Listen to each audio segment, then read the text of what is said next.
Alhamdulillah, Alhamdulillahi Rabbil Alamin. Assalatu wassalamu ala Rasulillah Sayyidina Muhammad wa ala alihi wa ashabihi ajma'in.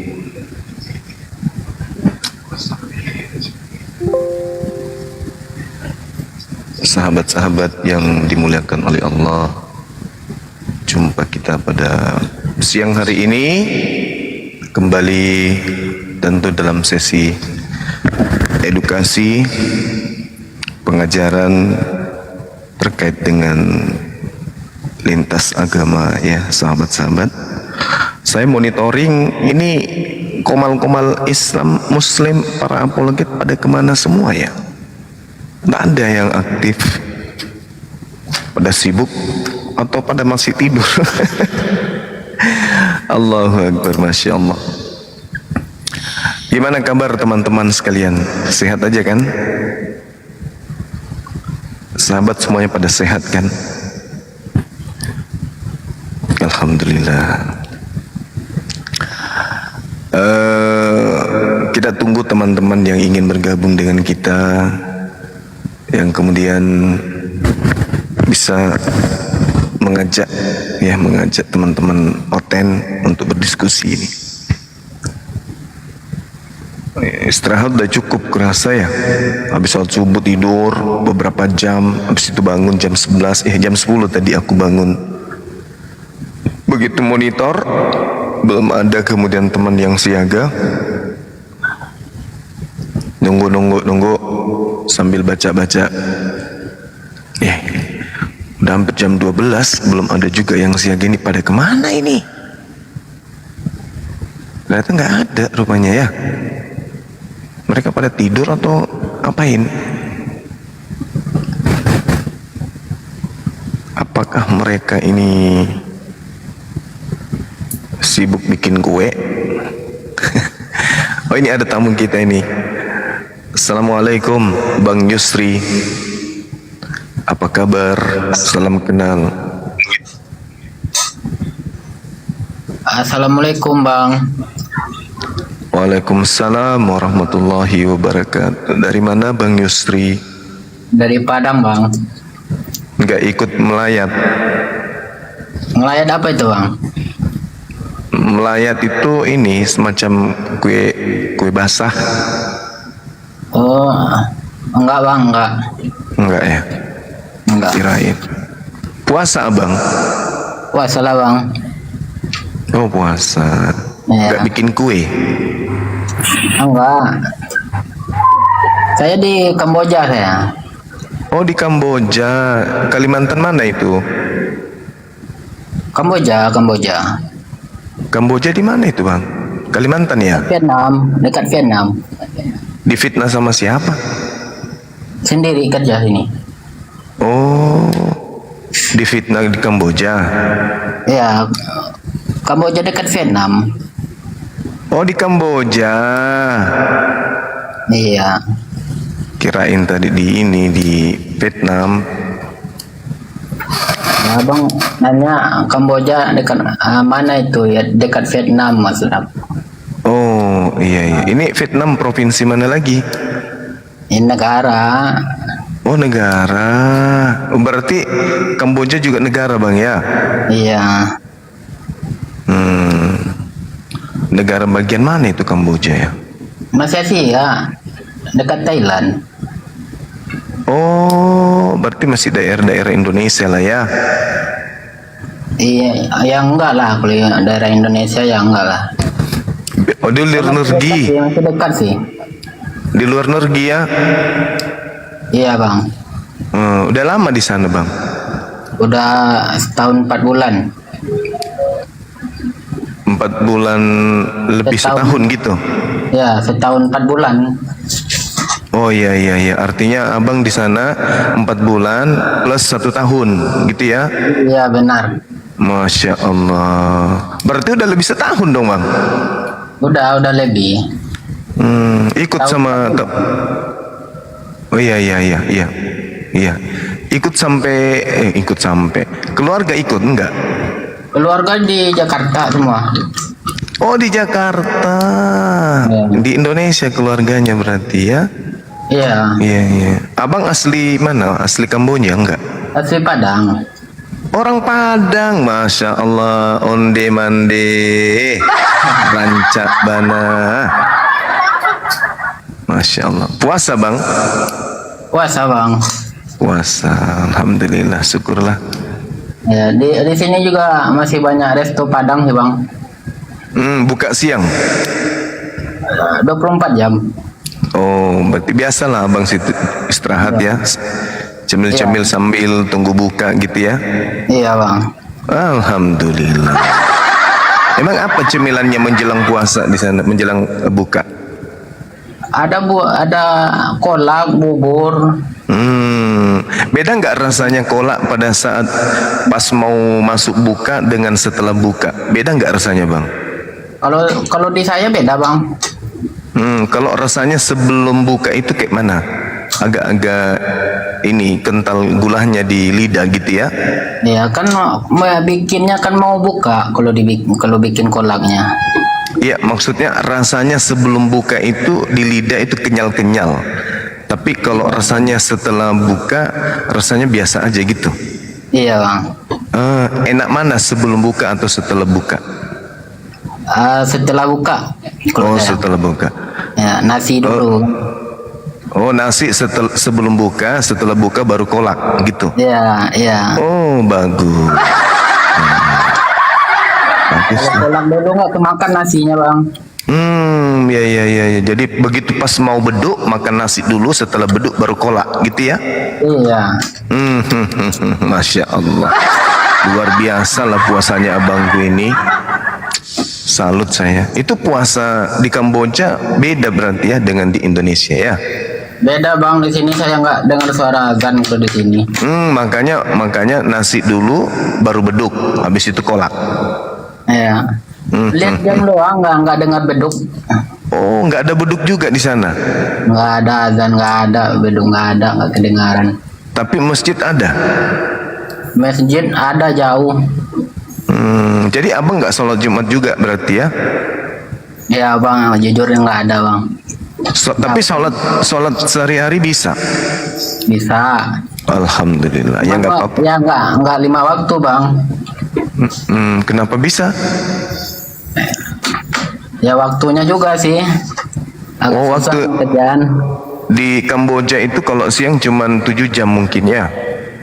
Malamnya yang Sama 12 jam. Oh, 12 jam juga. Cuman pekerjaan mungkin yang agak ribet kerjaannya sampai Kerjaan 12 jam di sini. Iya, maksudnya pekerjaan itulah yang membuat sholatnya ini yang sering tertinggal gitu. Iya.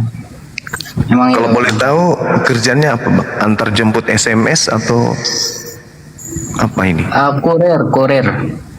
Oh, onde mande, bikin onde untuk dikande, luar biasa kurir di sana. Jadi dari Kamboja ke Vietnam atau dari Kamboja ke Thailand antar ininya kurirnya enggak? Enggak. Kamboja doang. Kalau ke Thailandnya di sini 5 menit juga nyampe, udah di perbatasan. Oh gitu, perbatasan Kamboja dengan Thailand itu cuma 5 menit. Ya. Onde mande, rancak bana, Vietnam dan Kamboja 5 menit. Jadi di perbatasan berarti ya? Ya. Iya. Itu kendaraan di sana sama di Indonesia bang? Sama bang. Sama. Beda juga sih motornya. Motornya yang beda. Jadi jalurnya sebelah kanan. Ya. Berarti kalau di Indonesia kan ban kendaraan motor itu kan biasanya lebih cepat gundul yang di belakang daripada yang di depan. Kalau di Kamboja sama nggak? Sama bang, sama. Sama, lebih cepat gundul ban belakang daripada ban depan gitu ya? Iya. Abang tahu nggak apa penyebabnya itu? Panasnya. Bukan bang, salah. Salah. Apa itu bang? Kenapa ban belakang itu lebih cepat botak daripada yang di depan? Karena ban belakang itu selalu berpikir gimana caranya melambung ban depan. Siang malam dia mikir aja terus kerjanya tuh, kapan saya bisa lambung ban depan ini? Tapi nggak pernah bisa cari solusi. Akhirnya dia cepat botak, gitu loh bang. Sejak kapan ban bisa berpikir? Aduh. Oh iya, kita sabar dulu, ada adik saya nih, Dinda Ustaz Tahta, Masya Allah, Gus Tahta beliau ada di sini, tumben. Waalaikumsalam warahmatullahi wabarakatuh. Assalamualaikum abangku Bang Jima. Waalaikumsalam warahmatullahi wabarakatuh. Adindaku yang kusayangi sepanjang hayatku, Masya Allah, sahabatku Silakan. juga jalan kebenaran. Assalamualaikum Bang. Langsung Bang. Waalaikumsalam warahmatullahi wabarakatuh. Dan juga saudaraku Nafiri, si burung beo yang sangat cantik bulunya siang dan malam, sekali setahun baru mandi. Apa kabar semuanya, sehat? Alhamdulillah sehat Bang Suma. Maaf saya mungkin ada pertanyaan sedikit sebelum Bang Suma melayani pasien-pasien ya. Iya. Iya Bang, saya ada sedikit pertanyaan, boleh Bang? Boleh, jangan tanya tentang ban mobil tadi ya.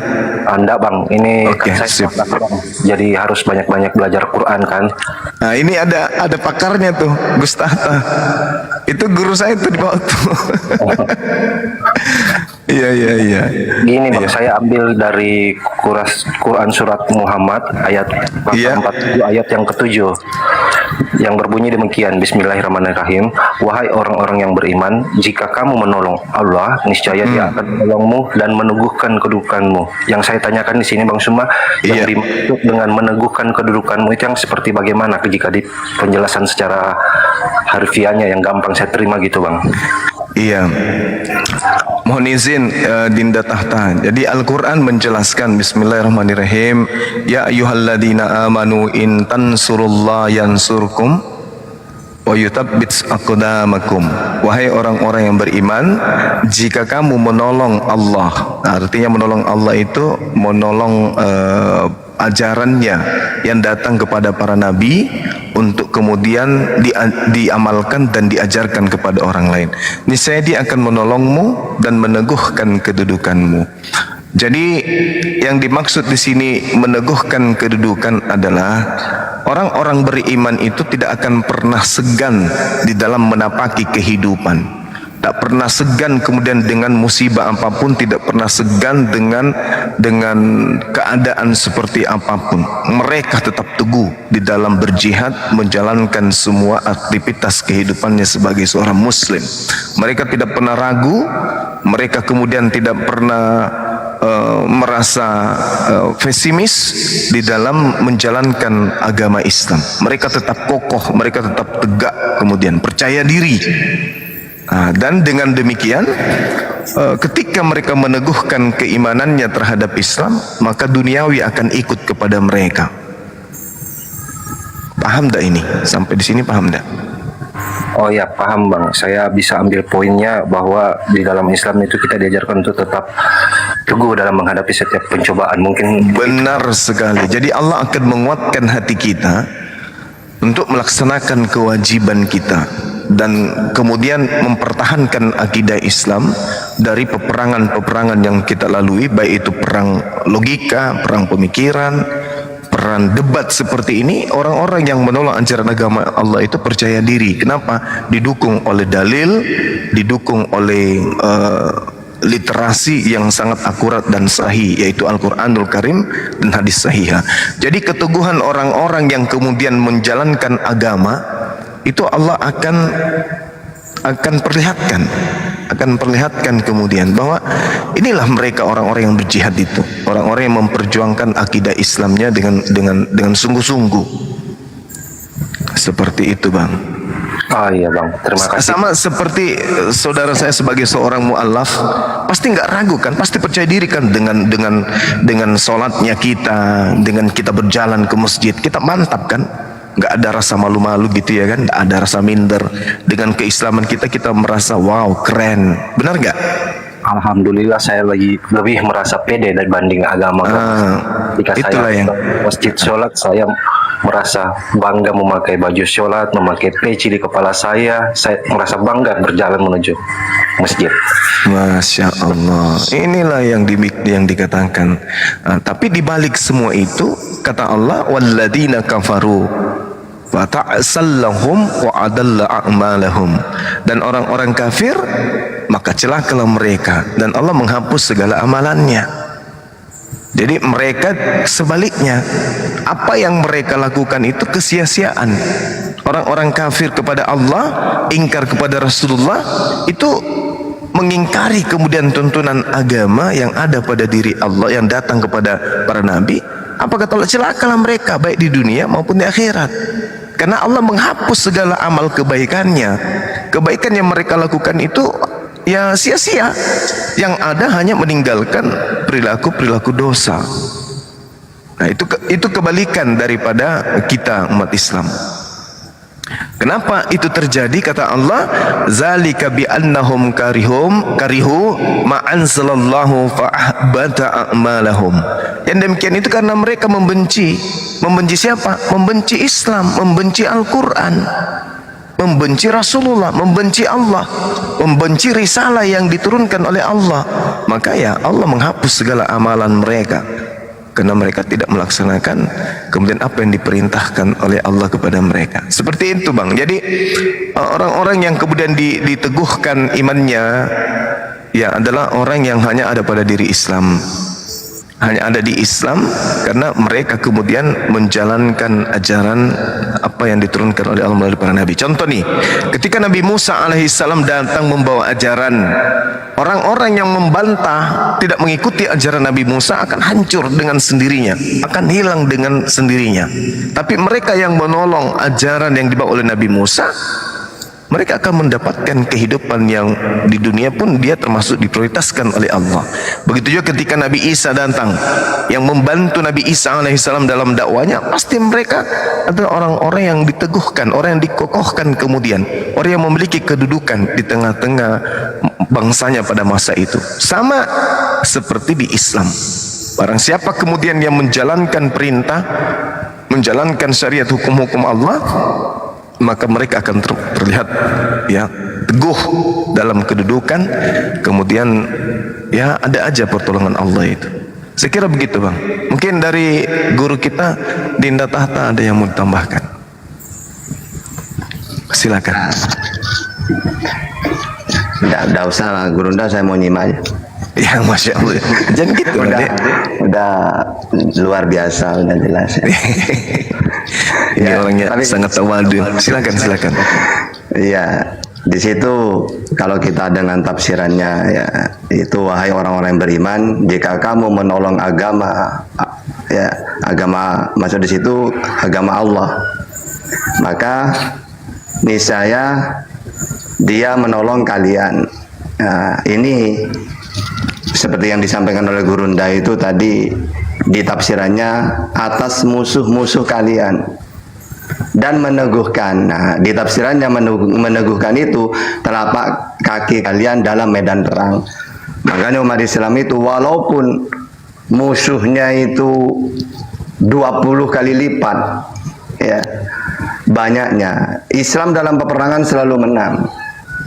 Dan perang zaman dulu itu di samping berperang membela ya membela agama ya rakyat gitu, termasuk perang itu menjadi bukti ya Tuhan mana yang benar gitu.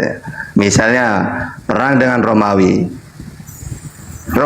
ini sebelum berperang mereka ke gereja-gereja minta kepada Tuhannya. Kalau perang dengan orang Persia berdoa dulu minta ke api, kan penyembah api. Umat Islam ya sholat tahajud ya. Jadi perang itu termasuk membuktikan Tuhan mana yang benar.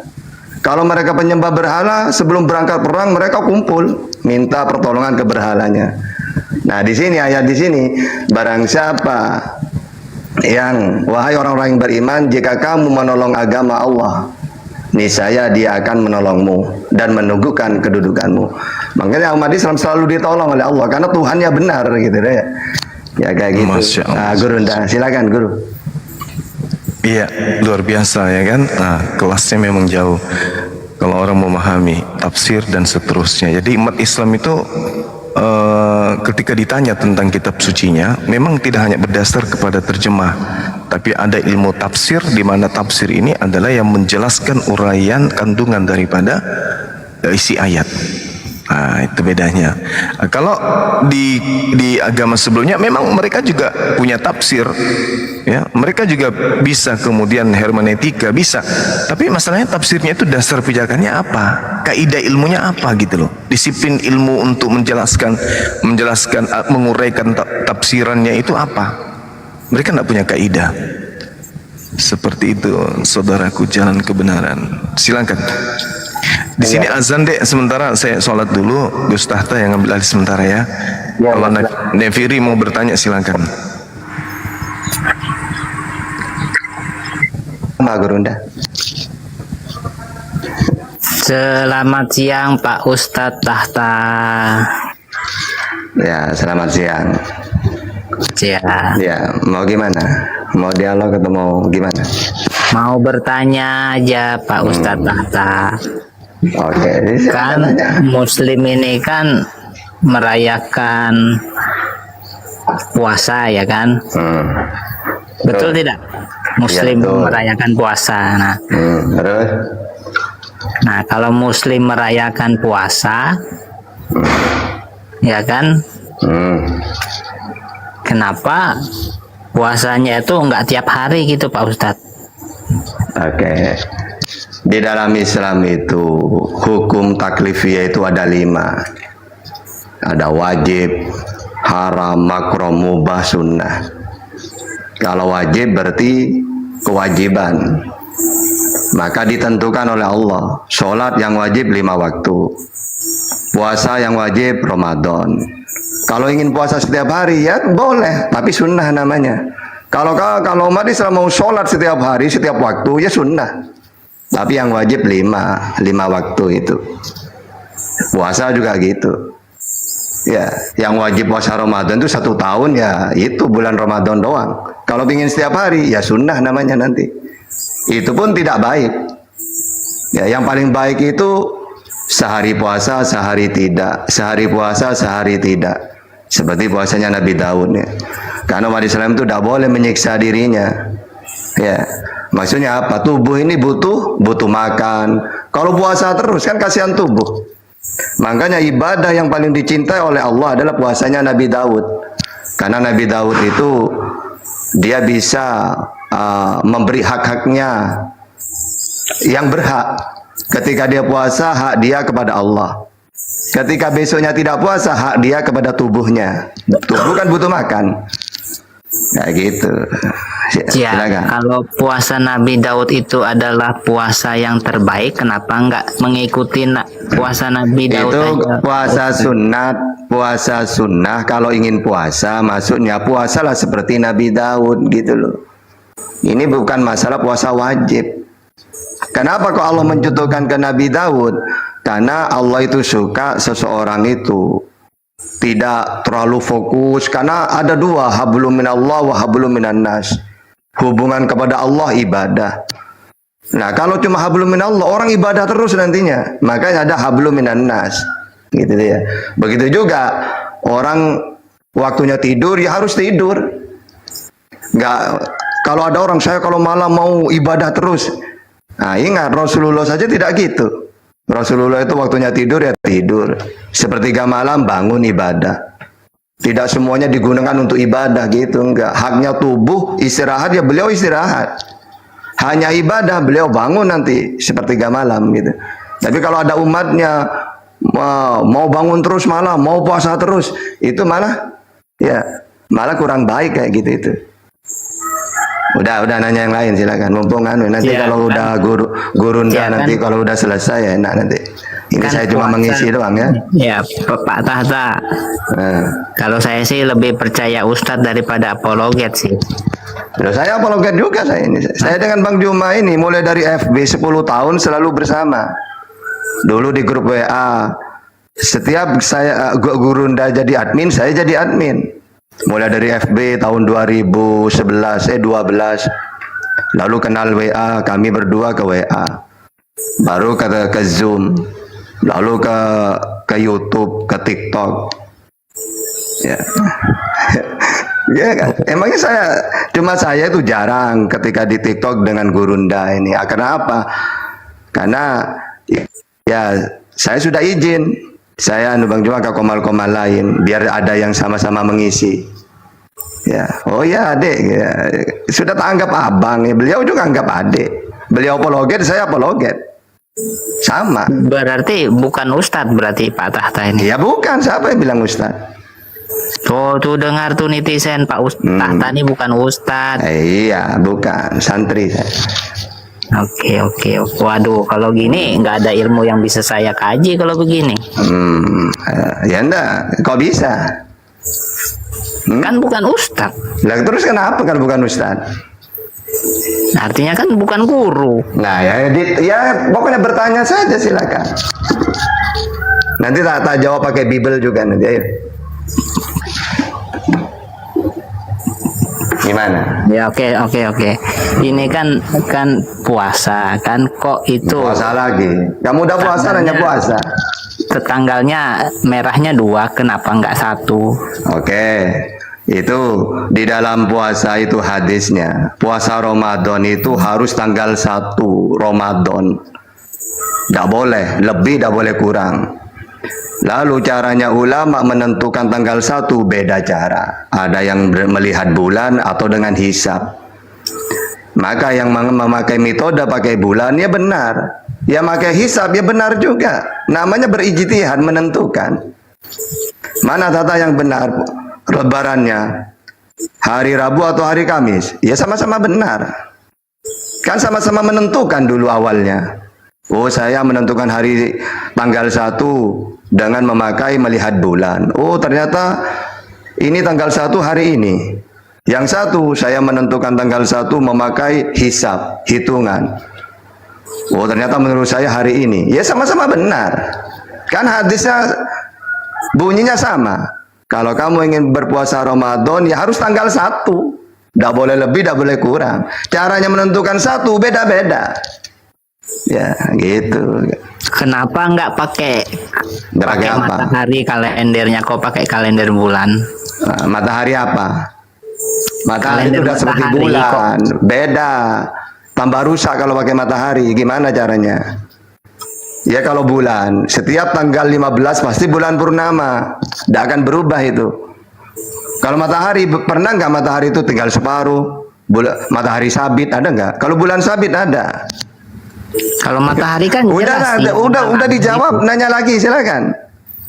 Nah, kalau matahari nanti kan kalau mau debat nanti dengan Bang Juma nanti. Oh enggak, kamu udah usah debat dengan Bang Juma, bukan kelasnya. Ya.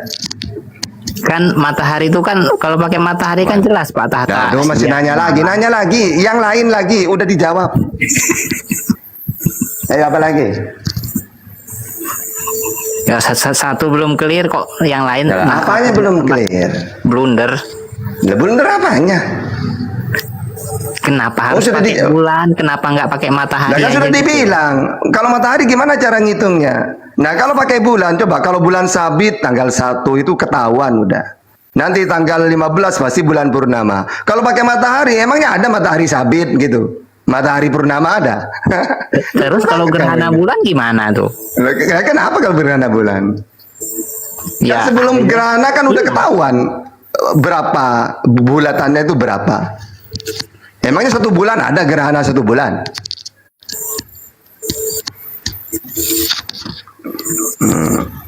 Udah silakan nanya lagi yang lainnya lah. Tanya apa lagi? Kan udah jangan nanya itu lagi, sudah dijawab. Gimana sih ini? Ada yang dapat ilmu banyak apa enggak ini? Ada yang belum ini. Apa? Kok liburnya itu 2 hari, kenapa nggak 1 hari? Ya karena tanggal merahnya 2 merahnya di situ di kalender. Coba 1 iya, ya 1. Kenapa harus 2 liburnya tuh? Ya makanya kan ada yang tanggal apa? Hari Rabu dengan hari Kamis. Jadi kalau kamu nanya, Tata kenapa hari liburnya 2? Ya gampang. Karena di kalender merahnya 2. Kamu nanya bukan begitu jawabannya. Gitu. Gimana? Asal usulnya kenapa? Udah lah, kamu tuh gitu pertanyaannya tidak bermutu sama sekali. Coba lah tanya tentang apa kayak ketuhanan apa kayak gitu loh. Nanti tak jawab nanti. Loh, Hanya ini saja kayak gitu. ini yang simple-simple aja loh. Iya, makanya saya tidak mau yang simpel-simpel itu, terlalu gampang. Bukan terlalu Yang gampang, paling artinya sulit. terlalu sulit berarti. Nah, apanya yang suruh kayak gitu? Oh, nanya cuma kenapa hari liburnya 2 hari? Ya kan paling gampang. Anak kecil tahu jawabnya. Ya karena glendernya merahnya 2 gitu doang. Itu bukan jawaban seorang yang belajar ilmu, berguru. Kalau cuma jawabannya Tadi kayak kan gitu. sudah dijelasin tadi kenapa ada 2. Tak jelasin. Karena menentukan tanggal 1 itu metodenya 2. Apanya? Yang tidak dijelasin. Kalau mau bertanya itu yang sekiranya orang yang nyimak itu oh dapat ilmu. Kalau kamu tuh enggak, bercanda ini namanya. Berarti puasa ini sebenarnya lagi. belum ada kesepakatan final, berarti ini Kata masih siapa? bertentangan. Kan kesepakatannya tanggal 1. Kesepakatannya tanggal 1. Nah, untuk menentukan tanggal 1 inilah ada 2 metode. Artinya belum final kalau gitu. Loh, dulu final gimana? Kok memang buat kalender itu gitu caranya menentukan itu? Ibarat gini, masuk Aduh, surga. Nafiri hanya- coba panggil teman oton-oton yang lain, coba naik. Nafiri ini lucu banget disuruh bertanya itu sulit banget dia. Ibarat gini, misalnya masuk Ibarat surga apa? cuma muslim. Apanya Ya. ibarat? Nanya dah belum mutu sama sekali. Udah silakan, Ibarat- nanya yang banyak, ganti-ganti sudah silakan. Ya udah, Apalagi, ayo. Pak Ustadz Cari nggak yang bisa sulit, jawab. cari yang Bisa sulit. Pak Tata ya. Iya, Kan silakan. puasa ini kan untuk umat muslim ya kan. Terus. Apakah jin muslim juga berpuasa, Pak Tata? Loh, apa? Karena apa? Wa ma khalaqtul jinna wal insa illa liya'budun. Allah tidak menciptakan manusia dan jin kecuali semata-mata beribadah kepadanya. Ya dapat. Kan ada 2, ada jin yang muslim, ada yang kafir seperti kamu. Yang muslim berarti puasa. Karena wa ma khalaqtul jinna wal insa illa liya'budun. Aku tidak menciptakan manusia dan jin kecuali semata-mata beribadah kepadaku. Berarti mereka juga kena hukum taklifiyah, hukum wajib. Sudah, silakan nanya apa Ya. lagi? Beberapa hari yang lalu Udah pertanyaan- dijawab, woi, udah dijawab pakai Iya, dalil masih ingat. iya, Ya, iya, nanya iya. lagi yang lain lagi Iya. pertanyaannya. Tak tanggapin dulu kan. Jangan ditanggapin, udah pakai dalil mau ditanggapin. Sudah dibilang wajib, iya. Iya. Silakan. Tapi kenapa kata Pak Jumat Jangan itu kenapa, tidak wajib? jangan tapi. Kalau sudah dijawab dengan dalil, kok pakai tapi? Kecuali Kata saya tidak pakai Jumat dalil. jin muslim tidak puasa. Kau Kata siapa? Wong jin mereka muslim udah puasa. dijawab pakai dalil. Wa ma Kata khalaqtul Pak jinna wal Jumat, insa jin illa muslim liya'budun. tidak Mereka juga puasa. kena hukum-hukum. Kata Pak Jumat jin muslim tidak puasa, tapi kata Pak Tahta jin muslim Bang Juma puasa. nggak pernah ngomong Ini kayak kok gitu. Udah, bertentangan jangan 1 kamu koma fitnah. loh. Guru udah. Silakan nanya lagi. 1 koma kok bertentangan. Koma lagi gimana sih? Gak ada. Silakan nanya lagi. Bang Bayu, assalamualaikum. Kata Pak Jumat jin muslim Bang puasa. gimana? Kamu tuh yang minta abang gue. Wabarakatuh. Kata Pak Jumat jin muslim tidak Ada. puasa. Saya dengan Bang Juma itu selalu sama satu. Puasa. Kok beda? Jawabannya pada pertanyaannya sama. Aduh. Napiri, kapan kau itu sehat, Napiri? Sampai sekarang masih sakit kau itu, kawan. Lama kali kau itu sakit, saudara. Jadi mana yang betul ini? Jadi Jin muslim gimana? puasa Udah atau nanti tak tidak? turunin nanti ya. Bisa dibilang. Di situ Nih, bertanya dengar ya. kok repot banget nih. Kata Pak Ustaz, Waalaikumsalam. kata Pak Tata jin muslim Bentar, puasa. Tapi kata Jumat Tata, 3 hari yang lalu saya jin nih, muslim Napiri tidak nih. puasa. Boleh? Silakan. Jadi gini Napiri, penjelasan Ustaz Tahta mengenai jin melaksanakan sholat atau melaksanakan puasa apa enggak, kita tidak tahu apa Nah, ini perintahnya tidak sama tahu dengan manusia. lagi. Bukan, Yang baru datang ini malah nggak Entar tahu dulu, entar lagi dulu. jawabannya. Entar dulu, maksudnya entar dulu, tidak tahu apakah perintahnya sama dengan manusia. Akan tetapi garis besarnya, kalau yang muslim ya menuruti perintahnya. Tetapi kita tidak tahu apakah perintahnya sama dengan manusia. Begitu Ustaz Tahta kira-kira? Ah, ini backingan Ustaz Tahta nih membantu jawaban Loh, Ustaz Tahta. begini loh Nafiri, kamu Nah. tahu nggak? Wa ma khalaqtul jinna wal insa illa liya'budun. Jadi Allah menciptakan manusia, jin bukan hanya untuk ngopi-ngopi doang, beribadah. Makanya kita manusia ya seharusnya ibadah. Ya, ibadahnya harus ada dalilnya. Misalnya puasa, ya ayyuhalladzina amanu kutiba alaikumusiyam. Salat, aqimus shalah. Zakat, watu zakah. Haji, walillahi 'alan nasi hijjul baiti man istata'a ilaihi sabila. Itu harus ada perintah. Jangan sampai ya tidak ada perintah apa-apa tiba-tiba ke gedung joget-joget katanya ibadah itu. Nah, itu bukan ajaran kayak gitu itu. Nyanyi-nyanyi terus apa pakaiannya ketat, ngomong ibadah, ditanya mana dalilnya, gak ada. Nah, itu beda itu ya. Gak ada kayak gitu itu. Nah, yang penting jawaban Ustadz, jawaban Pak Tahta sama Pak Juma beda tentang jin muslim Lah. puasa dan tidak berpuasa. Ya, Kata Pak makanya Juma, loh, jin sekarang muslim gini, tidak puasa itu ya Kata Pak ibadah, Tahta, jin muslim sholat ya puasa. ibadah. Nabi Muhammad itu ya, tabarakalladzi nazzalal furqana ala 'abdihi liyakuna lil alamin nadhira. Diutus untuk seluruh alam, baik jin dan manusia. Baca tafsirannya itu. Jadi Tapi udahlah kamu, saya dengan Bang Juma pasti sama sudah. Cuma kamu Mana kuping saya kamu, sendiri yang karena nanya kuping ini. kamu yang salah menangkap. Udah. Ya.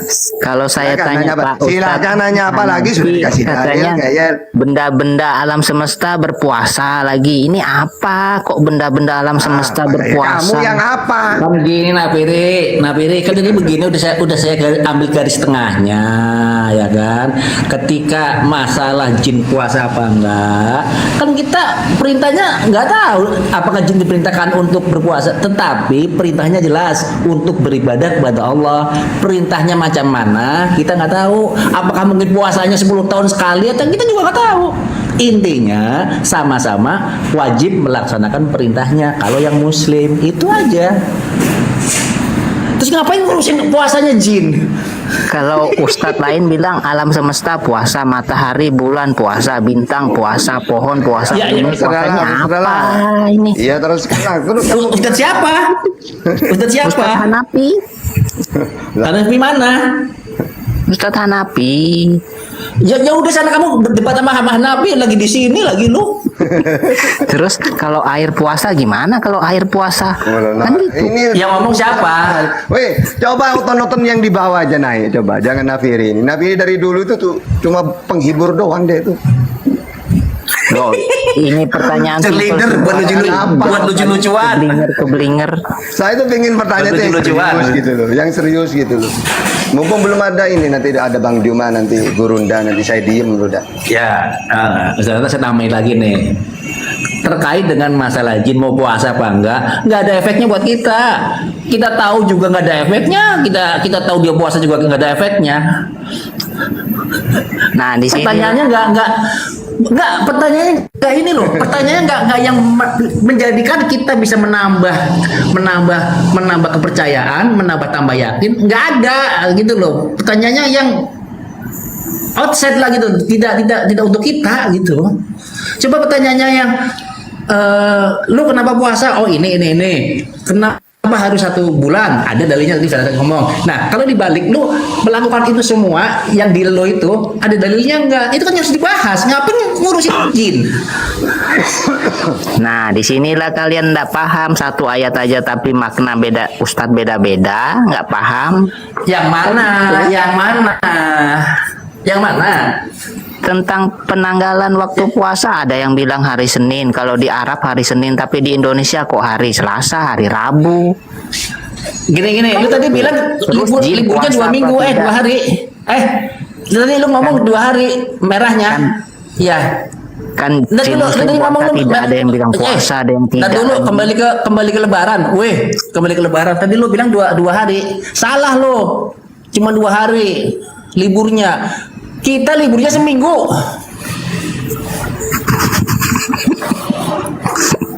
Seminggu. Itu Kita pakai liburnya kalender seminggu. apa? Dari Libur seminggu. tanggal 6 sampai tanggal 15. Ayo. Lebih malah Itu seminggu. libur apa pakai seminggu itu? Libur lebaran. Coba otan Libur yang di bawah. PNS kan, Udah TKK Nafiri, kan. kamu udah mau disuruh bertanya, udah mau bertanya kamu. Atau libur swasta. Otan yang lain di bawah. Ayo naik. biarin Tat. Buat Apa? lucu-lucuan aja nih ya. Iya, walaupun Biar lucu-lucuan. nanti. Yang saya ngadapin saya nggak apa-apa, yang ngadapin saya aja. Lucu-lucuan jawaban simpel aja. Bingung keblinger. Yang mana? Yang mana yang keblinger? Ya udah, tak ganti Yang lagi mana? pertanyaannya. Tak ganti Oke, lagi. silakan. Oke. Lu seumur hidup sudah gua tanya lo. Hah?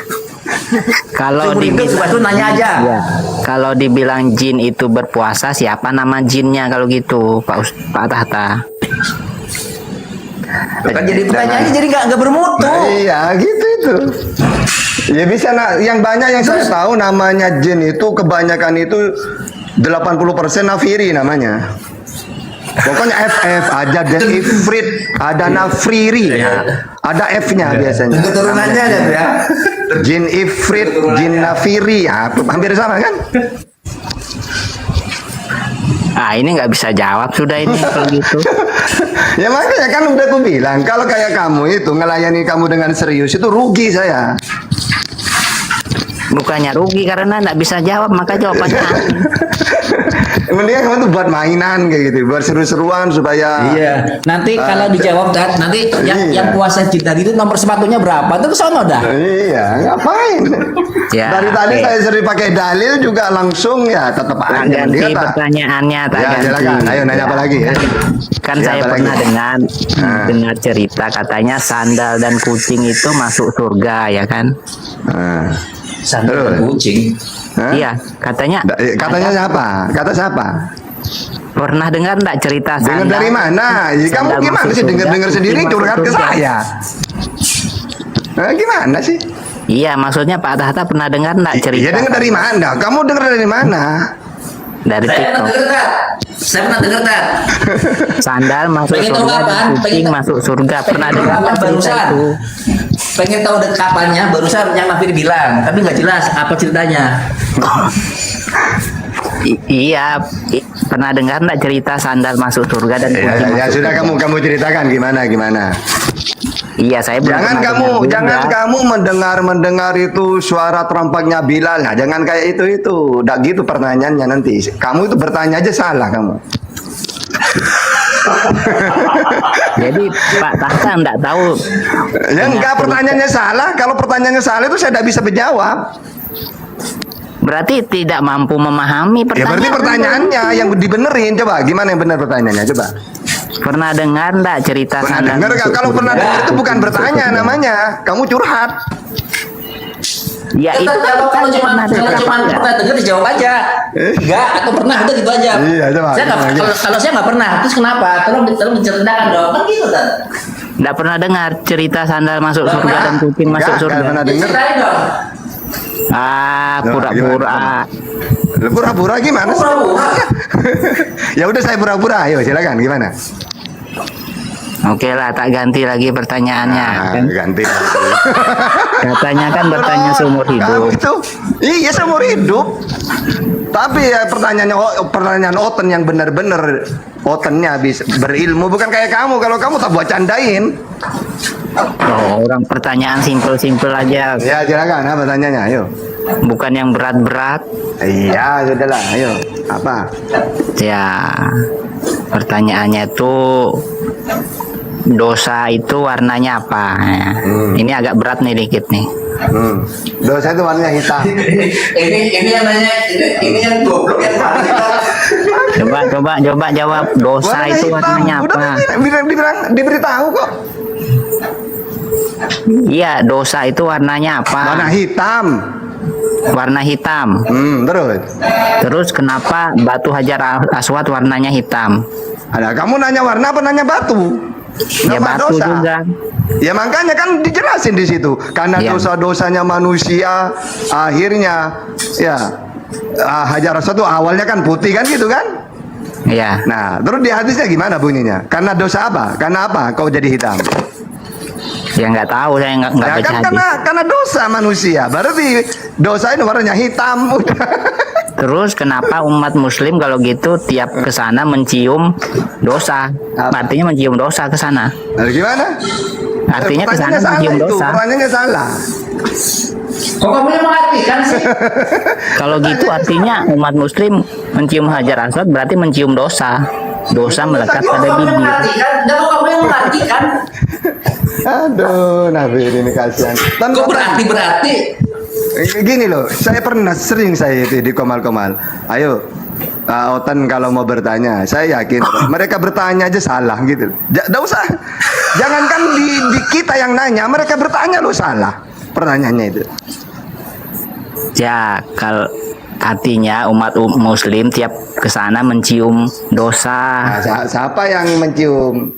Oh, kan itu dosa warnanya hitam, batu hitam, berarti tiap ke sana mencium dosa. Ya mencium apa? Tapi kalau ngopi juga itu dong, minum dosa dong. Lu Mencium banget sih lu. dosa, artinya dosa Tapi melekat warna. pada bibir. Iya kalau kita minum kopi juga minum dosa dong. Nabir ini kok ada manusia kayak gini? Nggak ada hadisnya kopi itu dulu dosa, keren gitu. menyerap. Katanya warna. Kan kopi tidak menyerap dosa, yang menyerap dosa ini kan batu hajar aswad. Saya heran kan kamu kok kamu itu udah keguguran gitu dulu itu. Kok selamat gitu. Kok ada kayak kamu? Kok udah keguguran dulunya waktu mengandung gitu. Berkeculitan. Untuk Berhentilah mencium dosa. untuk kan tanya itu yang berbobot gitu loh. Ayo silakan nanya apa lagi. Kasihan Pak Gurunda lah. Aduh nanti kata Gurunda, aduh komalku rusak gitu nanti. Oke, Pak ganti lagi pertanyaannya. Pertanyaanku ini udah bikin Pak Tahta babak belur loh sebenarnya untuk membuka akal dan Dibuat pikiran. mainan babak belur. Kamu itu tak jawab tadi itu tempat mainan, bukan jawab beneran. Dia nggak sadar kan? Lagi berhadapan dengan Saya siapa? kalau orangnya waras, saya jawab waras. Kalau orangnya sakit dia tak ikutin penyakitnya. Dia nggak sadar lagi berhadapan Nggak dengan siapa. sadar. Udah kira saya serius apa? Justru Saya itu nunggu Pak Tahta tuh otan-otan nggak ya. sadar Otan-otan pertanyaan supaya saya naik. itu Nanti enak membuka kalau Bang Juma logika sudah atau aktif. pikiran gitu loh. Baru tak lempar karena Gurunda gitu loh. Malah yang kamu yang bertahannya, yang lainnya tidak ada yang berani masuk itu. Justru pertanyaan saya itu membuka Pertanyaan akal, apa? pikiran, Pertanyaan kamu tak buat logika. hiburan, Pak. Kalau bagi Otan. orang Ini Ya, masa saya pertanyaan Otan. apa namanya dosa? Yang agak Apa namanya dosa? cerdas. Kenapa Bagaimana ya suaranya jauh lagi? Siap. Tunggu dulu lah, diem. Ya. Oke, tak ganti lagi pertanyaannya. Ganti lagi, coba. Ganti Ya, apa kan lagi? Pak Tahta ini kan katanya bertanya seumur hidup. Iya, coba mana? Ya, Tanya apa? enggak masalah karena Al-Quran ini banyak yang perlu dipertanyakan, apalagi hadis. Iya silakan. Iya silakan. Oke. Tapi nanyanya yang waras loh ya. Kalau pertanyaannya salah nanti Mbak. Ya. Hmm. Waktu Adam di surga itu pakai bahasa apa, Pak Tahta? Bahasa Arab. Bahasa Arab. Iya. Kok kata Nah, Pak Juma coba. 1 bulan yang lalu Coba, tidak sekarang tahu? gini ya. Dia jawab Bahasa tidak Arab tahu. itu Ini bahasa Pak tertua. Tahta bilang bahasa Arab lagi. Nah, kenapa ke bahasa Arab? Kenapa? Karena Adam turunnya di Arab, di Jeddah. Ayo, gimana? Berarti kan pertama kali manusia kan di Arab, kan bahasa Arab. Tidak mungkin turun di Mekah bahasa Inggris, kan tidak mungkin. Ya, Pak Tahta. Saya 1 tahu, minggu tadi yang jawab. lalu pertanyaan yang sama saya tanyakan kepada Pak Juma. Dia bilang Apa tidak ya? tahu, turun di mana tidak tahu juga. Ini Pak Tahta kok lebih Udah. tahu. Kamu tuh biasa nama nyebut-nyebut Gurunda, najis mulutmu nyebut Gurunda itu. Nggak usah nyebut, udah pantas yang menyebut Gurunda. Udah. Berarti Pak Silakan nanya Tahta apa ini lagi? sok tahu apa? Aduh, nanya Mengada-ngada. lagi sudah dijawab, gimana sih? Kata Pak Juma 1 minggu lalu tidak tahu. Udah ada turun di mana menurut Kristen, coba di mana? Ayo menurut Kristen. Kok jawaban Pak Tahta beda dengan Pak Juma nih? Kajian Islam itu kajian Islam itu terlalu berat buat Nefiri yang otaknya cuma terbuat dari cumi hangus ini. Terlalu berat, bahasan Islam itu nggak bisa, sampai ke sana tuh nggak bisa. Sekarang Saya begini nanya aja, Pak Juma, giliran Adam di giliran surga bahasa apa? giliran kami yang bertanya gitu. Maria melahirkan 5 anak. Apakah 5-5-nya Tuhan atau 5-5-nya manusia? Nah, itu baru pertanyaan berbobot. Nah, coba kamu jawab. Maria dari kandungannya keluar 5 sosok daging. Yesus, Simon, Yudas, Yusuf, Yakobus. Apakah yang keluar dari rahim Maria ini 5-5-nya Tuhan atau 5-5-nya manusia? Nah, itu yang harus kau pikir. Ngapain kau tanya-tanya yang aneh-aneh? Apa jawabanmu kira-kira?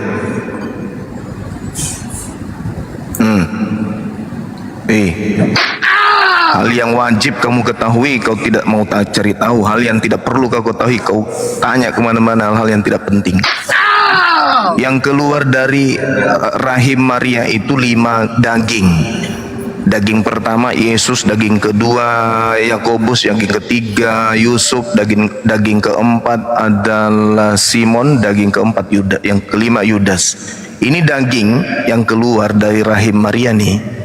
5-5-nya Tuhan atau 5-5-nya manusia? Jawab. Nakal. Jawab cepat. Kok kamu tidak malu ditertawakan di sini? Jawab. Bisu langsung dia. Andai kan saya tadi punya cambuk, dari tadi tuh udah tak cambuk itu kan kayak itu. Pantatnya dicambuk. Jawab bang, bantu jawab bang, 5-5-nya bom. 5-5-nya bom. Ini yang harus kau permasalahkan. Kamu berada di bawah kubangan kerbau. Habis itu kau ingin orang lain itu bersih. Ada di mukamu itu ada jerawat. Kamu itu kotor. Kamu itu susah mandi. Kamu itu jarang mandi.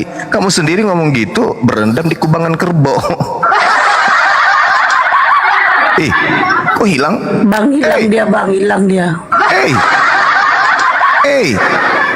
Oleng langsung kapal. Allahu Akbar. Masya Allah. Assalamualaikum warahmatullahi wabarakatuh. Waalaikumsalam warahmatullahi wabarakatuh. Saya cari kalian semua tadi. Kepada kemana Pandita cari, blokir permanen tak cari. Tinora saya temukan, tapi dia di kandang ini. Tapi nggak nyari saya kan bang? Bang Imanis kan jarang ini ya bang. Bang Imanis ternyata Bang di sini nyari aku juga. tepat bom, nggak ada lah bang. Assalamualaikum warahmatullahi wabarakatuh. Waalaikumsalam. warahmatullahi wabarakatuh. Assalamualaikum Bang Zuma. Waalaikumsalam warahmatullahi Ustaz wabarakatuh. Tata. Assalamualaikum Ustaz Tata. Waalaikumsalam warahmatullahi. Tapi tadi Bang Zuma bilang nyari kita loh, woy. Nyari aku, nyari Nora, nyari Fandi. Abang mau bagi-bagi THR Bang? Enggak, mau naik. Oh, kirain nyari kami bagi THR dulu Bang. Kepedean. Tindakan hari raya. Yang lagi sibuk ini aku lagi sibuk bagi-bagi THR. Sampai kebingungan mau dibagi kemana lagi. Itu dia. Sama kita kalau begitu ya. Siapa lagi yang mau disepak itu maksudnya. Iya mau dibagi kemana lagi?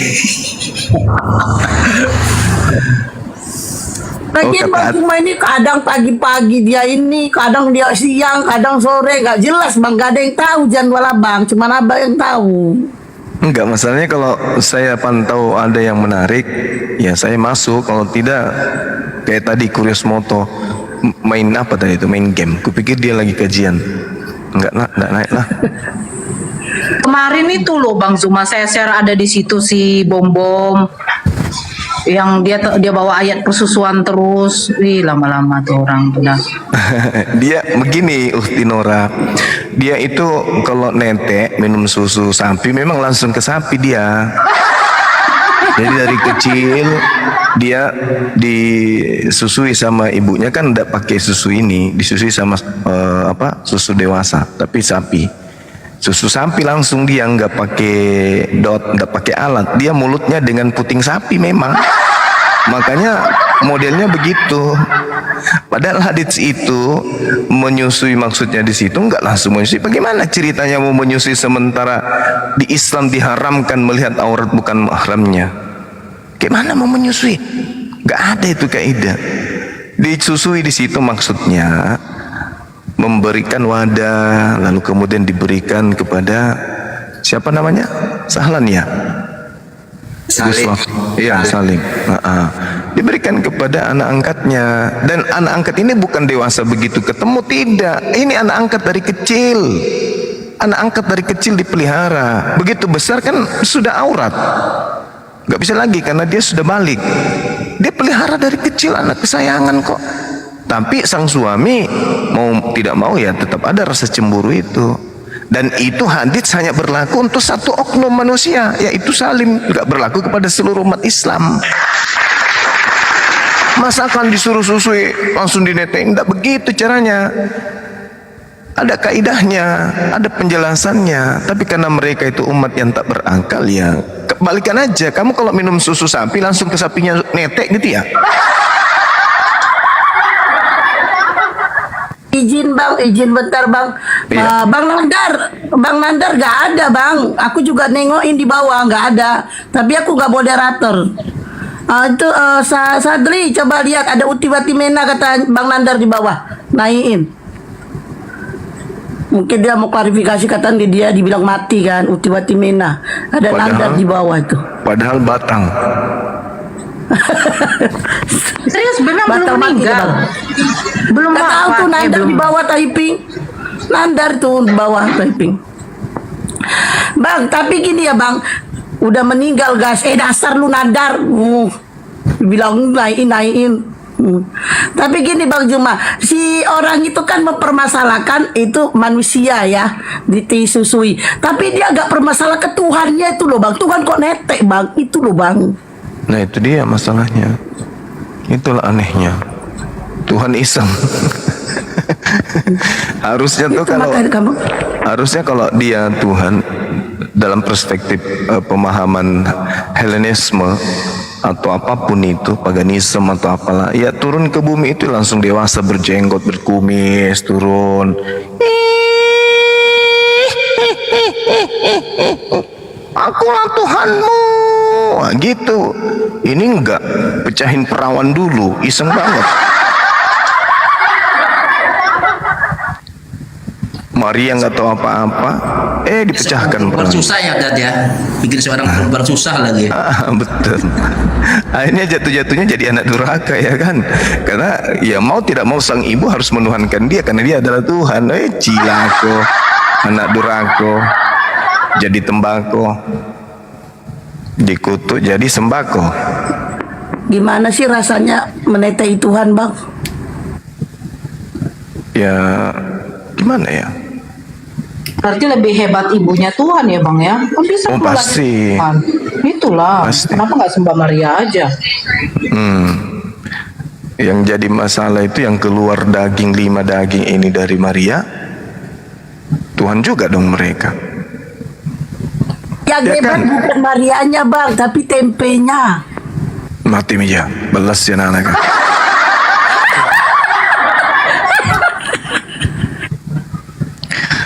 Ya, itu permasalahan yang harus diselesaikan sama mereka. Yang keluar dari rahim Maria ini kan ada 5 daging. Nah, mereka ini Tuhan juga atau bukan? Itu permasalahannya. Apakah mereka ini Tuhan atau hanya manusia gitu?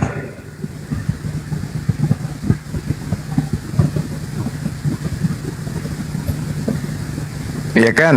Suara saya masih kedengaran nggak? Masih Bang, masih kedengaran Bang. Suara Bang kedengaran, THR-nya nggak kedengaran Bang. Gitu. HP-nya panas ya? Oh panas. Ayo Ten, pasien selanjutnya silakan naik. Tunggu ya. HP-nya error. HP adminnya error, panas. Apa Bang kok panas? Pakai Oppo Bang, makanya kalau buka komal Bang canggih, nggak panas, terus dia nggak rungkat-rungkat kecuali dilaporin. Gitu. Tahan 24 jam. Oh ya? Iya, aku kan pakai Oppo. Tahan 24 jam. 24 jam. Iya. Aku dapat hadiah Oppo juga dari Bade Bang. Oh ya?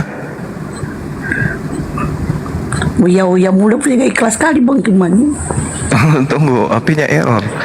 Yang empunya masih Kalau 24 jam gini, Ukti, Rasul aja Hai. ada istirahatnya loh. Masa buka komal juga 24 jam, istirahat lah. 12 jam lah kita bilang 12 jam. Saya kayak dari jam sampai jam Nah, tadi 11 kan- siang. Tadi kan habis dibahas sama Ustaz Tata tuh, kita juga nggak boleh ibadah terus, ada masanya tidur, ada masanya istirahat. Ini kalau buka komal 24 jam, udah HP-nya jeblok, mata beler lagi. Ini Ustadz Tata lama nggak ke rumahku, ada apa ya? Ustadz Tata punya masalah pribadi ya sama aku. Cerita dong Ustadz. Enggak lah, saya tunggu dulu bunda, ini adzan sebentar. Oh, kalau punya masalah pribadi bilang Ustadz, biar dikeluarkan semuanya, biar ku bantai semuanya gitu. Lama nggak ke rumahku.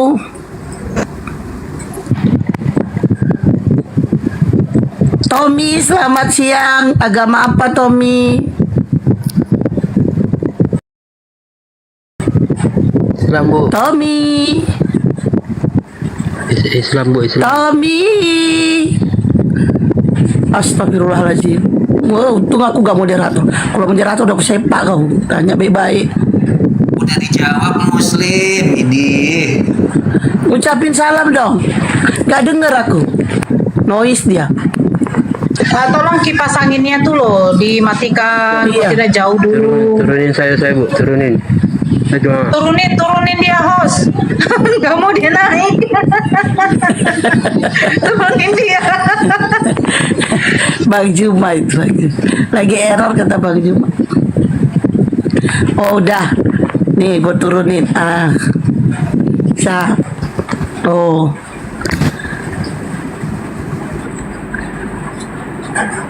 Ayo teman-teman yang agama Kristen yang mau diskusi silakan naik. Halo, selamat siang Fatur. Agama apa? Islam. Kenapa pada naik noise? Oke. Apa yang mau disampaikan Bang? Belum ada nih kayaknya. Oh yaudah dibawa aja nyimak ya Bang ya. Oke, cari yang Kristen. Ya kamu yang minta naik. Saya Kristen, oke saya naikin. Yaudah terima Karentesa.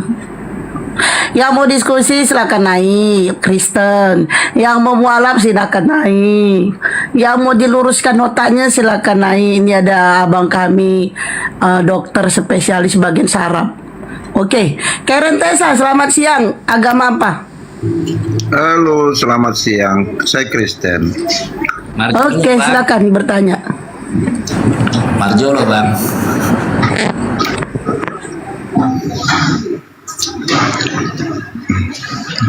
Kan Bang Keren, apa yang mau ditanyakan dulu? Silakan. Ini topiknya nubuatan Nabi Yunus ya. Iya, betul Bang. Oh. Ya. Kira-kira menurut kalian apa ini nubuatan Nabi Yunus? Nubuatan Nabi Yunus ini bukan nubuatan sebenarnya. Ini ketika Yesus ditanya sama ahli Taurat, orang Farisi, "Guru, kami ingin melihat suatu tanda daripadamu." Tetapi jawab Yesus kepada mereka, kepada orang Farisi dan ahli Taurat, "Angkatan jahat ini," kata Yesus, "dan angkatan yang tidak setia ini menuntut suatu tanda, tetapi kepada mereka tidak akan diberi tanda selain tanda Yunus. Sebab seperti Yunus tinggal di dalam perut ikan 3 hari 3 malam, demikian juga anak manusia akan tinggal di dalam rahim bumi 3 hari 3 malam. Nah ini adalah tanda 3 hari 3 malam. Ini adalah tanda Yesus untuk angkatan jahat dan juga angkatan yang tidak setia. Ada kemudian keadaan di mana tanda ini masih dilanggengkan oleh orang Kristen. Dengan kata lain, Kristenlah yang melanjutkan angkatan jahat dan angkatan tidak setia itu. Karena ini adalah tanda untuk angkatan jahat dan untuk angkatan yang tidak setia. Tapi Kristen sadar tidak itu bahwa ini adalah tanda untuk angkatan jahat? Ya, kalau saya sih nggak merasa ya, karena ini kan jawaban buat orang Yahudi, bukan buat orang Kristen. Lalu pengajaran Yesus mati dan bangkit pada hari ketiga itu dari mana? Dari orang Batak atau dari orang Yahudi? Ya sesuai dengan ajaran Yesus menurut saya, kan ini nubuatannya seperti itu. Iya, ini nubuatan untuk angkatan jahat bukan? Iya, tanda Yunus maksudnya tanda Yunus ini yang Iya. dalam ikan 3 hari ya. Betul sekali. Nah, ini tanda yang diimani oleh orang Kristen hari ini, betul? Iya. Nah, berarti siapa angkatan jahat itu? Maknanya bukan mengimani apa ya, mengimani bahwa apa yang Yesus katakan ini, tandanya ini, dia tidak akan memberikan penjelasan yang lebih rinci selain tanda Yunus 3 hari di dalam kandungan, apa di dalam perut ikan. Ya, itulah. Yang mengimani tanda ini tanda untuk angkatan siapa? Ya orang-orang Yahudi, Angkatan untuk apa? ya angkatan orang-orang jahat. Orang jahat. Kita tepuk tangan untuk itu. Tidak diberikan sebuah tanda kepada angkatan jahat selain tanda Yunus. Sekarang Anda merasa enggak bahwa tanda Yunus ini juga melekat pada Kristen? Enggak. Lalu yang bangkit pada hari ketiga yang dijadikan sebagai simbol kekristenan itu apa? Ya karena memang dia mati dan bangkit pada hari yang ketiga kan begitu. Itu tanda Yunus atau bukan? Oh, bukan karena Yunus. Yunus sebagai tanda, sebagai nubuatan. saya ulang lagi. Ini karena tanda Yunus atau bukan? Iya. Oke, berarti Kristen adalah angkatan. Nah, itu kan kata-kata ini yang tadi jadi ayat. Kan orang Yahudi yang bertanya, kan bukan orang Kristen yang bertanya di ayat itu. Betul, betul. Yang mengaku sebagai orang Farisi di dalam Filipi 3 itu siapa? Paulus kayaknya. Paulus. Yang mengaku sebagai tokoh dari Kristen dalam Kisah Para Rasul 24 nomor 5 itu siapa? Kayaknya Paulus botak. Paulus botak. Lalu siapa yang kemudian mengaku sebagai rasul untuk non-Yahudi? Kalau itu bukan pengakuan Paulus, itu pengakuan jemaah zaman itu.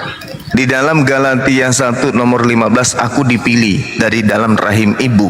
Di dalam Galatia 2 nomor 8, aku dipilih untuk non-Yahudi. Di dalam Galatia 1 nomor 15, aku dipilih jadi rasul untuk non-Yahudi. Aku Paulus. Maka suratku 14 kitab itu untuk non-Yahudi. Pertanyaannya, kalau angkatan jahat ini yang disadur kemudian oleh orang Farisi Paulus, maka dia menjual tanda untuk angkatan jahat ini kepada orang non-Yahudi. Laku ndak ajaran itu? Ya gimana ya, kalau mau dibilang, kalau ada sih yang beberapa yang saya tidak setuju dengan apa pernyataan-pernyataan Paulus sih. Iya, menurut begini Bang, laku ndak angkatan jahat ini setelah Paulus jual ke non-Yahudi? Ya laku lah. Laku, alhamdulillah. Setelah laku berkongkolah orang kemudian membuat sebuah kelompok. Apa nama kelompok itu? Di Antioquia pertama kali disebutkan. Ya, jemaat mula-mula ya. Iya, jadi kita sepakat bahwa Kristen adalah pelanjut angkatan jahat. Makanya Yahudi hari ini sudah 2000 tahun tidak pernah kompak dengan Kristen. Kenapa?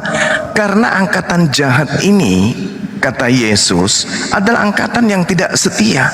Nah, coba kita tanya saudara-saudara kita Kristen, mereka mengaku sebagai orang ajaran mereka dari Yahudi, mereka membawa Yahudi, mereka mengagung-agungkan Yahudi, tapi mereka tak setia kepada Taurat. Itu pasti tuh. Kristen mengaku bahkan membawa kitab Tanakh terjemahan dalam Septuaginta di dalam kitab Perjanjian Baru ditumpuk menjadi satu bundal dengan Perjanjian Lama. Tapi mereka tidak setia dengan isi kitab itu. Inilah yang dimaksud angkatan jahat dan angkatan yang tidak setia ini menuntut satu tanda. Tapi tidak ada tanda sama sekali buat mereka selain tanda tiga hari 3 malam ini. Maka siapa yang mengimani dalam keagamaannya tentang Yesus bangkit pada hari ketiga, mereka adalah golongan tanda jahat. Kenapa demikian? Kenapa demikian? Mungkin bisa di noise-kan di mute dulu, Ukhti Nora. Kenapa bisa demikian? Kenapa bisa demikian?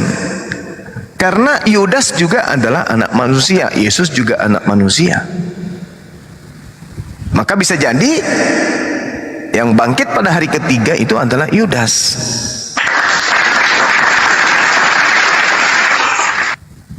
Itu bisa aja terjadi. Karena ini poinnya adalah tanda Yunus. Tanda Yesus anak manusia bangkit pada hari ketiga itu adalah tanda yang spesial untuk angkatan jahat. Angkatan jahat, apa maksud angkatan jahat?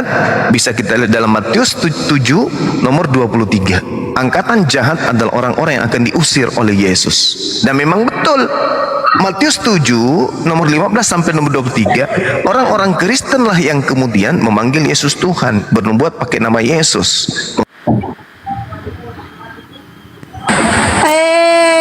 Curang, Oten curang. Jangan main lapor-lapor. Mending kalian laporkan aku deh. Laporkan ke aku ke kantorku Ayo, oh enggak laporkan aku ke kantor lurah. Yaitu laporkan aku kalau kalian tidak mampu melawan aku. Ayo laporkan aku ke RT. Diam kau Erik, bukan kau aku bilang. Yang lapor-lapor ini aku bilang. Ayo, kau enggak kalian laporkan aku. Diam kau Erik, bukan kau. Laporkan aku ke kantor lurah bahwa kalian tidak mampu melupakan aku, Cie. Hesti, kau bisa mute kan Hesti? Kau bisa mute Bisa, kan? tapi bukan bisa, tapi kau juga ngapa pula kau buka mute kau? Enggak, demi Allah, aku tadi sudah buka. Enggak tahu aku. Ya udah aku mute ya. Kalau nanti tiba-tiba apa, mute kan aja. Iya, mute kau. Ya. Kenapa aku dibesarkan? Ini Bang Juma. Ini Bang Juma, sabar keren. Teman-teman di follow akun saya ini, dilapor lagi baru juga sehari. Salah. Bangkit. Betul Bang. Baru sehari bangkit, mati lagi dia. Angkatan jahat nanti bangkit pada hari ketiga. Jadi gitu Bung, Anda coba lihat di dalam peneguhan Yesus di dalam Matius 7 itu. Waspadalah kepada nabi-nabi palsu yang datang kepadamu nyamar seperti domba. Ini angkatan jahat, pekerjaan angkatan jahat ini. Yang dimaksud serigala di sini adalah angkatan jahat yang mengajarkan Yesus bangkit pada hari ketiga lalu dia menjadi Tuhan. Maka dari buahnya nampak di situ kata Yesus, memanggil aku Tuhan, mengusir setan pakai namaku, bernubuat pakai namaku, bermujizat pakai namaku. Pada saat itulah kemudian aku akan berkata kepada mereka, enyahlah daripadaku, kalian adalah pembuat kejahatan. Kenapa dikatakan pembuat kejahatan? Karena memang angkatan jahat. Matius 13 nomor 50, angkatan jahat akan dilemparkan ke dalam api neraka.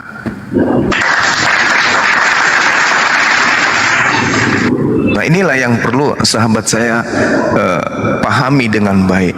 Kenapa? Al-Quran itu datang menguli apa yang pernah terjadi pada keturunan Adam.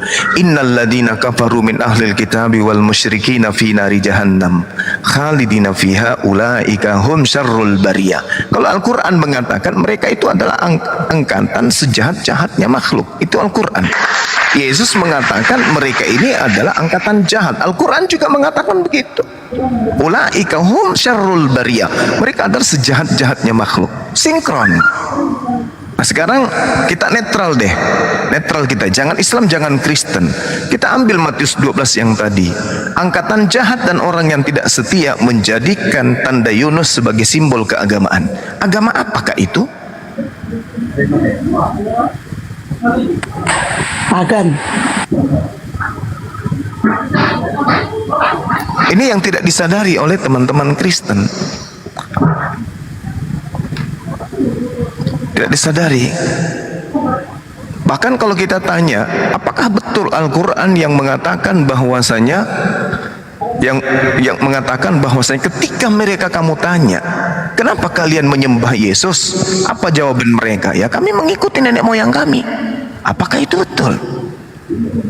Sekarang kalau kita tanya teman-teman Kristen yang paling tinggi ilmunya dalam ilmu kekristenan, tanya, saudaraku, kamu menyembah Yesus itu ajaran siapa?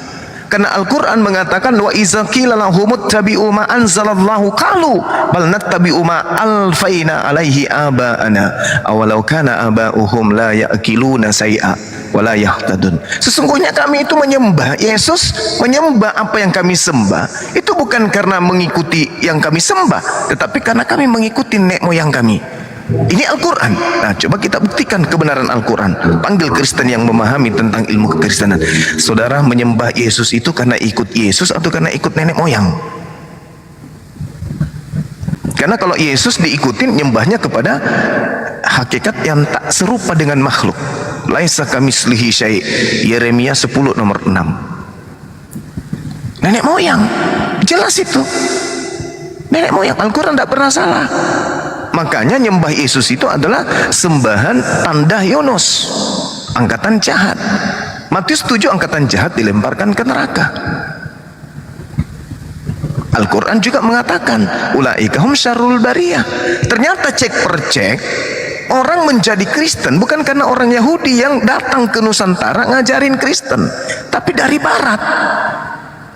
Portugis, Jerman, Belanda. Kenapa bukan orang-orang Yahudi?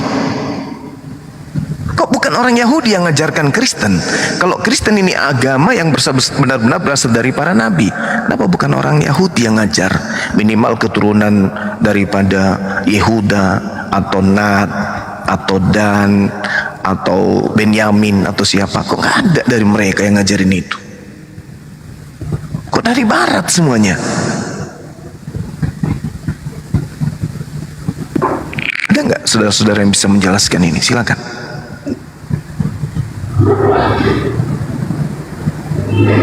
Karen, silakan tanggapin pernyataan Bang Juma. Kayaknya si Karen terkesima dia dengan pernyataan Bang Juma. Aduh, aku gak bisa bantah lagi. Ya, halo. Selamat siang Bang Juma. Siang, Bung. Iya. Keren penjelasan Anda. Lompat sana, lompat sini itu. Ya. Ya, silakan Anda susun kerangkanya kalau terpisah penjelasan saya. Silakan. Ya, saya masuk di tengah tadi ya. Mungkin tidak bisa menginikan semua, tapi yang bagian awal saja.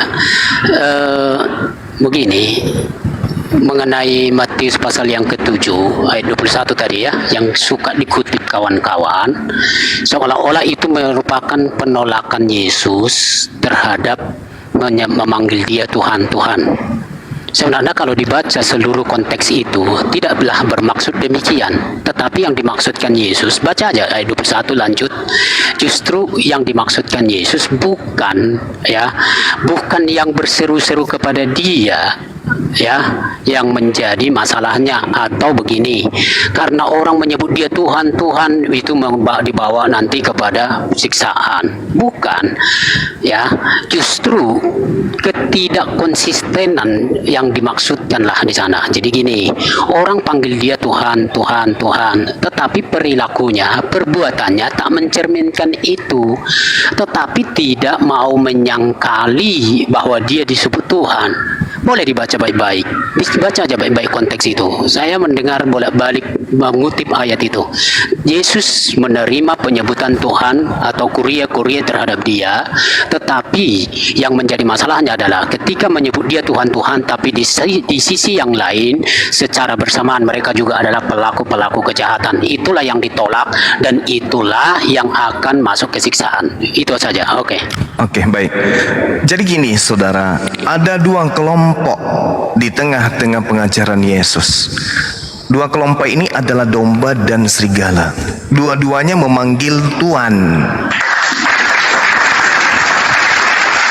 Tak ada pernah kita mendengarkan Yesus itu dipanggil dewa, Yesus itu dipanggil Theos.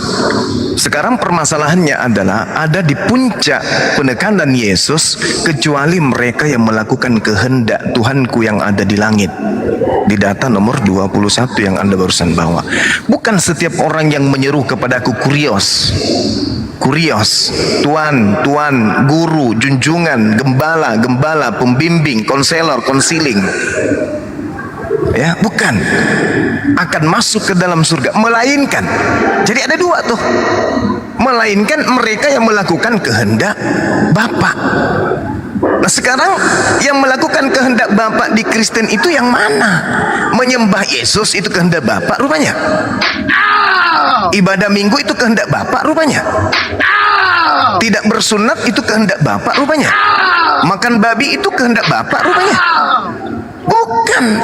Oleh karena itulah kemudian tidak ada pembenaran yang bisa kemudian duduk sebagai kebenaran absolut ketika ini yang Anda jadikan sebagai dasar pijakan. Oh tidak, Bang Suma, tidak semua orang yang memanggil Yesus Tuhan itu masuk ke dalam neraka, tapi ada juga yang memanggil Yesus Tuhan yang masuk ke surga. Siapa mereka? Kristen. Oh ya? Masa sih? Iya, kenapa? Ya karena kami orang benar. Tunggu dulu. Yesus sendiri mengatakan, kecuali mereka yang melakukan kehendak. Kehendak siapa? Kehendak Bapa. Kehendak Bapa hari Sabat. Kehendak Bapa jangan ada Tuhan lain. Kehendak Bapa kemudian harus di sinagoge. Kehendak Bapa jangan makan babi. Kehendak Bapa kemudian ibadahnya hari Sabat. Kristen? Bukan. Oke, baik. Kira-kira Bang Juma, supaya kita fokus di teks itu, bisa tidak Bapak tunjukkan yang disebut sebagai kehendak Bapak itu di situ? Apa yang dimaksud di situ? Oke. Inilah di teksnya. Oke, baik. Ini kan dengar. Waspadalah terhadap nabi-nabi palsu yang datang kepadamu dengan menyamar seperti domba, tetapi sesungguhnya mereka adalah serigala yang buas. Dari buahnya, apa buah di situ? Pengajaran. Dari pengajarannya kamu akan mengenal mereka. Nah sekarang hanya ada dua, yaitu Yahudi dan Kristen. Ada dua batang di sini. Ada dua pohon yang muncul di sini, yaitu pohon Yahudi dan pohon Kristen. Sekarang permasalahannya, kita perjanjian baru ini firman siapa? Dan kemudian perjanjian lama ini firmannya siapa? Itu satu. Yang kedua, terkait dengan dua pohon. Buah-buah yang dihasilkan oleh nabi palsu ini diantaranya menyebut Yesus Tuhan, bermujizat pakai nama Yesus, mengusir setan pakai nama Yesus, bernubuat pakai nama Yesus. Apakah Yahudi mempraktekkan itu? Tidak. Siapa yang mempraktekkan itu? Kristen. Jadi buah-buah ini di mana? Di Yahudi atau di Kristen? Di Kristen. Kenapa Kristen menjadi buah dari pohon dari nabi palsu ini? Kenapa? Karena mereka beriman kepada tanda jahat, yaitu mati bangkit pada hari ketiga. Baik. Silakan. Pertanyaan saya kira belum dijawab. Mana kehendak Allah dari ayat itu? Nah, Bang Juma masih tetap membuat narasi, ya. Yang saya maksud, ini loh, kehendak Allah yang dimaksud di sini itu ini. Nah, tapi Bang Juma menjelaskan ini dan itu. Oke, silakan saja, tidak apa-apa. Tapi saya tidak menemukan apa jawaban Pak Juma terhadap ini. Lalu kedua, supaya tidak gegabah, Bang Juma, ketika membicarakan konteks itu di zaman Yesus hidup. Nah, lalu siapa pendengarnya di situ? Nah, lalu menurut Anda apakah di situ ada orang Kristen? Lalu sekarang Anda bawa-bawa liter ayat itu kepada Kristen. Di situ tidak ada Kristen, Bang Juma. Jangan salah kaprah. Oke, itu saja. Tidak ada Kristen. Lalu siapa yang memanggil Yesus Tuhan? Islam. Oke, sudah. Mari kita melebar. Tetapi sekali lagi di konteksnya, di saat Yesus berbicara kepada pendengarnya pada waktu itu belum ada Kristen. Itu tolong dipahami. Oke. Jadi, baik. Lagi, maka ayat itu secara literally jangan dibakukan langsung kepada itu. Oke. Sekarang Anda apalagi sudah jualan obat apa lagi nih? Oke, tidak apa-apa. Silakan ngomong begitu terus. Sekarang Anda sudah lari kemana-mana, maka kok lari kemana-mana? Anda membawa, iya. Kok lari Tadi kemana-mana? kan penjelasan narasi-narasi yang tidak ada di ayat kan? Ada. Di situ kan tidak ada Kristen. Ada situ Kristen. Coba buktikan. Sekarang ada dari buahnya, dari buah. Di situ saya mau tanya Anda, yang mendengar Yesus ngomong itu ada Kristen atau tidak? Yang mendengar. Tidak ada. Yesus menasehati muridnya. Nah, sekarang yang datang kepada muridnya, yang datang kepada murid-murid Yesus ini, Anda bisa diskusi baik enggak? Oke, itu Kristen atau bukan? Saya tanya dulu. Yesus berbicara kepada orang Yahudi atau kepada orang Kristen di sini? Tidak ada Kristen di situ. Tidak ada Kristen. Setelah murid-murid Yesus siapa yang muncul? Kristen atau Islam? Oh, saya juga ada Kristen sekarang. Itu setelah. Oke, bagus. Anda sudah ngakui kan? Setelah. Ini kan yang datang nih. Yang datang. Yang datang setelah murid Yesus siapa? Kapan datang mereka? Di mana? Saya tanya sama Anda. Saya tanya sama Anda. Saya tanya sama Anda. Saya tanya. Setelah murid-murid Yesus yang muncul agama apa? Oke, berarti Anda mulai melebar. Biar kita melebar. nggak Melebar. Ini tersusun setelah murid Yesus. Di sini kan Anda Gimana? mengakui. Gimana? Dengar, Gimana? dengar. Anda mengakui tidak ada Kristen di dalam Matius 7 ini kan? apa? Betul. Nah, kapan Kristen mulai muncul? Di teks itu tidak ada. Saya tanya, kapan Kristen mulai muncul? Kisah Rasul 2. Kisah Rasul 2. Berkontaminasi dengan siapa? Berkontaminasi. Iya. Apa Kristen istilah apa? berinteraksi dengan siapa? Oh, dengan orang-orang sejaman mereka. Anda lalu? Bagus. Orang-orang yang sejaman Yesus, orang-orang yang sejaman Yesus ini murid Yesus atau bukan? Berarti Anda melebar dari ayat itu ya. Jangan pakai jurus gereja di sini. Jangan pakai jurus gereja. Yang berinteraksi, sabar. Yang berinteraksi dengan murid Yesus pertama kali agama Kristen, Hindu, Buddha atau Islam? Tidak ada di situ dijelaskan di ayat itu. Saya makanya bertanya sama Anda, jangan pakai jurus bulus. Jangan pakai jurus bulus. Ini murid Yesus, dengar saya jelaskan. Dengarkan, kalau guru dan jelaskan, murid dengar. Waspadalah terhadap nabi-nabi palsu yang datang kepadamu menyamar seperti domba. Ini ucapan Yesus kepada Yahudi. Betul? Betul? Mulai oleng.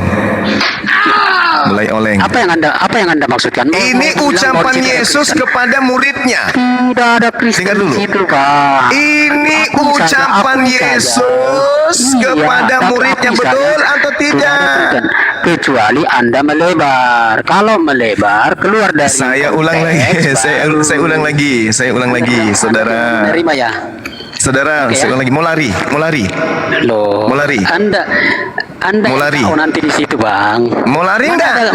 Mana ada Kristen di situ? Kan saya Terus ada nggak hubungannya? Ada nggak hubungannya murid Yesus dengan Kristen? Ada nggak hubungannya? Ada nggak hubungannya?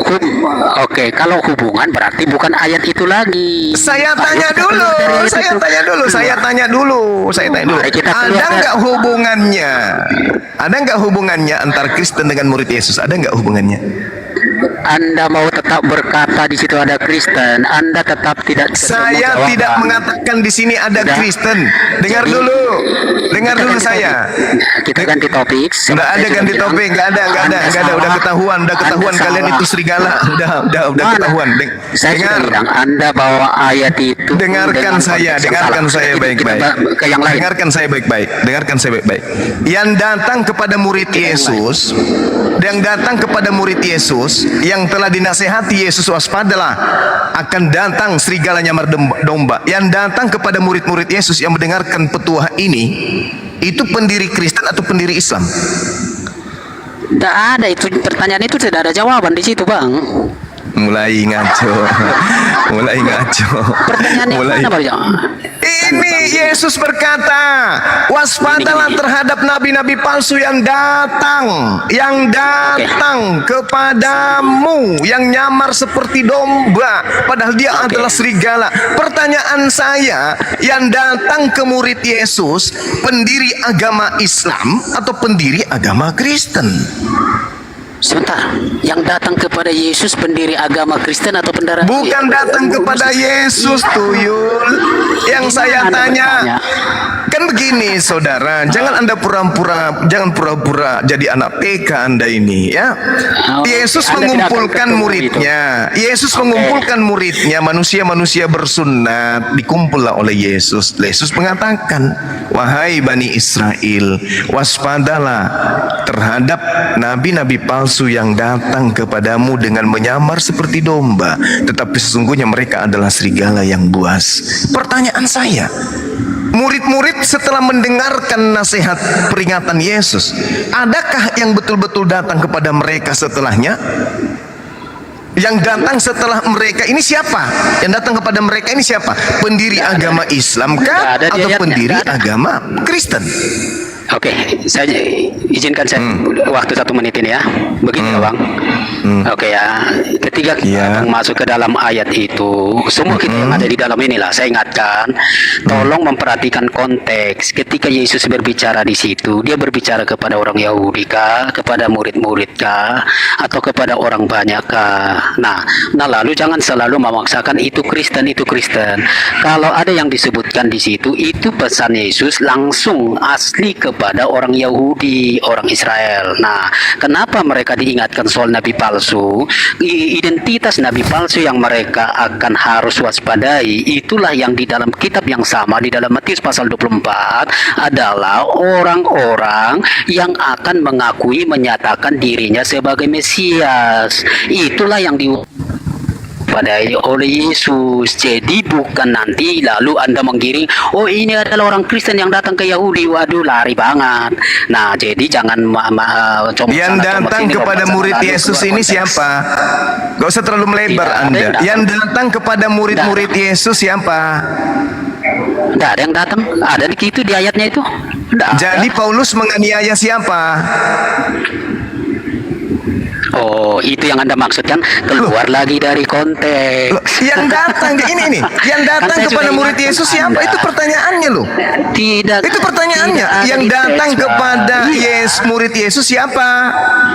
Nah, berarti lah keluar dari konteks ya. Biar saya layani. nggak apa-apa. Bukan. Sepakat lu. Bukan keluar dari konteks. Ini datang. Pertanyaan saya, yang datang kepada murid-murid Yesus siapa? Kok keluar dari konteks gimana? Yesus menasihati muridnya Yahudi. Wahai Yahudi, waspadalah. Waspadalah terhadap nabi-nabi palsu yang datang kepadamu, yang datang kepada murid-murid Yesus siapa? Alamak. Ini ada orang yang memperbodoh diri. Ulaika hum syarrul bariyah. Anda kalau sudah keciduk, jangan membatasi diri untuk menjadi orang waras. Yang datang kepada murid Yesus itu sopo? Yang menganiaya murid Yesus ini siapa?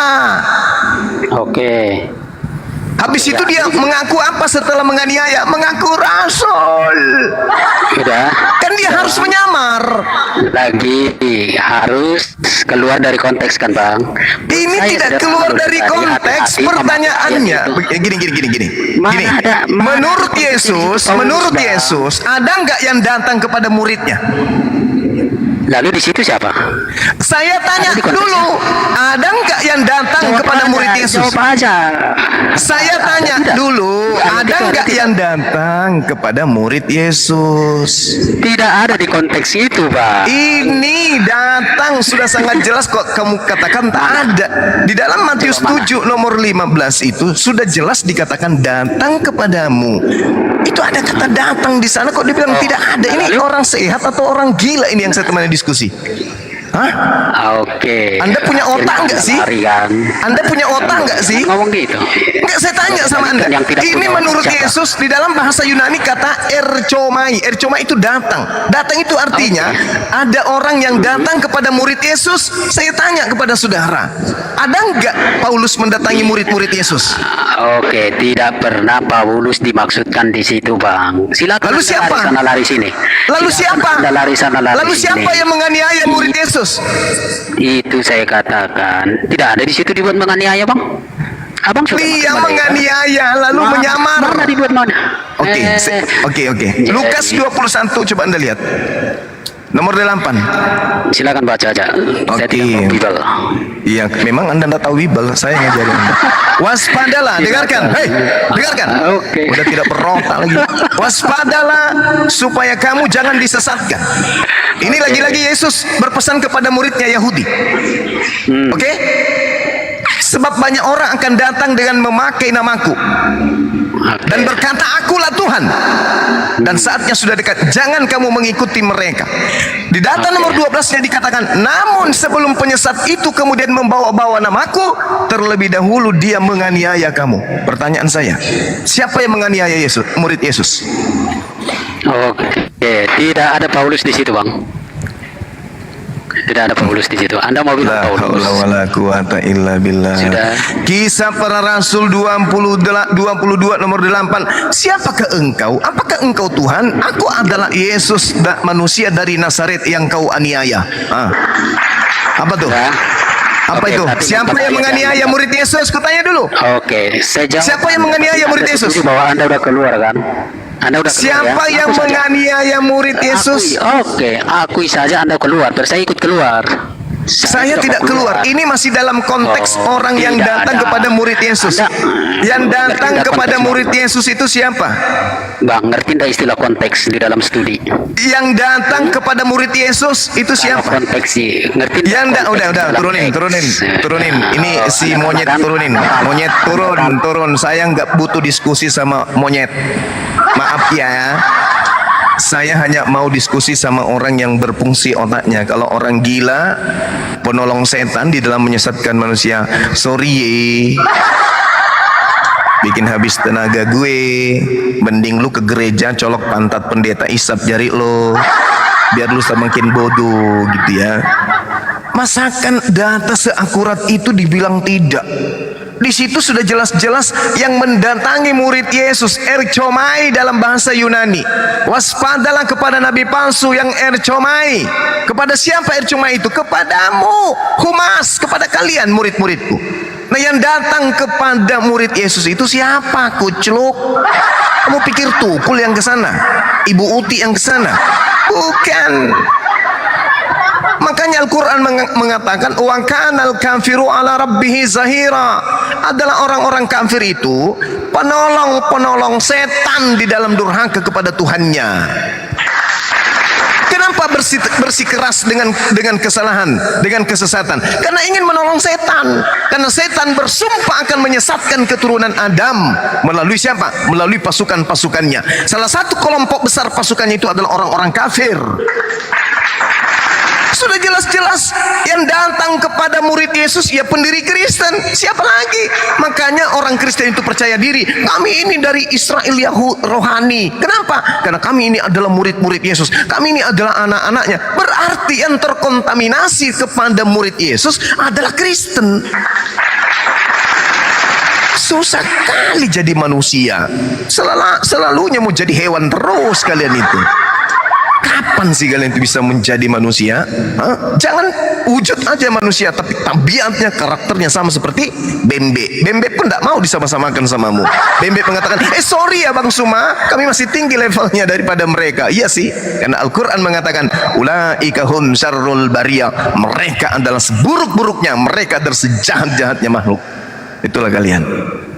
Bang Zuma, kali berapa jahatnya mereka ini Bang Zuma? Kali berapa? Sejahat-jahatnya makhluk kata Quran. Masya Allah. Kalau di Matius 23 nomor 15, 2 kali lebih jahat daripada Yahudi. Nah, itulah mereka. Mereka tidak mau Waalaikumsalam warahmatullahi wabarakatuh. Mereka tidak mau kemudian disebut sebagai penyamar. Padahal ini kan pondasinya sudah sangat jelas. Siapa yang menyamar antara Yahudi dan Kristen? Yang menyamar sebagai Yahudi siapa di sini? Di antara dua kelompok ini? Hanya orang gila yang tak tahu. Ini ada dua yang bukan asli dengan yang asli. Makanya dalam Matius 7 nomor 15 itu sampai nomor 23, di situ ada 2 pohon. Ada 2 pohon kemudian. Pohon yang baik menghasilkan buah yang baik. Pohon yang jahat menghasilkan buah yang jahat. Buah yang jahat akan ditebang dan dilemparkan ke dalam api neraka. Lalu bagaimana tanda-tandanya buah yang jahat itu? Memanggil aku Tuhan, bermujizat pakai namaku, mengusir setan pakai namaku, bernubuat pakai namaku. Itu siapa? Hindu, Buddha, Islam gitu. Ente kucluk. Bom. Udah nyata kali di dalam Matius 12, angkatan jahat dan angkatan tidak setia ini minta tanda, dan tidak ada tanda satupun yang akan diberikan kepada angkatan jahat dan angkatan tidak setia ini selain tanda Yunus bangkit pada hari ketiga. Mampus. Makanya kalian itu terseret-seret diberikan aib kekal. Yeremia 23 di data nomor 40 jelas sekali, nabi palsu melancarkan serangan penyesatannya, kemudian pengikutnya akan diberikan noda yang kekal dan aib yang kekal yang mempermalukan mereka dan tak terlupakan. Masih mau? Memperbodoh diri itu adalah aib. Udah jelas-jelas di situ diterangkan. Lalu kemudian adakah di situ tertulis namanya apa? Tulul. Di dalam Markus 9 nomor 7, maka datanglah awan menaungi mereka dan dari dalam awan itu terdengar suara, inilah anakku Yesus yang kukasihi, dengarkanlah dia. Hei, Tulul, ini dalil. Kitabmu sendiri yang mengatakan, dengarkanlah Yesus. Ada enggak suara Yesus mengatakan, wahai orang Roma Yunani, sembahlah aku,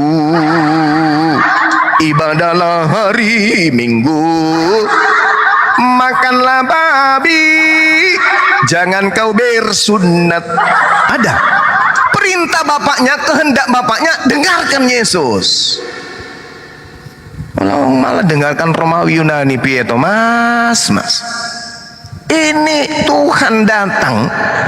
Lukas 9:35, Markus 9 nomor 7, apalagi Markus 1:11, banyak data yang perintah kehendak Tuhan. Dengar Yesus, dengarkan Yesus, dengarkan Yesus, dengarkan Yesus, dengarkan Yesus. Itu kehendaknya.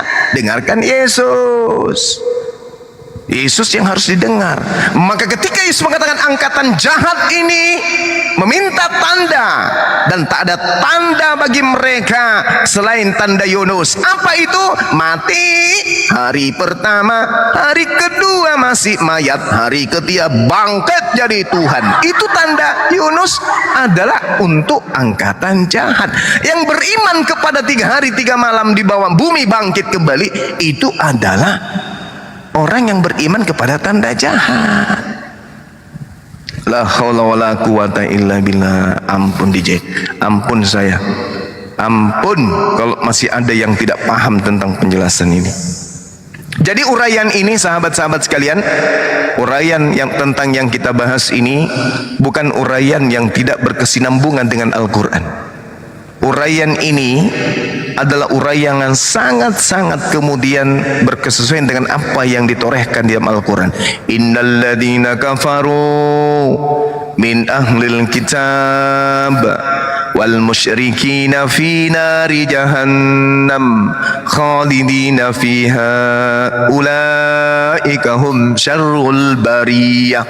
Sungguh, kata Allah, penekanan Allah ini di atasnya sungguh-sungguh. Sungguh, innal ladzina kafaru, orang-orang kafir dari golongan ahli kitab atau bahlul kitab dan orang-orang musyrik akan masuk ke dalam neraka jahanam.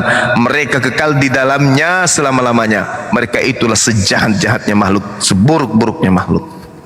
Itu Al-Quran yang menarasikan itu. Makanya ya, Allah Subhanahu wa ta'ala kemudian berjanji kepada iblis, qala rabbi fa'anzirni ila yaumi yub'atsun.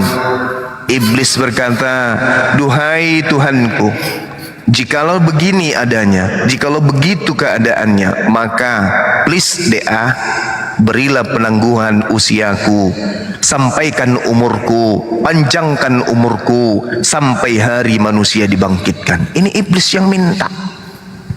Ini iblis yang minta. Sekarang pola iblis itu menjatuhkan manusia di mana?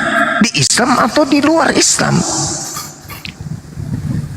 Angkatan jahat nampak tadi nyata.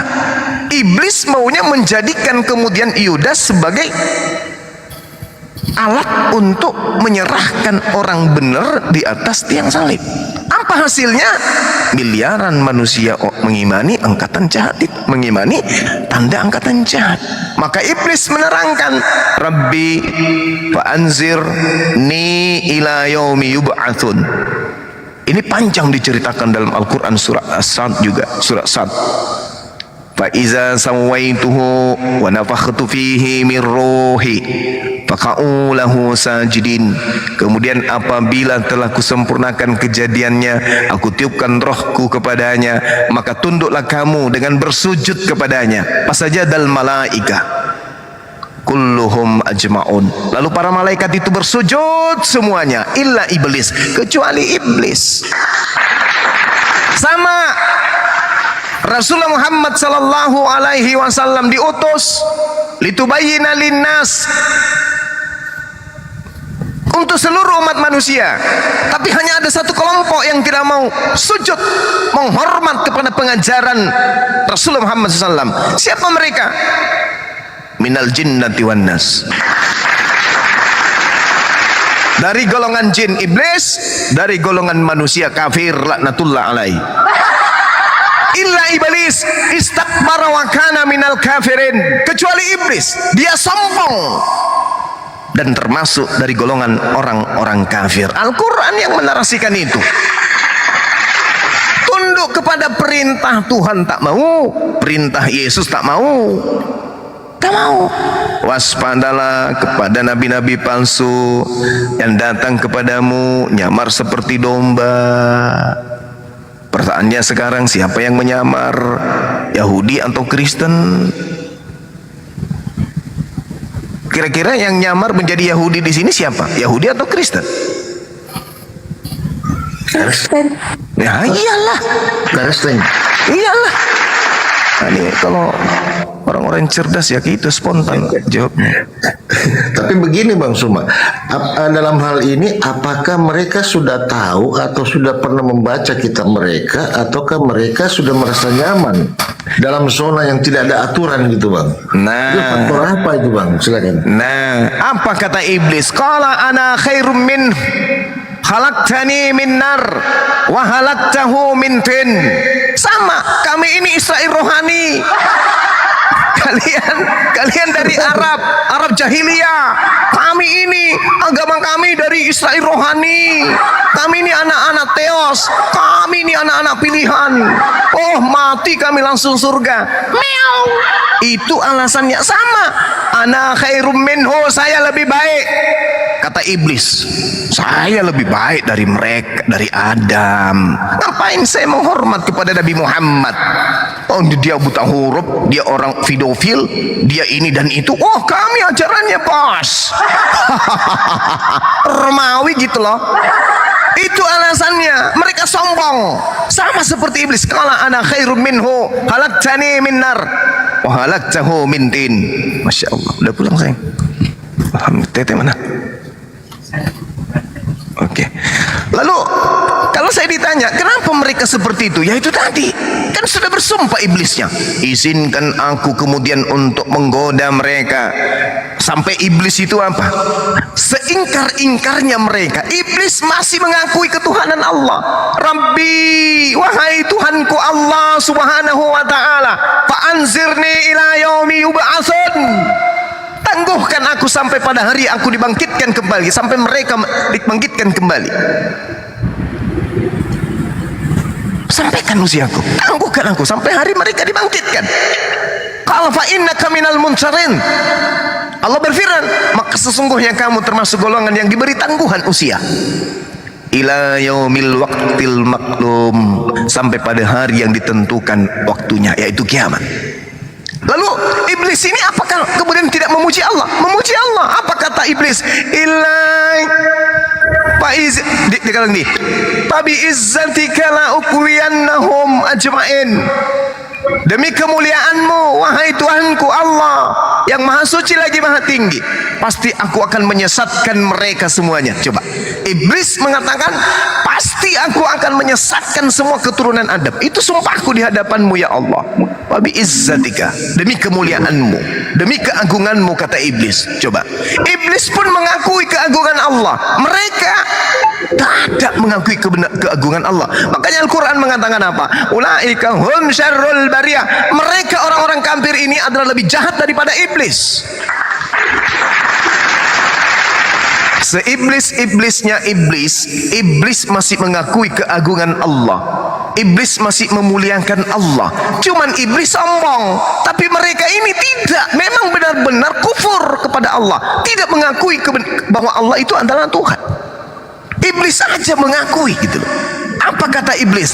Fabi izzatika, demi kemuliaanmu, demi keagunganmu ya wahai Tuhanku, la ugawiyannahum ajma'in, aku iblis akan menyesatkan semuanya mereka itu, illa ibadaka, kecuali umat Islam, minhumul mukhlasin, yang terpilih di antara mereka. Ini kata iblisnya udah jelas sekali tuh. Apa kata Allah kemudian? Kala fal haqqu wal haqqa aqul, maka yang benar adalah sumpahku dan hanya kebenaran itulah yang aku katakan. Lalu kata Allah, innal ladzina kafaru, orang-orang kafir, la amla'anna jahannam minka wa mimman tabi'aka minhum ajma'in, sungguh aku akan memenuhi neraka jahanam dengan kamu dan orang-orang kafir yang mengikutimu di antara mereka semuanya. Selamat datang di dalam kebinasaan. Ini Al-Quran yang mengatakan, ini Allah yang mengatakan, sungguh aku akan penuhi neraka jahanam dengan iblis dan pengikut-pengikutmu dari golongan keturunan Adam alaihissalam.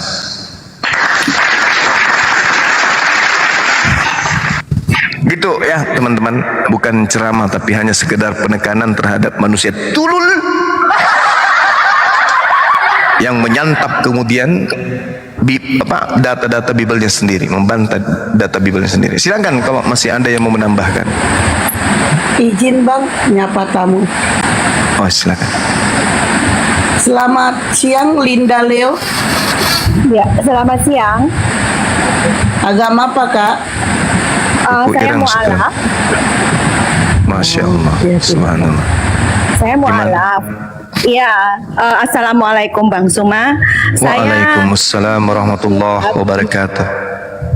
Iya, saya ingin konsultasi dengan Bang Suma karena saya mendapatkan ada satu masih keluarga saya itu menghina Nabi kita. Iya. Jadi saya ingin konsultasi secara pribadi karena hal ini sudah saya bawa ke Mabes Polri dan Mabes menolak laporan saya. Mungkin kurang bukti kali. Bukan, buktinya itu sudah nyata karena berupa rekaman dan sudah diterjemahkan. Izin Mbak Linda bentar, Mbak Linda kan mau konsultasi nih sama Bang Juma. Nah Bang Juma biar nanggapi konsultasi minum dulu Bang, biar gak kering Bang tenggorokannya Bang.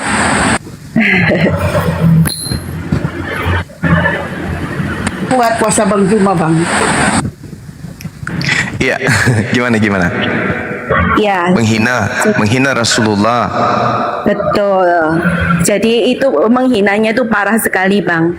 Jadi saya ingin bertemu, insya Allah ingin bertemu Bang Suma kalau bisa. Jadi saya mohon DM saya untuk mendapatkan WA-nya Bang Suma. Insya Allah saya akan berangkat ke Makassar untuk bertemu, untuk merundingkan dan membantu saya untuk melaporkan. Karena parah sekali. Ukti di mana ini sekarang? Saya di Malang, Bang. Saya di Malang, Jawa Timur. Malang, Jawa Timur, Iya. Jawa Timur. Iya. Tim kita ada di sana, kuasa hukum kita juga ada di sana. Oh, ada ya. Iya. Oh, saya bisa minta ininya, referensinya, Bang. Tunggu dulu. DM ini akun yang mana ini ya? Bisa DM sama Dinda Fandi Ahmad, nanti beliau yang koordinasi dengan saya. DM aja Dinda? dengan beliau. Ini Fandi Ahmad. Oh, Fandi Ahmad ya. Iya. Bu Linda, Oh, nanti ini ya. DM saja. Oke. Oh Siap. iya, siap Bang. Ya, saya gitu aja Bang ya. Siap. Assalamualaikum Bang. Waalaikumsalam warahmatullahi wabarakatuh. Saya kira padahal dari ngomongnya orang Medan. Bukan? Ya, sebenarnya kalau bisa sih hujatannya itu dipiralkan aja dulu. Itu pasti Buktinya nanti banyak. banyak. Iya. Buktinya ya. Pasti banyak yang sikapi nanti. walaqad arsalna min qablika fi siya'il awwalin, dan sungguh kami telah mengutus beberapa rasul sebelum engkau wahai Nabi Muhammad kepada umat-umat terdahulu. Apa yang terjadi kata Allah? Wa ma yantihim mir rasulin illa kanu bihi yastahzi'un. Dan setiap kali kami mengutus rasul datang kepada mereka, mereka selalu mengolok-olok rasul tersebut. Sama ketika Rasulullah datang, diolok-olok juga. Oke, mungkin masih ada oten di bawah yang mau diterapi. Silakan. Sambil menunggu, silakan Dinda Tahta, Ustadz. Ada yang menambahkan dari materi kita ini, waktu dan tempat, silakan. Ya, Gus. ini Gurunda. Jadi saya menemukan ya fakta dari apa yang saya simak semenjak kita dialog ya, bahwasannya mereka itu menghujat gitu ya, tapi menghujat Allah dan Rasulnya tentang Islam. Tapi ternyata benar yang dikatakan oleh Al-Quran itu ya, semakin dihujat maka semakin bersinar ya. Buktinya yang mu'allaf kepada Bang Juma itu banyak. Jadi benar di sini, yuridullah ayutfi'u nurallah biafwahihim wa ya'ballahu illa ayyutimma nurahu walau karihal kafirun. Mereka hendak memadamkan cahaya agama Allah dengan mulut ucapan-ucapan mereka. Coba mereka menghina Allah, Rasul, ya, Nabi Muhammad, tetapi Allah menolaknya, malah berkehendak menyempurnakan cahayanya. Dengan cara apa? Ya bisa dengan cara banyak yang mu'allaf gitu. Tujuan mereka menghina ya, untuk memadamkan Islam seakan-akan. Tapi Allah berkehendak lain. Dalam At-Taubah 32 justru Allah malah menambah sinar ya, tambah bercahaya, bersinar Islam itu. Ya dengan cara ya, kalau kita secara nyata itu buktinya Bang Juma selama beliau itu terjun ke dunia debat ini, banyak yang beliau mu'alafkan gitu. Berarti Allah ingin malah tambah mereka tujuan memadamkan dengan mulut kotornya, tapi Allah malah tambah menjadikan Islam itu bercahaya. Ini At-Taubah 32 ini ya kayak itu, luar biasa. Makanya kita kayak Bang Juma gitu, gak terlalu apa ya, namanya kita muslim pasti kita marah. Tidak boleh kita diem kalau ada menghina. Tapi di sisi lain, orang-orang seperti kita ini, kamu kira dengan mulutmu Islam akan padam? Pasti gitu. Tapi apa nyatanya? Malah banyak yang mu'alaf gitu ya. Gitu doang Gurunda. Ya ada nafiri lagi. Muak. Habis paket tadi, bro.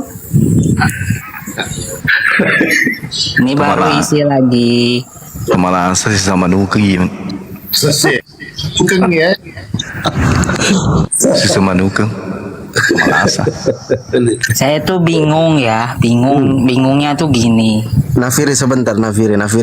Yesus kan sudah menyampaikan kepada kalian, Nafiri, bahwa Nafiri, hati-hatilah terhadap ragi. Lukas 12 nomor 1.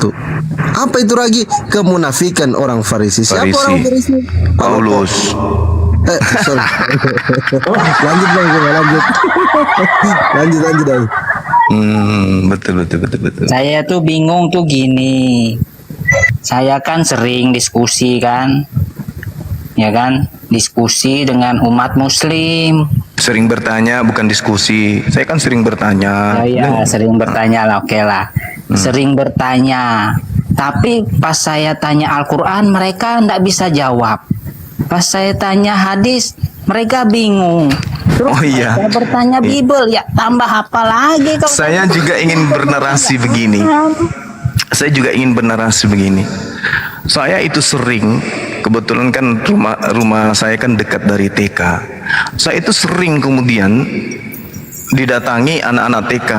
Kebetulan mertua saya kan kepala sekolah tuh. Guru sekolah. Begitu kemudian anak TK ini datang ke rumah, mereka sering bertanya tentang komponen mobil yang ada di Abah, ini apa? Kok besar kayak? Begitu saya jelaskan, dia nggak bisa masuk di otaknya. Anak TK ini semakin saya serius menjelaskan, semakin cengengesan dia, nggak bisa nangkap. Jadi dia cuman bisa bertanya, tapi begitu saya menjelaskan apa isi dari pertanyaannya, dia bingung sendiri. Sambil keluar ingusnya, lap-lap ingusnya, dan jilatnya kembali. Itu yang parah. Nah, yang saya temukan sama Nafiri itu ya persis. Dia bertanya, ini Abah, ini apa panjang-panjang warna hitam kayak gini, terus ada bocor-bocornya, ada air-airnya. Ini apa ini Abah? Aku jelaskanlah. Ini adalah ini. Belum selesai pergi bertanya lagi yang satu. Kalau ini apa ada? Belum lagi selesai dia. Kalau ini ada. Habis itu kencing di celana dia. Itu namanya bengek. Bengek namanya itu, bengek. Nakal, mulut besar, otak kerdil. Dompala Kardoba. Udahlah, yang lain ada nggak yang bisa dinaikkan, host?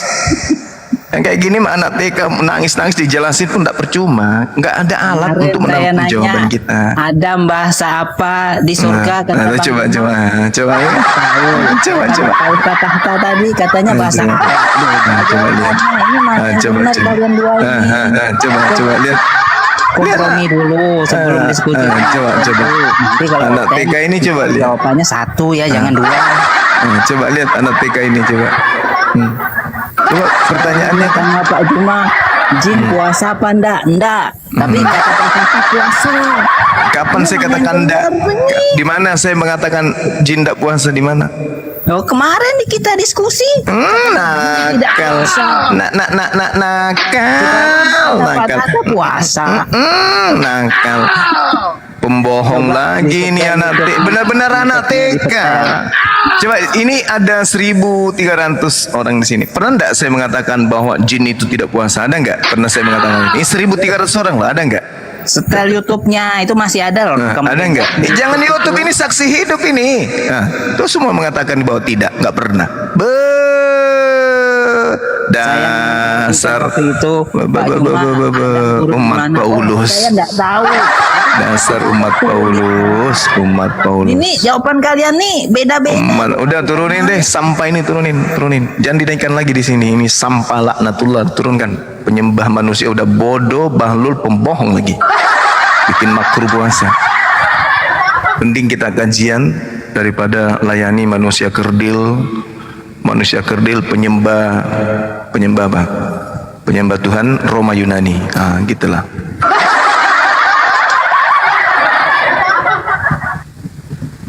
Kumpulan manusia-manusia tulul. Pak guru-guru saya selalu japri gini, anakku kalau diskusi dengan mereka pakailah bahasa-bahasa yang sopan. Lah, aku bilang gini sama guru, bukan guru yang ada di medan tempur. Penonton itu kalau nonton bola paling hebat.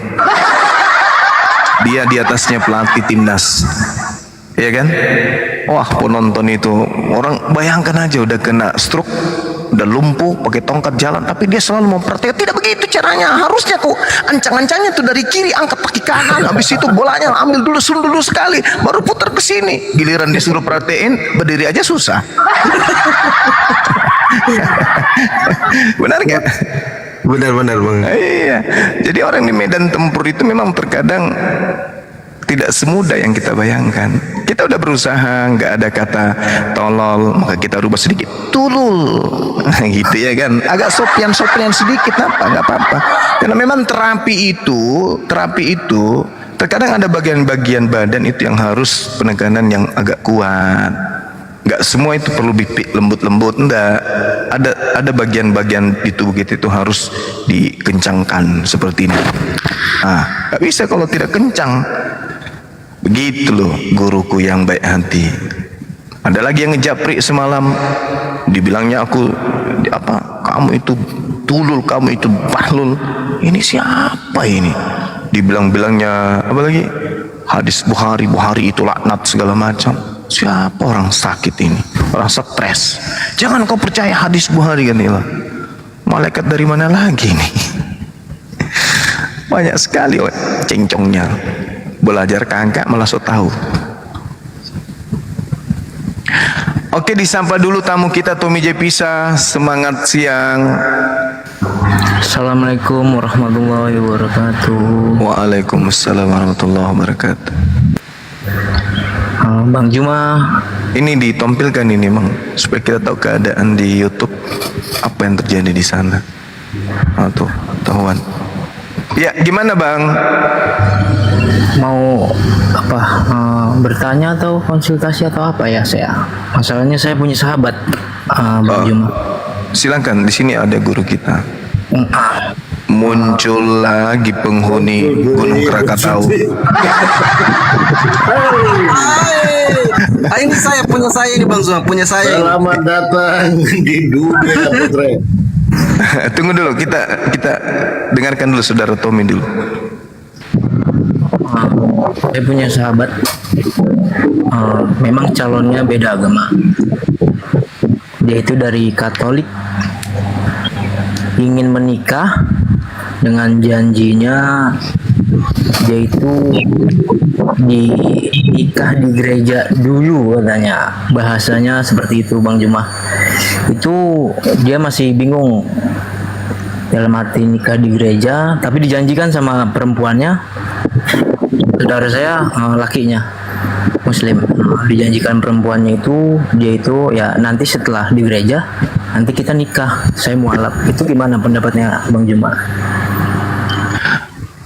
Ya, kita tahu kan agama Indomie itu kan dengan cara metode terstruktur mereka jalankan kemudian untuk menggait jemaat.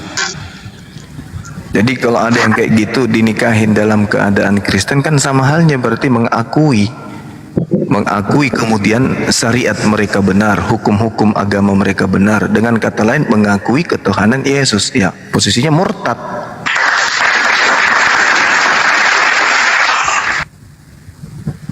Itu. Tapi kalau dari bahasa perempuan itu bukan murtad, kita cuma nikah. Dan saya berjanji, kata si perempuan itu, setelah ini saya mualaf, nikah di masjid. Nah seperti itu bahasanya Bang Juma. Kira-kira. Lalu setelah itu nikah di masjid? Iya. Benar-benar nikah? Benar-benar nikah. Jadi sekarang ini berdua gitu nikahnya di gereja. Yang pertama di gereja, untuk selanjutnya di masjid. Nah sekarang sudah terjadi. Nah ini akhir bulan ini hampir mau terjadi, udah persiapan. Gereja dulu, murtad dulu, habis itu mualaf lagi. Bahasa dia bukan murtad. Nggak bisa. Itu murtad itu. Kan sudah mengakui syariatnya mereka, hukum-hukumnya sudah diakui. Makanya dia mau. Iya. Berarti harus apa saya ngasih penjelasan ke sahabat? Ya, nikah secara Islam. Kalau memang mau mualaf ya mualaf. Jangan murtad, jangan nikah di gereja. Karena itu trik. Nanti setelah melakukan kegiatan di gereja banyak yang mereka harapkan. Orang ini bisa jatuh cinta dengan keadaan di situ dan seterusnya. Ada dasar pijakan kemudian, kalaupun dia mualaf, kalaupun dia nikah lagi di gereja, sasaran empuknya nanti itu adalah anaknya. Anaknya lagi, kalau dia tidak berhasil memurtadkan istrinya, anaknya lagi nanti yang jadi sasaran empuk. Sebenarnya kalau dari pihak perempuan, dari pihak keluarga perempuan yang Kristen ini sudah setuju gitu Bang Bima, sudah setuju. Kan kalian yang menjalanin untuk kedepannya, jadi ya sekedar nikah aja gitu. Kalau setuju kenapa harus nikah dengan cara nikah di gereja? Kalau setuju kenapa nggak di Islam aja? Karena orang tua si perempuan ini masih hidup, jadi dia gimana ya, berbakti lah Bang Juma, seperti itulah.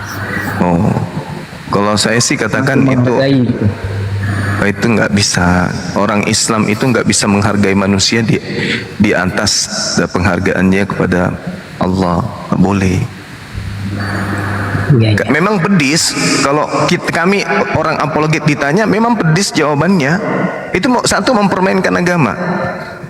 Kedua, memberi ruang kepada orang lain untuk melakukan, memudahkan hukum Islam. Yang ketiga, ini indikasi kemudian yang bisa menjadi contoh yang lain. Yang keempat, keberhasilan kristenisasi. Yang kelima, dampak psikologisnya terhadap anak ke depannya. Kami dulu nikahnya di gereja loh. Begitu anaknya berkembang besar, berinteraksi dengan orang-orang yang non muslim, oh kami dulu bapak kami akhirnya dipengaruhi, mudah mereka jatuh cinta karena bapaknya kami aja dulu nikahnya di gereja kok. Begitu datang orang yang bisikkan, kemudian mudah mereka anaknya nanti itu mudah untuk pindah agama. Kalau yang seperti ini aja dimudah-mudahkan, maka hal yang lain pun akan disepelekan. Itu trik. Itu trik, ya, salah satu trik mereka untuk cara memurtadkan. Kenapa? Dulu ada teman kantor saya juga begitu. Rajin ibadah. Oh, sholatnya bagus sekali. Bagus sekali ibadahnya. Kalau dia sholat itu khusyuk sekali. Tapi ada saat dimana kemudian dia menikah dengan cara yang tadi yang sama, terus dalam rumah tangganya ada masalah. Akhirnya apa? Diajaklah sama suami ke gereja. Nah, di sana mereka mendapatkan ketenangan. Murtadlah mereka. Gitu Bang. Jadi hindari, kalau saya hindari. Siap. Berarti intinya permutadan ya Bang ya? Ya murtad lah itu Bang. Mau ndak, tanya saya sama Bang Tommy, mau ndak Anda menikah dulu ke gereja, habis itu menikah di masjid, mau ndak? Pribadi saya enggak Bang. Ya enggak mau. Nah, begitulah selayaknya yang kita sampaikan. Ya, jadi apa yang Bang Juma sampaikan akan saya sampaikan ke sahabat saya juga gitu. Kalau itu murtad, masalahnya untuk orang tuanya di Palembang juga kuat gitu loh agamanya, guru ngaji. Nah itu dia. Salah gitu loh. Aib loh itu. Seorang muslim menikah di gereja, aib. Mau dia menikah 1000 kali di masjid itu tak bisa menutupi aibnya. Itu menggampangkan, orang seperti ini menggampangkan hukum Allah demi untuk syahwat. Itu aib. Oke, terima kasih Bang. Iya, sekarang kelasnya Saudara Luga untuk membuktikan Yesus itu pernah jadi ketua RT. Silakan Dinda Fandi, dibimbing. Selamat siang. Warahmatullahi wabarakatuh Bang Juma. Waalaikumsalam warahmatullahi wabarakatuh. Palopo, jadi kan Palopo monitor Palopo, silakan muridnya, mahasiswanya silakan. Aduh, saya sudah habis biaya Bang Pandi, udah kapok saya sama saya. Bagi saya mau Juma mau Palopo sama aja, semua rata, nggak ada istilah lebih tinggi. Saya Bang Pandi, rakyat lagi. Ya. Di mata saya semua rakyat, saya anggap semua anak buah. Jadi nggak penting mau Juma mau Palopo mau tukang sayur, karena di mata orang yang berkuasa semua itu adalah rakyat. Ya, jadi kenapa Yesus itu adalah Tuhan? Allah Bapa mengutus Allah Bapa mengutus anaknya yang tunggal yang diutus, bukan nabinya, bukan pembantunya. Jangan kita salah. Itu jelas di dalam Alkitab, karena begitu besar kasih Allah akan dunia ini sehingga dia mengaruniakan anaknya yang tunggal. Anaknya yang tunggal ini sebentar dulu, untuk jadi hakim dan raja. Ketika di akhir zaman hakim dan jadi RT kagak pernah kok jadi hakim pula, gimana ceritanya? Di mana Yesus pernah jadi RT? Di mana? Sebentar, jangan dulu ketakutan. Aku tanya di mana? Di mana jadi RT? RT mana dia? Bang Juma, santai aja Bang Juma, tenang. Ini kan saya bacain dulu ya, supaya kita ini agak jangan miring-miring, otak ini banyakan miring. Ya, Matius 25 dikatakan ya, ini ucapan Yesus ya. Matius 25. Saya bukakan sebentar ya, supaya kita tidak tersesat ya.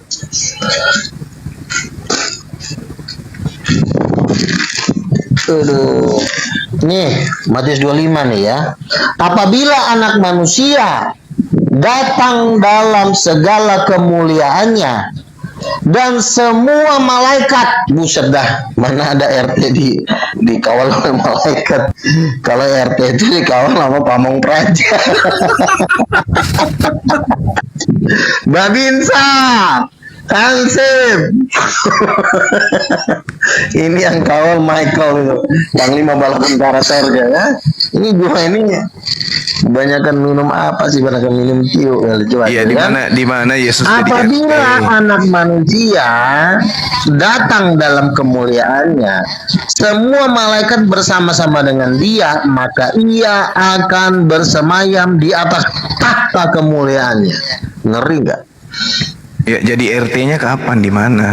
Ini cuma ketika Yesus datang pertama kali, dia itu belum mendirikan suatu kerajaan, tapi dia untuk menyelamatkan melalui penebusan di kayu salib. Dan dia pun sudah membangkitkan orang mati, memberi 5.000 orang makan dengan 2 roti 5 ikan. Itu RT nggak bisa bikin begitu. RT paling dia minta bansos, itu pun kadang-kadang disunat. Yang turun 500 dari pemerintah, turun ke rakyat 300, 200 disunat sama RT gitu. Kalau Yesus kasih 5.000 orang makan, itu gratis semuanya itu. Nah, jadi Yesus ini kan pekerjaannya belum selesai. Dia baru menyelesaikan sebentar. Nah, ada yang itu nggak rotinya itu? Ada yang itu nggak pas 500 gitu loh? Ada yang itu nggak? Datanya. Iya kan, ketika RT ini kan menerima bantuan dari pemerintah, kadang-kadang kan yang turun 300, ambil 200 sih kan, kurang ajar itu RT itu.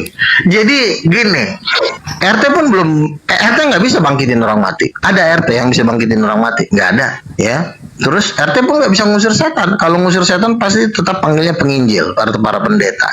Jadi Yesus itu sudah menyatakan kuasanya di bumi, tetapi itu dia belum menjadi raja. Yesus berkata dalam Matius 16:28, anak manusia kelak akan datang diiringi oleh malaikat-malaikat kudus. Bayangin, yang iringin Yesus itu beribu-ribu laksa malaikat ketika nanti dia datang turun di Bukit Zaitun. Kira-kira ketika Yesus datang nunggang kuda, diiringi seluruh pasukan malaikat, kira-kira Juma dan kawan-kawan para anggota api ini mau ngumpetnya di mana nih?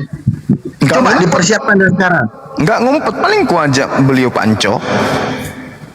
Nggak bisa. Wah, dia itu beribu-ribu laksa malaikat. Satu malaikat aja bisa bunuh 3.000 orang. Mana ada. Apalagi ini beribu-ribu laksa malaikat. Satu malaikat aja disuruh nyekek kamu, si Sugi, si Kores, bisa.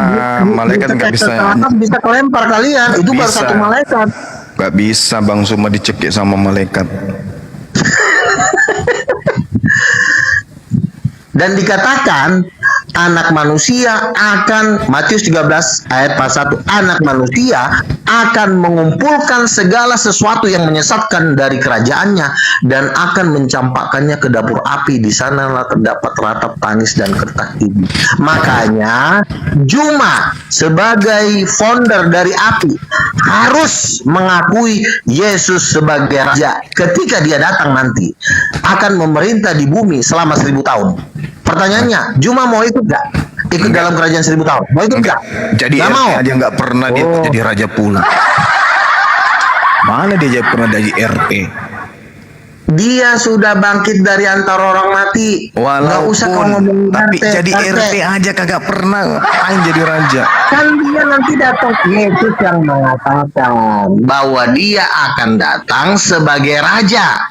Lukas 19 ayat 27, Yesus berkata, saya bacakan ya. Lukas 19 ayat 27. Bagaimana kira-kira nasib Juma dan kawan-kawan ini ketika Yesus datang sebagai raja? Saya bacakan Lukas 19 ayat 27. Ini saya bacakan ya. Akan tetapi semua seteruku ini yang tidak suka aku menjadi rajanya, bawalah mereka kemari dan bunuhlah mereka di depan mataku. Jahat kali Tuhan kau itu. Ya memang jahat. Memang Yesus akan membunuh. Songong karena kali kamu dia. ngerecokin mulu di kerajaannya. Jadi RT aja kagak Yesus pernah bikin kerajaan, kau bilang-bilang Mana RT. sih? RT itu nggak bisa bangkit dari antara orang mati. Kau samakan pula Yesus dengan RT. Kalau Yesus bangkit, itu sudah kalau bangkit dari orang mati itu sama selevel dengan suster ngesot.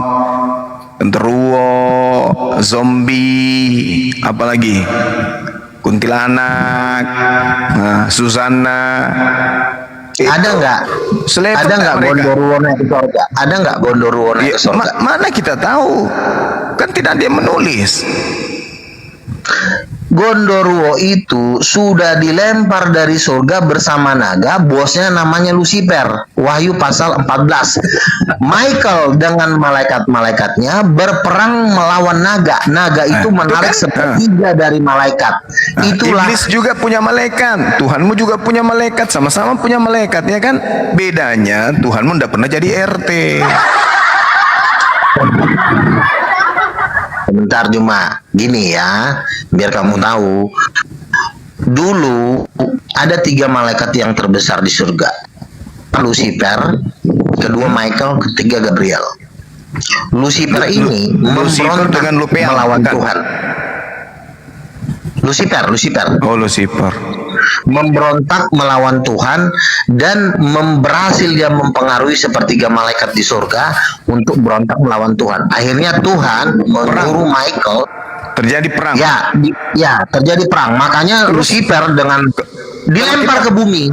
Dilempar ke bumi mereka sekarang. Surganya Luga terjadi perang, di mana kita sembunyi? Lucifer itu sudah dilempar sebelum dunia dijadikan ke bumi. Jadi kejadian perang di surga itu sebelum dunia dijadikan. Oh, jadi perangnya sudah terjadi. Sebentar mau coba ya. Setan, Gondoruo, Tuyul, Kuntilanak itu adalah malaikat-malaikatnya si Lucifer. Tadinya mereka malaikat. Suster ngesot masuk juga sebagai barisan malaikat. Itu kan dulu bekas malaikat di surga. Mana pernah Tuhan menciptakan suster ngesot? Suster ngesot itu adalah setan-setan yang sudah dilempar oleh Bapa di surga atau Tuhan Yesus, dilemparkan melalui disuruhlah pembantunya Mikael. Tolong Mikael lemparkan Lucifer dengan sepertiga malaikat. Itu sepertiga loh, jumlahnya miliaran. Kalau Pak Bom ini bukan jelmaan malaikat juga? Jangan lari ke situ dulu. Serius aku nanya, kau kan tahu alam gaib kan bisa kamu terawang. Bom ini bagian dari malaikat Lucifer itu enggak? Ya, dia tidak mentaati Tuhan Yesus, makanya dia nanti satu sel dengan kamu di alam maut. Siapa? Itu sel kamu nanti nomor 303. Kamu ntar bareng sama bom di situ berdua. Aman nggak di situ? Berarti saya harus siapkan linggis nanti panas. Kalau kamu udah satu sel, tergantung kamu. Kamu mau pilih sama Rudi Yohanes apa sama Bom. Karena 304 itu ada selnya Rudi, kamu 303 berdua sama Bom. Oh, bukannya Bom ini siluman kodok? Iya, mirip-mirip lah sama kamu. Hancur kau Bom. Hancur kau. Bang Luga. Ini aja Bang Luga, temanya bagus ini Bang Luga. Ketika Yesus waktu itu ditanya oleh orang-orang Yahudi, ini temanya, lihat Bang Luga ya. Wahai Yesus, perlihatkanlah kepada kami mukjizat. Itu kan waktu itu orang-orang Yahudi minta kepada Yesus, perlihatkan kepada kami. Apa kata Yesus? Saya tidak akan memperlihatkan kepada kalian mukjizat selain mukjizat yang diberikan oleh Tuhan kepada Nabi Yunus alaihissalam waktu itu. Nah, kita kalau menganalisa, mengkaji Bang Luga, Nabi Yunus alaihissalam itu kan waktu ditelan paus, apakah dia mati Bang Luga? Gini loh, kamu itu jangan mengambil tema-tema ambigu supaya kamu cari remis. Kamu jangan capek. Kamu ini mau cari remis nih si lontong. Enggak, ini tema. Intinya murid-murid sudah bilang Yesus mati dan bangkit. Kalau udah jelas Yesus mengatakan murid-muridnya Yesus mati dan bangkit, kamu jangan cari-cari cara-cara supaya kira-kira bisa digantung, ya kan? Biar perdebatan makin lama. Intinya saksi mata mengatakan Yesus mati dan bangkit. Udah, kau diam sekarang. Kalau dia nggak bisa data. Kamu loh, itu kan kejadian di depan mata. Ngapain harus nanya ke Yunus? Ya betul, Yesus itu kan mengatakan Yunus akan ya, diperlukan. Masalah dia mati anak kan itu kan bisa pembahasan khusus. Intinya kan Yesus sudah bilang berkali-kali anak manusia akan disiksa dan mati dan bangkit dari yang ketiga. Berkali-kali Yesus sudah ngasih tahu selama dia masih hidup. Ngapain lagi lo menerima apa mimpi atau pewahyuan? Nggak perlu, mimpi dan pewahyuan nggak berlaku di sini. Yang berlaku di sini saksi mata. Mimpi lagi apa sih? Kan udah gue bilang kan. Bang Luga bahwa tidak akan diperlihatkan mukjizat apapun kepada kalian selain tanda mukjizat Nabi Yunus alaihissalam ketika Ya itulah kebangkitan Yesus dari antara orang mati yang disampaikan oleh Yesus. Yesus juga kan ngomong, kamu kalau kamu ingin mengerti ucapan Yesus, jangan baca ucapan Yesus satu-satu aja. Yesus sudah bilang, aku akan mati dan bangkit, jelas-jelas. Terus lu mau apa lagi sih? Mau kerajaan apa lagi yang lu dirikan di muka bumi ini? Ngerecokin aja lu terus kan habis nanti lo. Masalahnya jadi RT agak kau pernah gitu loh Bang. RT apa? Ini udah bangkit dari antara orang mati. RT lagi, aduh, omongan nggak berbobot banget sih jadi RT apa sih RT? Gue juga bisa jadi RT. Malas gue jadi RT. Gue mau jadi rasul. Gue aja yang pembantunya semua jadi rasul, kenapa lo menjadi RT lagi? Tobat kau. Udah pada tua juga bukannya bertobat. Enggak, kenapa lu marah? Ini kan ini Yesus kan berkata. Bang Luga, benar tidak Yesus berkata tidak akan kuperlihatkan kepada kalian mukjizat selain mukjizat ya usah kebanyakan ngomong kau. Yesus sudah bilang anak manusia akan bangkit dari yang ketiga. Jelas-jelas itu ucapan Yesus. Tapi gini Pan, nanya lagi banyak bahwa Yesus itu manusia. Mutor, cari remis ini. Tapi gini, cari remis ini anak satu nih. Biar lama lah gua ngebahas itu. Ini lama. Habis lah waktu. Baru cuma ntar pura-pura saya mau sholat. Ya, dia turun. Iya sebentar. Banyak kali alasan. Jadi kita nggak usah disamakan lagi karena dia udah ngaku bahwa Yesus itu manusia. Kenapa lagi? Apalagi yang mau didiskusikan? Jadi dia tadi bilang bahwa anak manusia. Yesus itu manusia. Sebentar. Nah, berarti bukan Tuhan ya? Begini Cok. Yesus itu memang manusia. Pekerjaan yang dilakukan oleh Yesus itu bukan pekerjaan Nabi. Ada itu pekerjaan menghakimi manusia, itu bukan pekerjaan Nabi. Menghakimi, melempar orang ke neraka itu bukan pekerjaan Nabi. Pekerjaan Nabi cuma satu: sampaikan firman, meninggal, tua, meninggal. Sampaikan firman, mati, pulang ke Quran. Itu pekerjaan Nabi. Nggak ada pekerjaan Nabi ngulin orang di akhirat lalu dihakimi, dilempar ke neraka. Itu adalah pekerjaan anak tunggal. Nggak tahu anak tunggal itu apa? Anak tunggal itu firman Allah. Susah kali kalian atur. Iya. Keluarkan nanti kerajaan kalian dalam nama Yesus. Berarti manusia ya, bukan Tuhan ya? Manusia Allah yang sudah menjadi manusia. Ini lama-lama nih anak tololnya bukan main. Kau lihat, udah lama kau ajarin. Kenapa kau tambah tolol? Makin bego kau lihat setiap hari kau diajarin. Untung kau nanti ditamparnya sebagai Beelzebul bapak kau. Enggak gini Bang Luga, konsisten. Tadi kau bilang Yesus Tuhan, tadi kau bilang lagi tak telah datang sebagai anak manusia. Jadi macam mana kau ini? Iya Tuhan ya, jadi manusia. Aduh, begonya kelewatan kau. Tuhannya jadi manusia, makanya Yesus itu menjahatin, melempar orang ke neraka. Itu bukan pekerjaan Nabi. Kurang ajar kau ya. Susah kali kau jatuh. Ku campakkan nanti kau. Di mana ditulis Tuhan jadi manusia? Jangan ngadi-ngadi. Nanya lagi. Cari. Jangan malas kau. Pura-pura nggak tahu lagi kau. Berak. Cebok kau. Wakil. Lalu di mana Yesus pernah jadi RT? Pecat nanti kau. Di mana Yesus pernah jadi RT? Di mana? Ini lagi pertanyaan anak kecil. Ini lama-lama digulung. Iya kan dianggap raja dia. Sementara 33 tahun dia nggak pernah jadi RT kok jadi raja. Penting itu Bang Luga. Di mana dia jadi RT? RT berapa? Atas kepala Yesus. sebentar ya. Ada kutu. Di atas kepala Yesus ketika dia disalib tertulis. Inilah raja. Tertulis, inilah raja, orang Yahudi. Kok raja pula? Jadi RT-nya di mana Orang dia? Yahudi. Boro-boro jadi raja, jadi RT aja kagak pernah.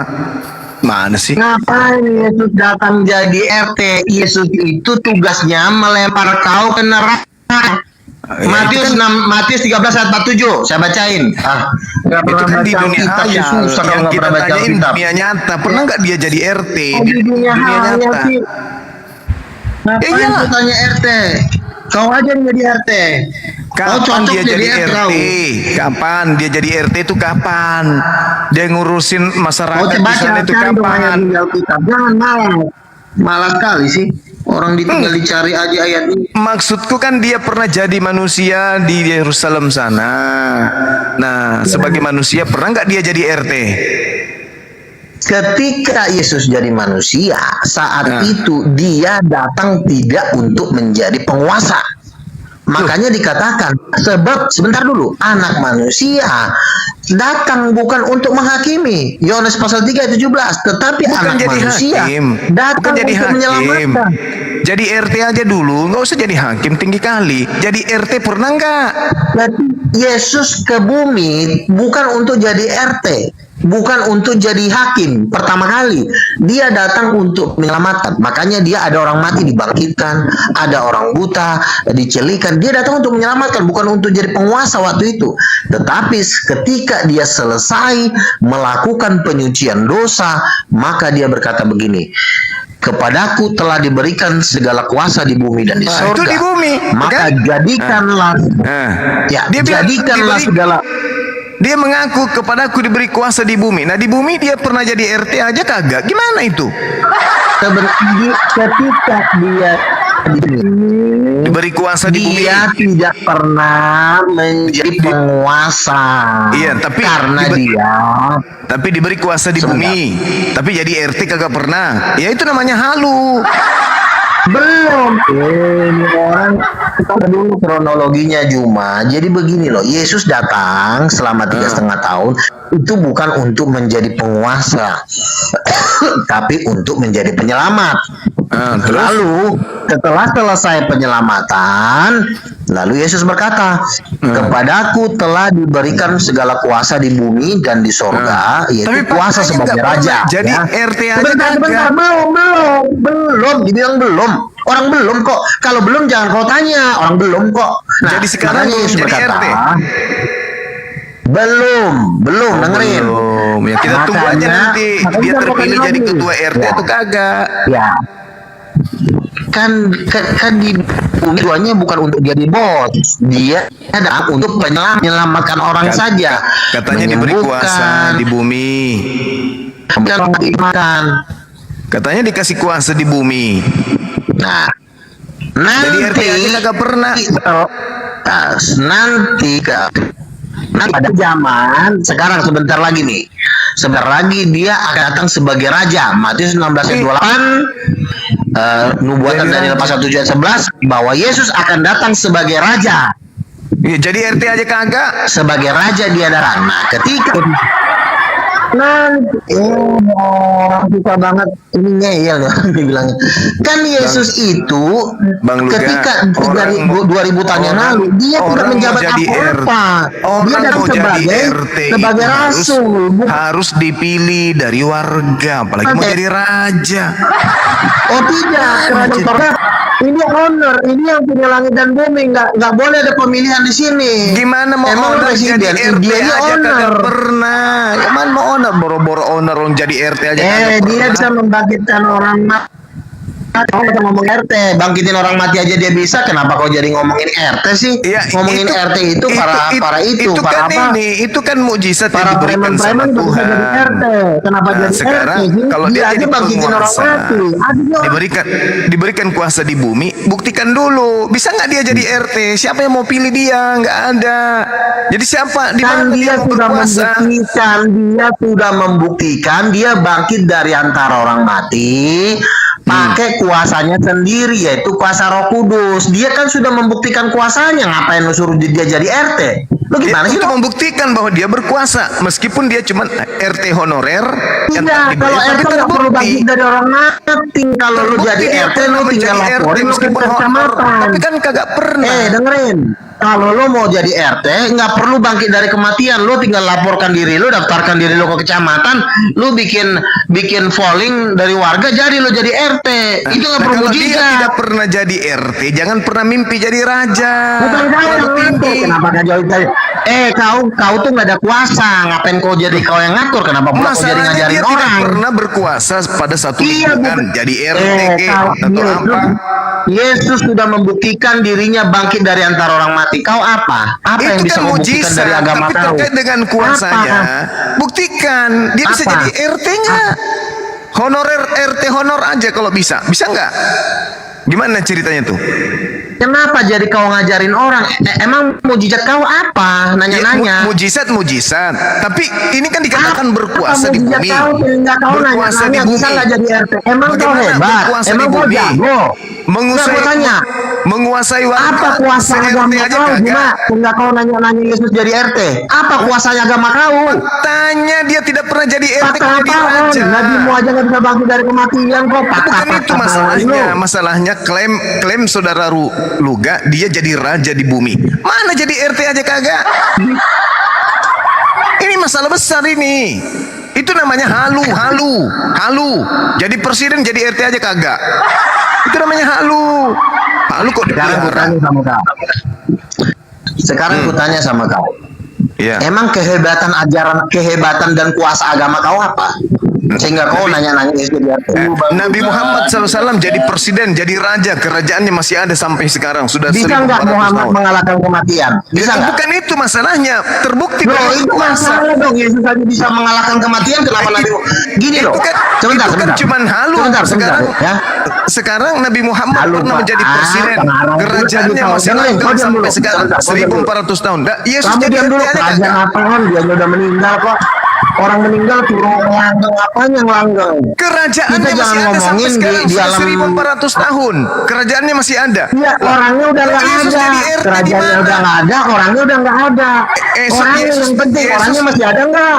Jadi RT aja kagak pernah kok. Yesus sudah bangkit dan naik ke surga, duduk di sebelah kanan Bapa Itu berkata kan sebagai raja. halusinasi, Nabimu meninggal, nggak bisa itu bangkit. cuma halusinasi. Tahu apa sih yang kau ajarin? Itu hanya ada di dalam kertas tertulis. Halusinasi Faktanya apaan? kagak. Nabimu mati tuh halusinasi. Tapi faktanya dia pernah Sekarang jadi gua tanya. presiden, dia pernah jadi Sebentar, raja dan gantian kerajaannya bicaranya. masih ada sampai sekarang. Yesus jadi RT Sebentar, aja kagak sebentar. pernah. Sebentar dulu, kamu jangan ngomong RT. Nabimu masalahnya mati. Nabimu dia punya mati, kau jangan ngajarin orang. Dia punya kerajaan, terbukti dia pernah jadi raja, kerajaannya Sebentar. masih ada sampai hari ini. Kerajaan apaan? Yesus jadi RT aja Jangan. kagak pernah. Nggak usah, selamatkan dulu dirimu dari kematian. Buktikan dulu Yesus pernah jadi RT, baru jadi raja. Mana sih abang ini ah? Jangan Yesus sudah bangkit dari kematian, sudah melebihi RT. Dia itu udah Tuhan. Kok jadi RT sih lo? Jadi Tuhan Orang pula bangkit jadi dari RT kematian aja itu kagak? Tuhan. Jadi RT kagak jadi Tuhan lagi. Orang Gimana cerita ini? Ngapain dia jadi RT? Kau aja yang jadi RT sama keluarga kau. Kan dia kau harus suruh buktikan jadi RT? dia kuasa Keluarga katanya. kau aja yang jadi RT. Dia kuasa. Keluarga kau jadi RT boleh. Gimana mau kuasa Ngapain, Boy? jadi RT aja kagak? Mujizat kau nggak ada, ngatur-ngatur orang. Sebentar. Bukan ngatur, bukan Gimana, ngatur. kamu diam dulu. Kamu diam dulu. Tidak mau Kamu diam dulu. Kamu diam dulu. Kita nggak mau Ya, kamu diam dulu. dibodohi. Sebentar. Yesus Sebentar berkuasa dulu, jadi sebentar dulu. raja. Di mana Iya, jadi masalahnya RT kau aja nggak ada kagak? tenaga masalahnya. Agama kau, kerajaan kau nggak punya power. RT Jangan ngajarin orang kau. Habis itu lurah, kecamatan, gubernur, bupati, gubernur, presiden. Mana ada pernah jadi RT aja kagak pernah. Bikin malu aja. Diam dulu. Iya, iya. Diam sebentar ya. Kejar ayatnya di mana tertulis Yesus mengalahkan kematian. Di mana ayatnya? Ya, kau diam dulu. Iya, kamu diam dulu. Iya, di mana ayatnya Yesus mengalahkan kematian? Iya, kau diam dulu. Tolong. Kamu diam dulu. Kalau lagi ngomong bilang. Makanya jangan dunia halu. Yesus raja, Yesus Kamu raja, diam dulu. jadi RT Sebentar, aja kagak sebentar. pernah kok. Satu aja dulu yang ngomong. Yang ngomong satu aja. Iya, di Tamparin mana nanti kalian berdua. tertulis Kamu diam Yesus dulu. mengalahkan kematian di mana ayatnya Iya, tertulis? diam dulu muncung kau. Aku lagi mau cerita. Kau diam dulu sebentar. Nah, gini Juma ya. Kamu kan tidak punya kuasa. Muhammad pun tidak mampu bangkit dari kematian. Nah, kalau kamu tidak punya kuasa, kau ngomong bagus, tapi lebih bagus lagi kalau kau diam. Paham kau? Jangan ngajarin orang kau. Terbukti dia pernah jadi raja, Ya, udah kerajaannya terbukti. masih ada sampai Nabi sekarang. udah meninggal, Yesus ngajarin jadi orang RT aja lagi kagak. satu. Kau Yesus di mana jadi ngajarin RT? orang, pucur nanti kau. Yesus Campakkan Yesus di mana nanti jadi kau. RT? Di Ngajarin mana Yesus orang jadi lagi RT? kau. Nah, apa nama RT-nya? Apalagi jadi RW. Kau Belum nggak lagi jadi usah lurah. ngajarin orang. Gimana mau jadi raja? Kau itu nggak punya Terus jadi kuasa. RT aja Nggak kagak. punya kuasa. Inilah orang. Ini lama-lama nih anak dilempar loh. Enggak, maksudnya kalian itu terlalu lebay. Tuhan Yesus, harusnya Yesus itu dipanggil RT, Pak RT Yesus dulu. Ini panggilannya terlalu tinggi. Jadi RT aja kagak. Nabimu Manusia aja begini. nggak bisa bangkit. Kau jangan ngajarin orang. Jangan Bodoh bandingkan kali kau dengan ngajarin. sosok Nabi. Yesus itu Tuhan katanya, tapi jadi RT kagak pernah. Yesus Kan halu. itu dia tidak perlu jadi RT karena dia yang punya langit ini. Kolor Itu goblok. kan cuman halu jadinya kan. Dia Biar sudah raja di dia atas bangkit segala dari raja. antara mati. Nabimu nggak bisa bangkit dari kematian. Yang Ngajarin namanya orang lagi raja tahu. itu, raja itu penguasa. Dia punya Bukan raja. kau yang ngatur. Bagaimana Kau tuh mau manusia jadi raja? sesat. Bagaimana Kamu jadi jangan raja? ngajarin orang. Lu jadi Kamu RT tuh nggak punya kagak. kuasa. Nabimu RT nggak bisa kagak. bangkit. Kau jangan ngajarin orang. Kurang Terus ajar saya kau. tanya, pernah ndak Yesus jadi RT? Dia yang punya langit dan bumi. Itu cuman halu. Buktikan dulu dia pernah jadi RT. Baru kita Dia percaya. sudah bangkit dari kematian. Bangkit dari kematian itu suster ngesot. Nabimu sudah mati. Nabimu nggak bisa bangkit dari kematian. Makanya jangan kau ngajarin Tuyul dan orang. Nanti Bayu. kau masuk ke neraka kau. Apalagi? Bandel kali kau. Zombie, apalagi? Masuk neraka aja kau. Zombie itu setan. Itu bekas itu dilempar dia, dari bangkit surga dari sama kematian. Yesus. Bangkit dari kematian. Salah kau. Suster Nabimu aja ngesot, nggak bisa bangkit. Susana, Ngajak orang lagi si tahu. manis jembatan Ancol, si botak berambut panjang. Itu Nabimu semua. nggak bisa bangkit dari kematian. Jangan kau ngajarin orang. Itu Goblok kali semua. kau tolong. Si gundul bersisir itu semua adalah orang yang bangkit dari kematian. Gimana ceritanya? Buktikan dulu Yesus pernah duduk jadi RT. bangkit manusia tolol, goblok kau. La haula wala Nabi mu quwwata gak bisa illa bangkit, billah. RT lagi kau omongin. Bapak kau aja jadi RT. Bapak kau jadi RT sono. Kan Yesus katanya raja. Bapak kau aja. Yang namanya raja itu kan harus ada yang dikuasai. Apa yang dikuasai? Long jadi RT aja nggak pernah. Yesus sudah mengalahkan maut, sudah bangkit dari kematian. Aduh, Ibu nggak bisa bangkit, jangan kau ngajarin orang, nanti pala kau ditempelin, nanti pala kau.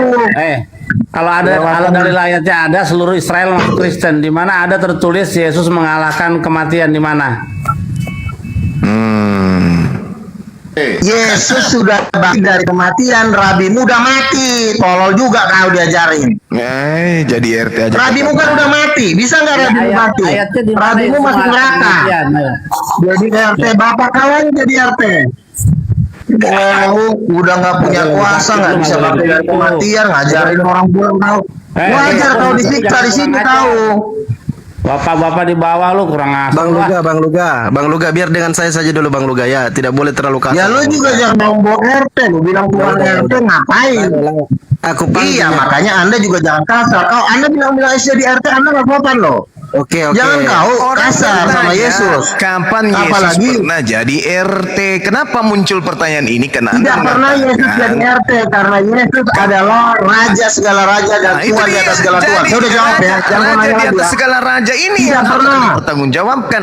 Jadi RT aja kagak bisa, dia nggak pernah. Kok jadi raja di atas segala raja? Kalau Itu raja, hal namanya. kalau dia pemilik langit dan bumi sebentar, dia pemilik langit dan bumi, dia tidak boleh jadi, dia tidak mungkin jadi RT karena RT itu adalah cuma kacung. Yesus itu itu pemilik masalahnya. langit dan bumi. Bukan itu masalahnya. Nah, Ini kenapa? masalahnya dia raja Apa? di atas segala raja katanya. Tapi kan halu.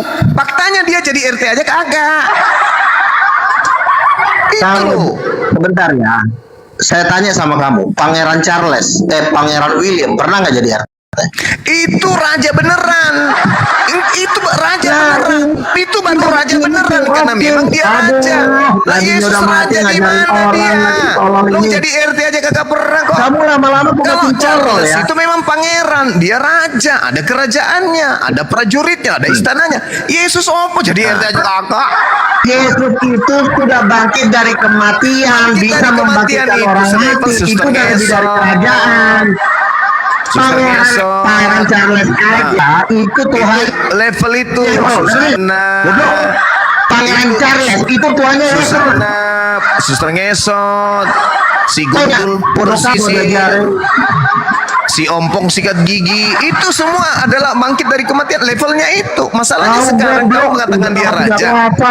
Nabi Musa bisa bangkit dari orang mati, ngajarin orang lagi tahu, udah goblok tolol lagi kau. Jadi RT aja kagak Gak pernah. usah kau tanya jadi raja, Nabi Mu aja gak bisa bangkit dari kematian. Apa Ngajarin orang hubungannya kau. dengan nabiku? Nabiku ngajarin memang orang tidak kau. saja kan raja Nabi di atas Mu raja. kematian.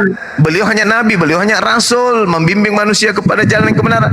Yesus kamu lantik jadi raja, jadi RT aja kagak.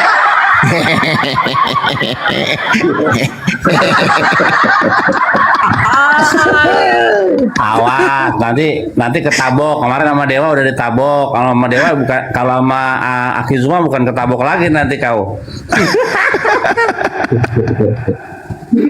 Aduh, dibilang jadi RT nggak bisa buktikan.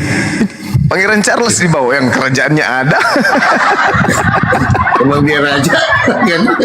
Emang dia raja, istananya ada ya. Yesus, aduh halu ini Bang Luga ini. Iya, kita nggak pernah bisa dalil ayatnya dalam PB.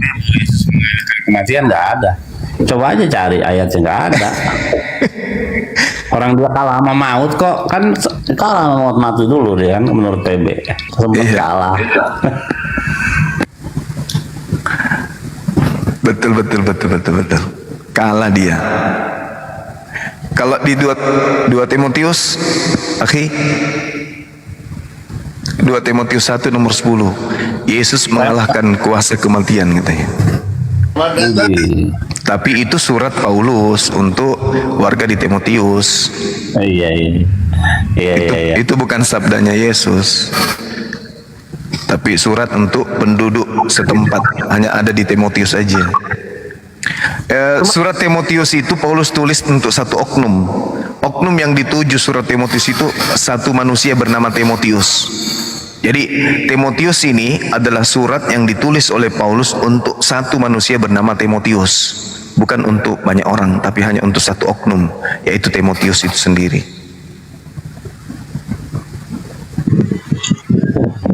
Ya, udah jelas kan tadi saya katakan, Nabimu tidak bisa mengalahkan kematian. Yesus bangkit dari antara orang mati. Enggak, ini masalah RT belum selesai. Foto-fotonya aja dah, nggak usah data foto, pernah berfoto sama masyarakat gitu, itu aja dulu.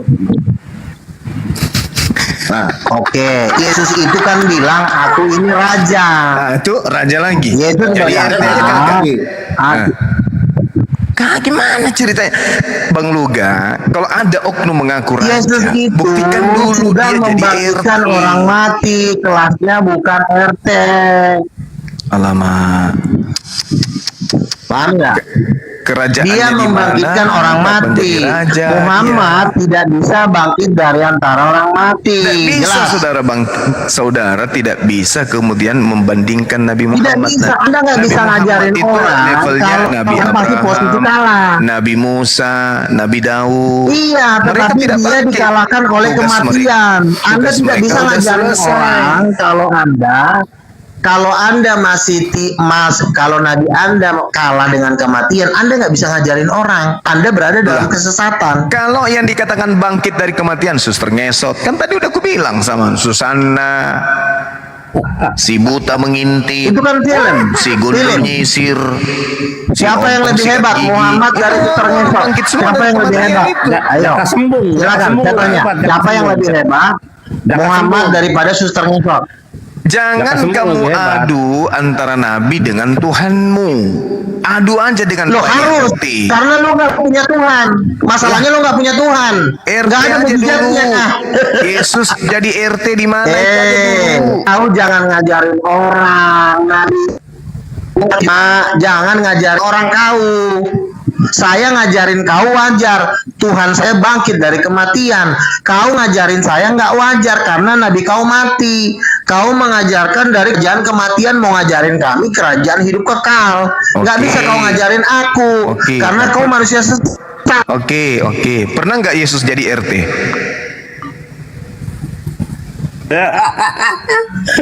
Tidak pernah. Ya tidak pernah. Boro-boro jadi raja. Karena dia adalah Tuhan. Udahlah, nggak usah terlalu lebay kali. Dia ini, dia itu. Faktanya Cara berpikir kau salah, Juma.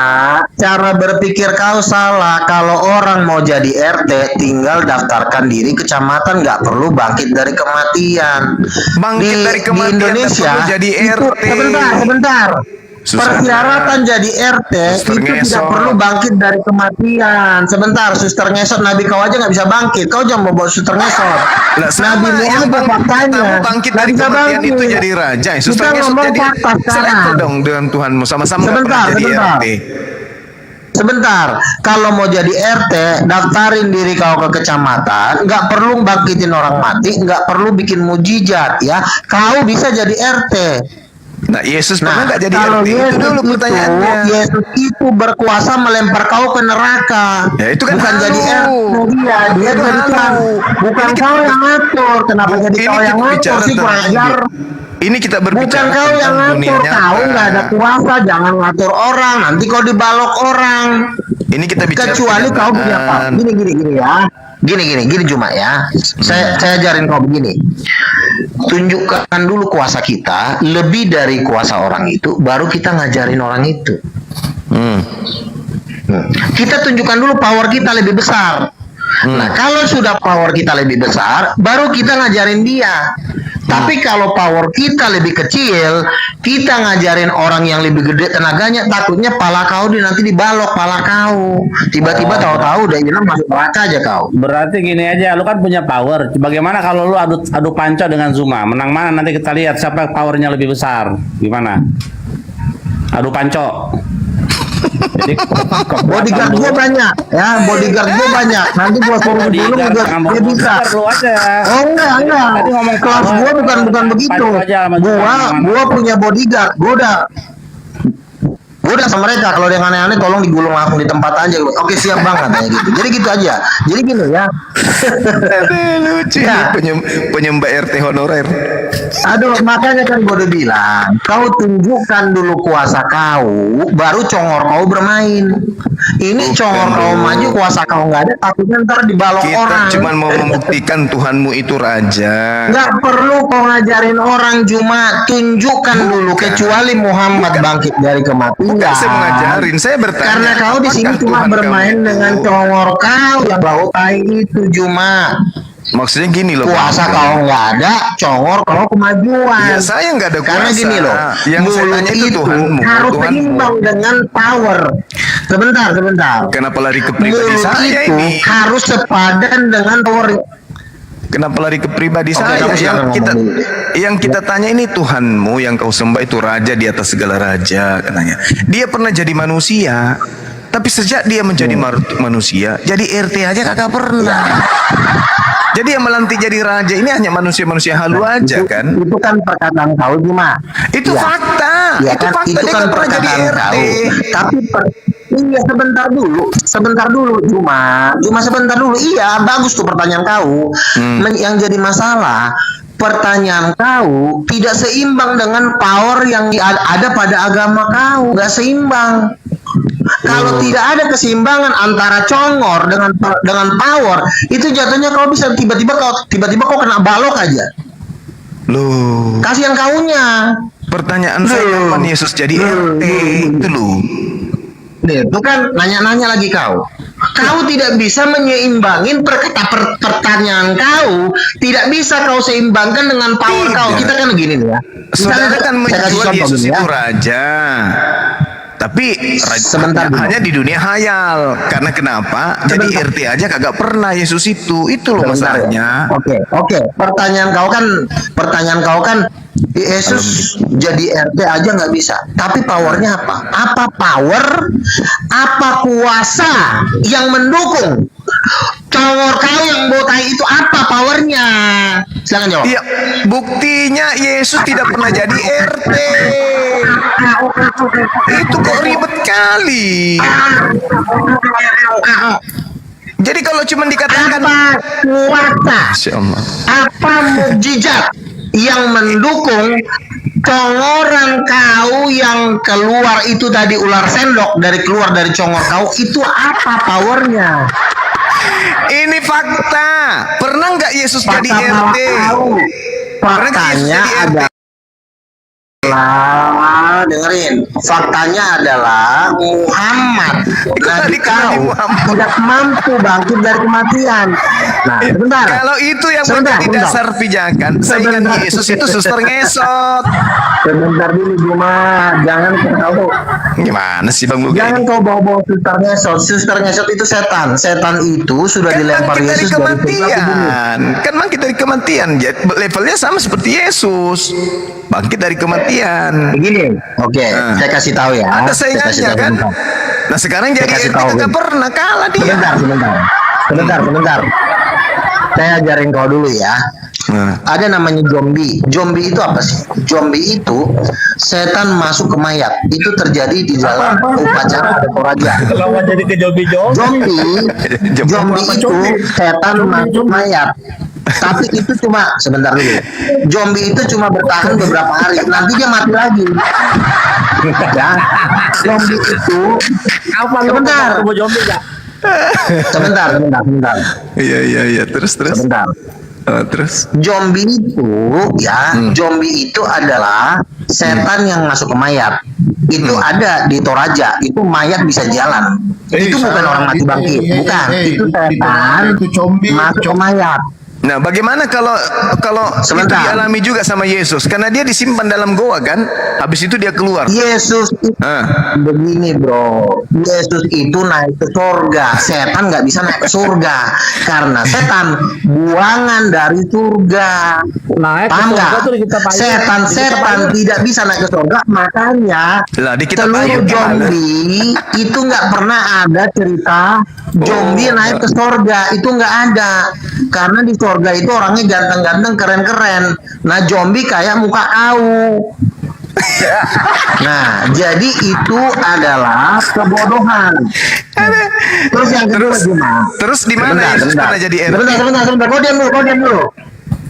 Kamu diam dulu. Kan saya nama bilang, RT-nya? ketika kau bertanya di mana Yesus, sebentar sabar kau. Pasti kebagian nanti, pasti kena balok kok. Gini ya.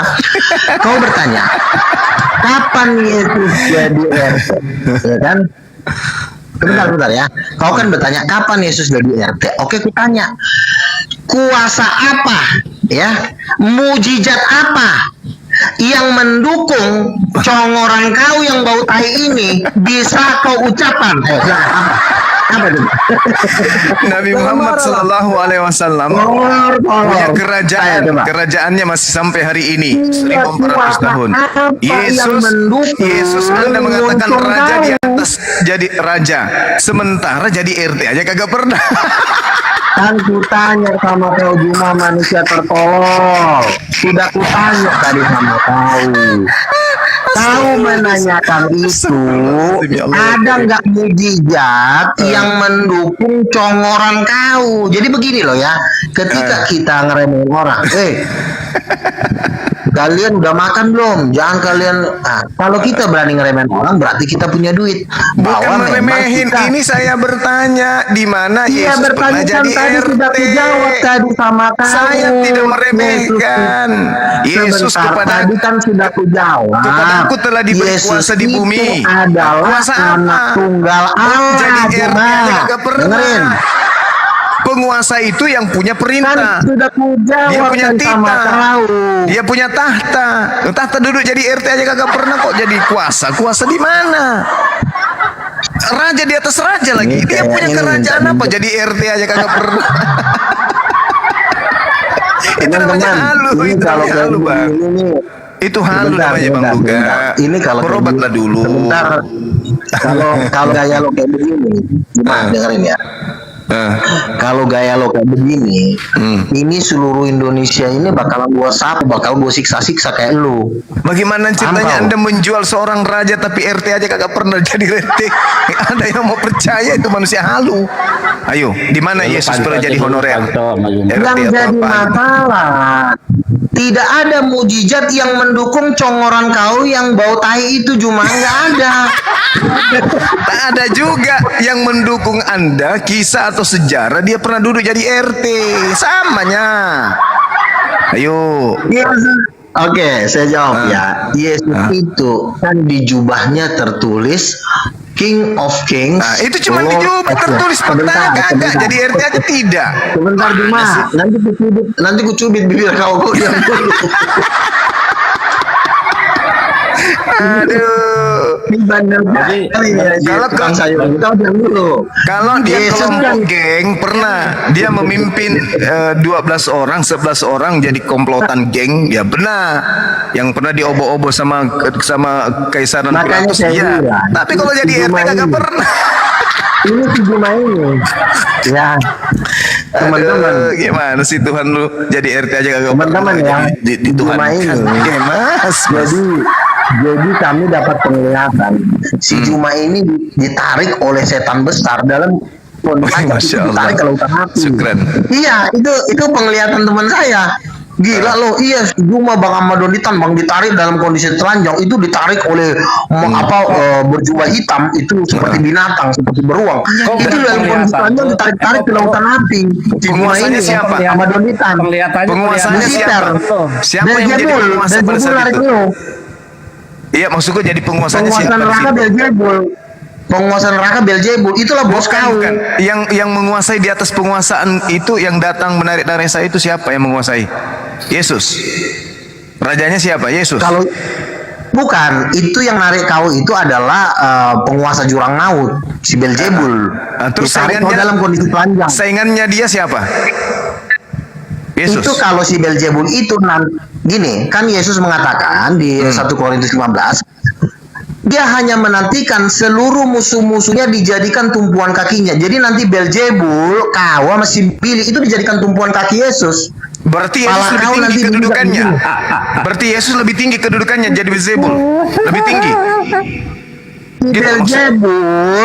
Beelzebul kan Beelzebul, kau, Lucifer, si Billy, itu dijadikan tumpuan kaki Yesus. Kan dikatakan begini, Allah berfirman kepada Tuhanku, duduklah di sebelah kananku sampai kubuat musuh-musuhmu jadikan tumpuan kaki. Nanti si Juma, si Beelzebul, Lucifer, dan seluruh jajaran pejabat-pejabat api itu nanti dijadikan tumpuan kaki Yesus.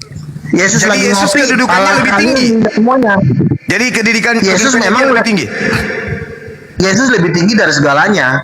Tapi dia jadi RT aja kagak pernah. Kan ku bilang. Jadi halu semua itu halu. Itu halu. Kalau dia nggak pernah jadi RT, itu halu semua. Kau omongan yang kau keluarkan dari muncung kau yang bau tai itu omong kosong. Ya, kamu mengatakan dia jadikan semua itu jadi tumpuan karena dia lebih tinggi kuasanya. Kalau bahasa medianya cuma yang tadi kau keluarkan dari muncung yang busuk dan bau tai itu hoak. Yang hoak itu yang tidak pernah jadi RT tapi dikatakan jadi raja. Itu baru hoaks. Mana kapan apa nama pemerintah ketika jadi RT? Honorer saja sebagai pegawai RT aja kagak pernah. Gimana ceritanya mau jadi raja Bang Boga? Kenapa si Juma ini selalu membela bosnya si Beelzebul? Karena apa yang kan Yesus berkata, iblis adalah bapamu. Iblis adalah bapak segala dusta. Jadi bapaknya si Juma ini sebenarnya bukan bapak di surga. Ya, kalau Anda tidak bisa membuktikan Yesus pernah dulu jadi RT, berarti Anda pendusta. Masalahnya tidak ada satu kuasa di muka bumi ini, bahkan Lucifer pun enggan mendukung kau. Di mata Lucifer juga kau jijik setan aja jijik nggak kau. Enggak, maksudnya kalau Anda tidak bisa membuktikan Yesus itu pernah duduk jadi RT, berarti Anda pembohong. Yesus sudah bangkit dari kematian, itu sudah kalau bukti. Bangkit dari kematian itu sama halnya dengan suster ngesot, bangkit dari kematian itu. Iya sama aja kan, itu yang selalu jadi andalan, bangkit dari kematian. Dia suster ngesot juga bangkit dari kematian. Itu kan kata bapak kau si Lucifer. Itu kan kata bapak kau si Lucifer yang jelek yang bau tai itu. Jin dan Jun juga bangkit dari kematian. Itu mau tahu itu kau itu. Sama aja berarti. Iya, itu keluarga besar kau. Jin dan Jun, Lucifer, Beelzebul, Asmodeus, Si Komo Baal, juga Beelzebul, bangkit dari kematian. raja dari jurang maut. Itu Apanya kerajaan itu? kau. Apa itu artinya? Makanya nanti Bangkit dari Yesus kematian, datang, jadikan sebagai dasar. kau dengan seluruh Setan jajaran juga kau bangkit dari kematian. dicampakkan Kenapa kau itu ke lautan dijadikan api sebagai dasar Jumat. ketuhanan? Susah kali kau diajari. Berarti kuntilanak itu juga Tuhan dong, karena Itu dia sebut opung nama kau, gitu itu pacar kematian. kau. Kuntilanak pacar kau. Kuntilanak, Ya, itu nenek kau. genderuwo, Opung kau. Ah. Itu keluarga besar kau. hantu balau, itu bangkit semua dari kematian.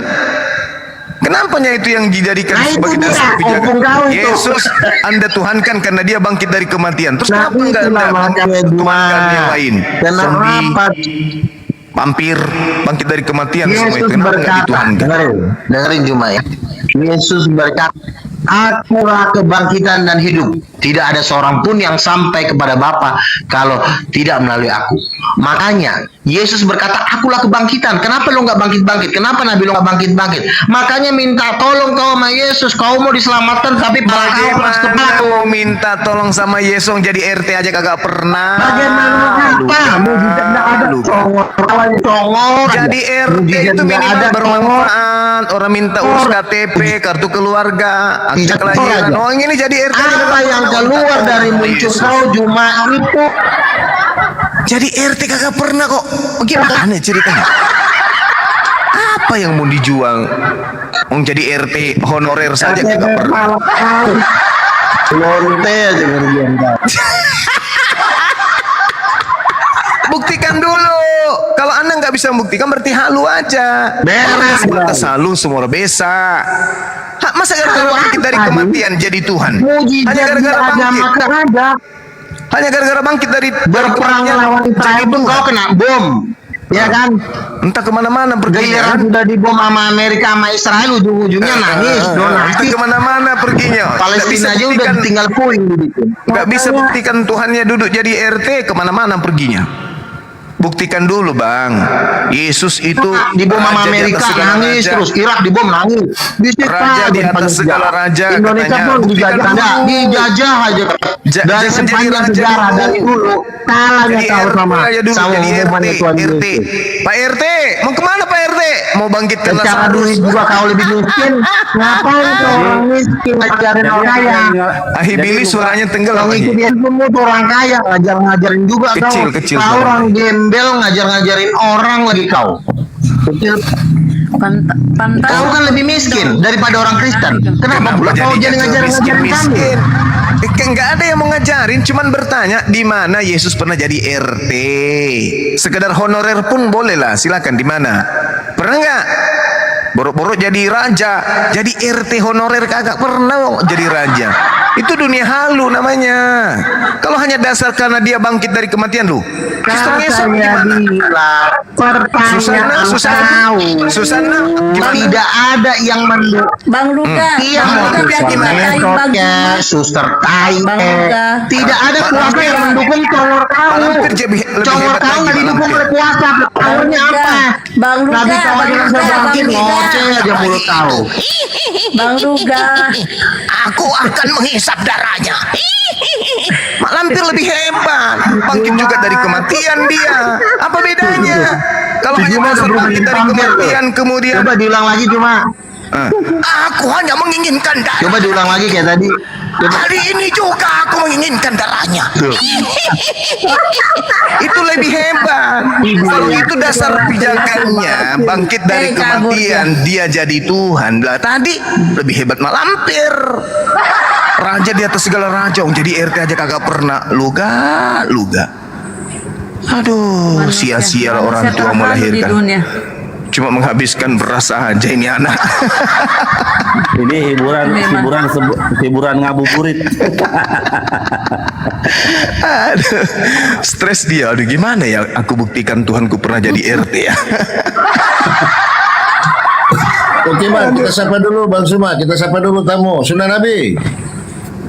Ayo non.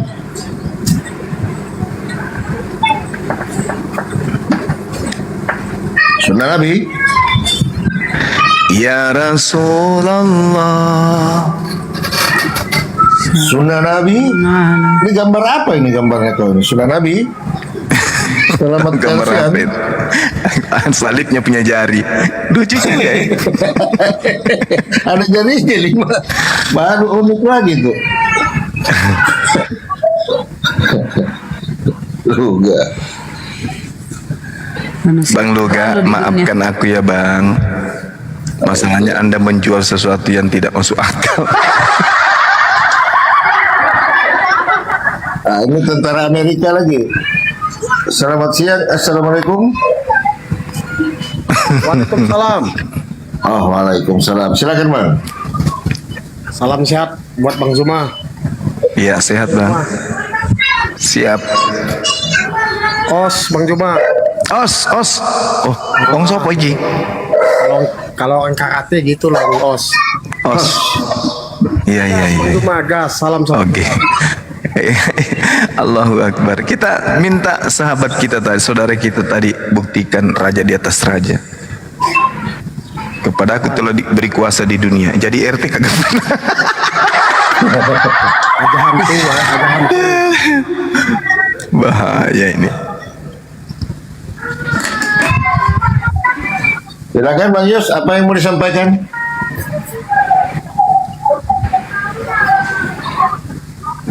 Dari perdebatan lintas provinsi tadi, silakan. Lintas kerajaan tadi itu. Bang Zuma, ini kami kan besok ada bincang-bincang santai di Radio Rakyat Indonesia Kota Kendari. Iya. Diundang API ya, Bang Zuma. Jadi, Masya Allah. Alhamdulillah ya, Bang Stanley mau izin pakai fotonya Bang Zuma buat bikin apa ya, seperti foto begitu untuk bincang-bincang santai. Boleh Iya. tidak Bang? Iya, yang penting nggak ada yang iri, nggak ada yang cemburu. siap. Thank you Bang. Iya. Ya. Oke, teman-teman Kristen masih ada satu slot yang mau diluruskan. Pusing Bang Luga, ada gimana Oke, saya bisa silakan. begini? Dia bisa. Lagi dia. Dede. Penasaran dia kan? Tidak, Itu satu lagi dia sudah yang mengaku bawahannya. tadi Bang, sudah mengaku tadi Bang Billy bahwa Tuhannya manusia. Udah sebenarnya sudah sampai di situ. Ditarik pula ke raja kan? Manusia halu dia. Lu ngelihat gua sama Juma di neraka gitu. Nah kan kalau gue yang nolongin Nabi Musa, kalau Zuma yang nolongin Nabi Muhammad. Nah sekarang pertanyaannya, masa iya nabi-nabi kita ada di neraka Zuma? Apa namanya? Luga namanya kita ada di neraka. Ini yang lihat sebenarnya Billy nggak ada. Jadi yang lihat itu si Ray teman gua. Jadi dia ngelihat. Tuhan lu kan Yahudi. Bentar. Jadi Juma enggak. Si Billy nggak ada. Kalau Juma Donditan itu lagi diseret-seret dalam kondisi telanjang, diseret-seret oleh binatang besar itu ke api, ke sungai api, ke lautan api, diseret-seret Jumanya. Jadi sebenarnya Juma ini sebenarnya dengan gua menginjili ini kan dia sebenarnya gua lagi pengen narik dia supaya dia tidak diseret menuju lautan api itu. Jadi si Juma ini sebenarnya di balik dia tuh Beelzebul. Jadi ada Beelzebul yang mendukung omongannya dia, sehingga makanya yang harus turun itu yang harus gua kan dikawal oleh Michael yang menjaga gua. Kalau dia kan Beelzebul, makanya gua omongannya dia kan selalu nggak tahan. Michael Jackson yang awal lu. Malaikat Mikael, panglima bala tentara sorga. Itu panglima Michael. Nggak ada nama Michael, malaikat Mikael ada. Kalau Michael Jackson. Jadi begini saudara-saudara ya, kalau kita ingin berstatement Yesus RT, mau Yesus apapun boleh-boleh saja, nggak masalah. Tetapi kan harus ada kuasa, harus ada mukjizat yang mendukung omongan kita. Ketika kita ngaku-ngaku orang kaya, tetapi kalau nggak ada duit yang ada di kantong kita kan artinya kan nggak ada gunanya. Saya punya 2 triliun, mana duitnya? Nggak ada, ya berarti nggak akan ada gunanya. Sama juga dengan demikian, lo mengatakan Yesus adalah RT, tapi nggak ada mujizat Tapi yang nggak mendukung omongan lo, ya omongan lo jadi tai jadinya, nggak ada gunanya. Ngaku raja Gitu. tapi nggak pernah jadi RT kan percuma, ya kan? Raja nggak ada. Begini loh. Suruh jual pedang. Iya. Gimana? Kan gue udah bilang, Yesus mengaku raja. Dia sudah membuktikannya dengan cara bangkit dari antara orang mati. Nah, Ya, suster ngesot juga begitu. Sebentar dulu. Masalah susternya itu gampang tuh. Begini. Satu poin yang bisa menggagalkan Yesus jadi raja. Satu poin doang. Kalau ketika Muhammad mati dan dia bangkit di hari yang ketiga, itu maka akan lo punya kekuatan untuk melawan Yesus. Tapi Nggak kalau ada, Muhammad juga nggak tidak bisa nyambung, bangkit, nggak nyambung. nggak Bukan ada saingannya omongan itu. ngomong kosong. Oh, jadinya Saingannya bangkit dari kematian itu ya suster ngesot. Oke. Itu saingannya. Oke. Suster ngesot, ya besok lu kenalin gua suster ngesot, gua pengen lihat suster ngesot itu bisa nggak naik ke surga, hidup-hidup, bisa nggak?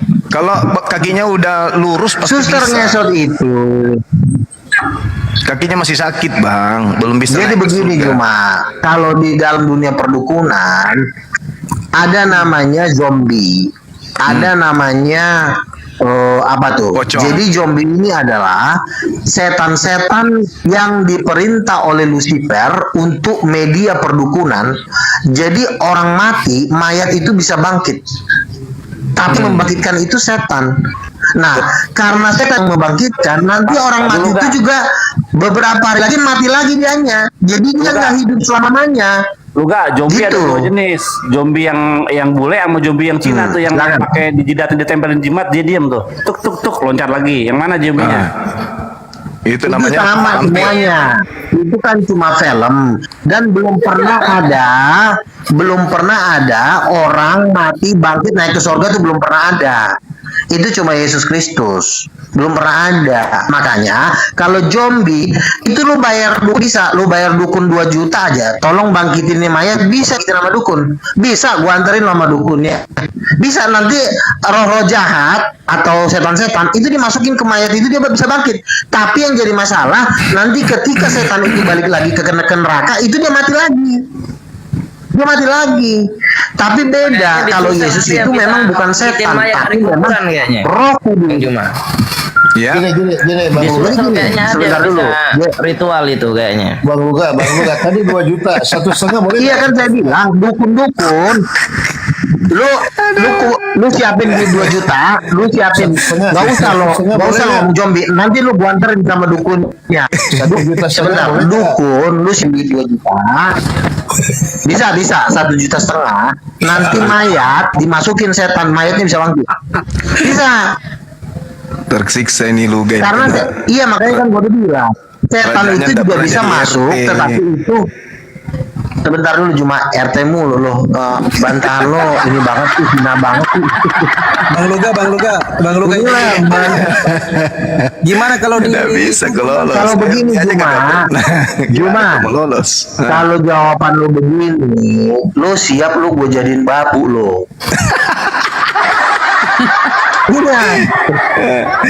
Lo pasti gue jadiin babu lo kalau begini cara lo. Untuk babu ambil gue jadikan budak rodi lo. Menurutmu masih mengatakan bahwa Yesus adalah raja, tetap aja akan ditanya sertifikat RT-nya. Itu. Iya, lo boleh nanya. Tapi kalau gue tanya balik, lu kuat gak? Kan gitu. Iya kan? Orang stres. Silakan. Kan lo tanya, Yesus udah pernah belum jadi RT? Nah, silakan. Gue bilang belum pernah. Memang dia jadi RT, dia langsung jadi Tuhan. Nah, tadi kau bilang manusia. Mana pula sekarang kau bilang Tuhan? iya. Nanti masalahnya di mana? Kalau Yesus tidak pernah jadi RT langsung jadi Tuhan, masalahnya apa? Masalahnya kenapa? Kenapa masalahnya? Manusia, sekarang Tuhan. Macam mana? Dia sama dua-duanya. Dia juga Tuhan, dia juga manusia. Karena jadi manusia. Nah, terus masalahnya apa lagi? Jadi Masalahnya Tuhan apa manusia. emang? Iya, Tuhanmu manusia. Dua-duanya. Yang bangkit itu kuasanya, manusia tolol, goblok, itu memang itu powernya. Lu ngaku Tuhan juga gak ada power, gak ada gunanya. Yang penting itu kan kuasanya. Yesus itu jadi RT aja nggak pernah. Gimana cerita? Iya, jadi kan gue udah bilang. Jadi Yesus nggak pernah jadi RT. Kenapa? Karena dia Tuhan. Dia nggak perlu jadi RT. Terus kenapa lagi? Apalagi pertanyaan? Nyanyi dulu, coba nyanyi dulu gak? Ada kuasa dalam darahnya gak? Biar pada kena semua nih. Gak, coba gak? Oke. Ya, langsung. Makanya gue udah bilang kalau gaya-gaya debat begini mah masih gua anggap kucing lah. Orang gua singa dia kucing gimana sih? Jadi RT aja kagak pernah, belagu lo. Wah enak nih gue nyiksa begini, gue paling demen nih gue nyiksa begini nih. Mujizat nggak ada, power nggak ada, muncul kemana-mana. Jarang dong nongol.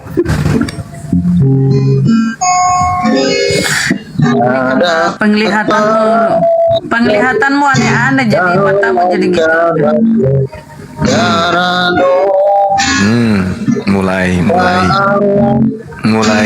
Mulai. Nggak bisa. Jangan nyanyi Bang Lugan, nggak boleh lagi live, nggak boleh nyanyi. Mulai. Tolong buktikan aja dulu pernah jadi RT. Kalau nggak pernah, mau cerita selangit sampai 7 langit pun percuma, nggak ada bukti. Itu aja dulu. Syaratnya buktikan dia pernah jadi RT. Kalau dia pernah jadi RT, ada bukti, entah itu foto selfie dengan rakyatnya atau apa gitu, nah, baru kita percaya. Ini nggak pernah jadi RT, jadi raja di atas gelar raja singa. Itu di mute dia itu di mute, dia nyanyi lagi asik sendiri nyanyi itu. Raja singa mungkin. Minimal ada SK-nya foto-foto lah ya kan, Bang Suma ya, waktu kerja bakti keluarga gitu kan. Itu dia lagi nyanyi sambil merem-merem itu, nggak tahu kalau di mute. Kasihan ya Oten. Astagfirullahaladzim. Enggak, ini orang begini jangan bercandai aja, manusia halu.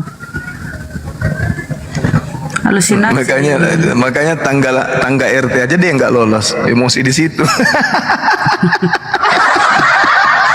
Emosi melawan dirinya sendiri. Jualan produk.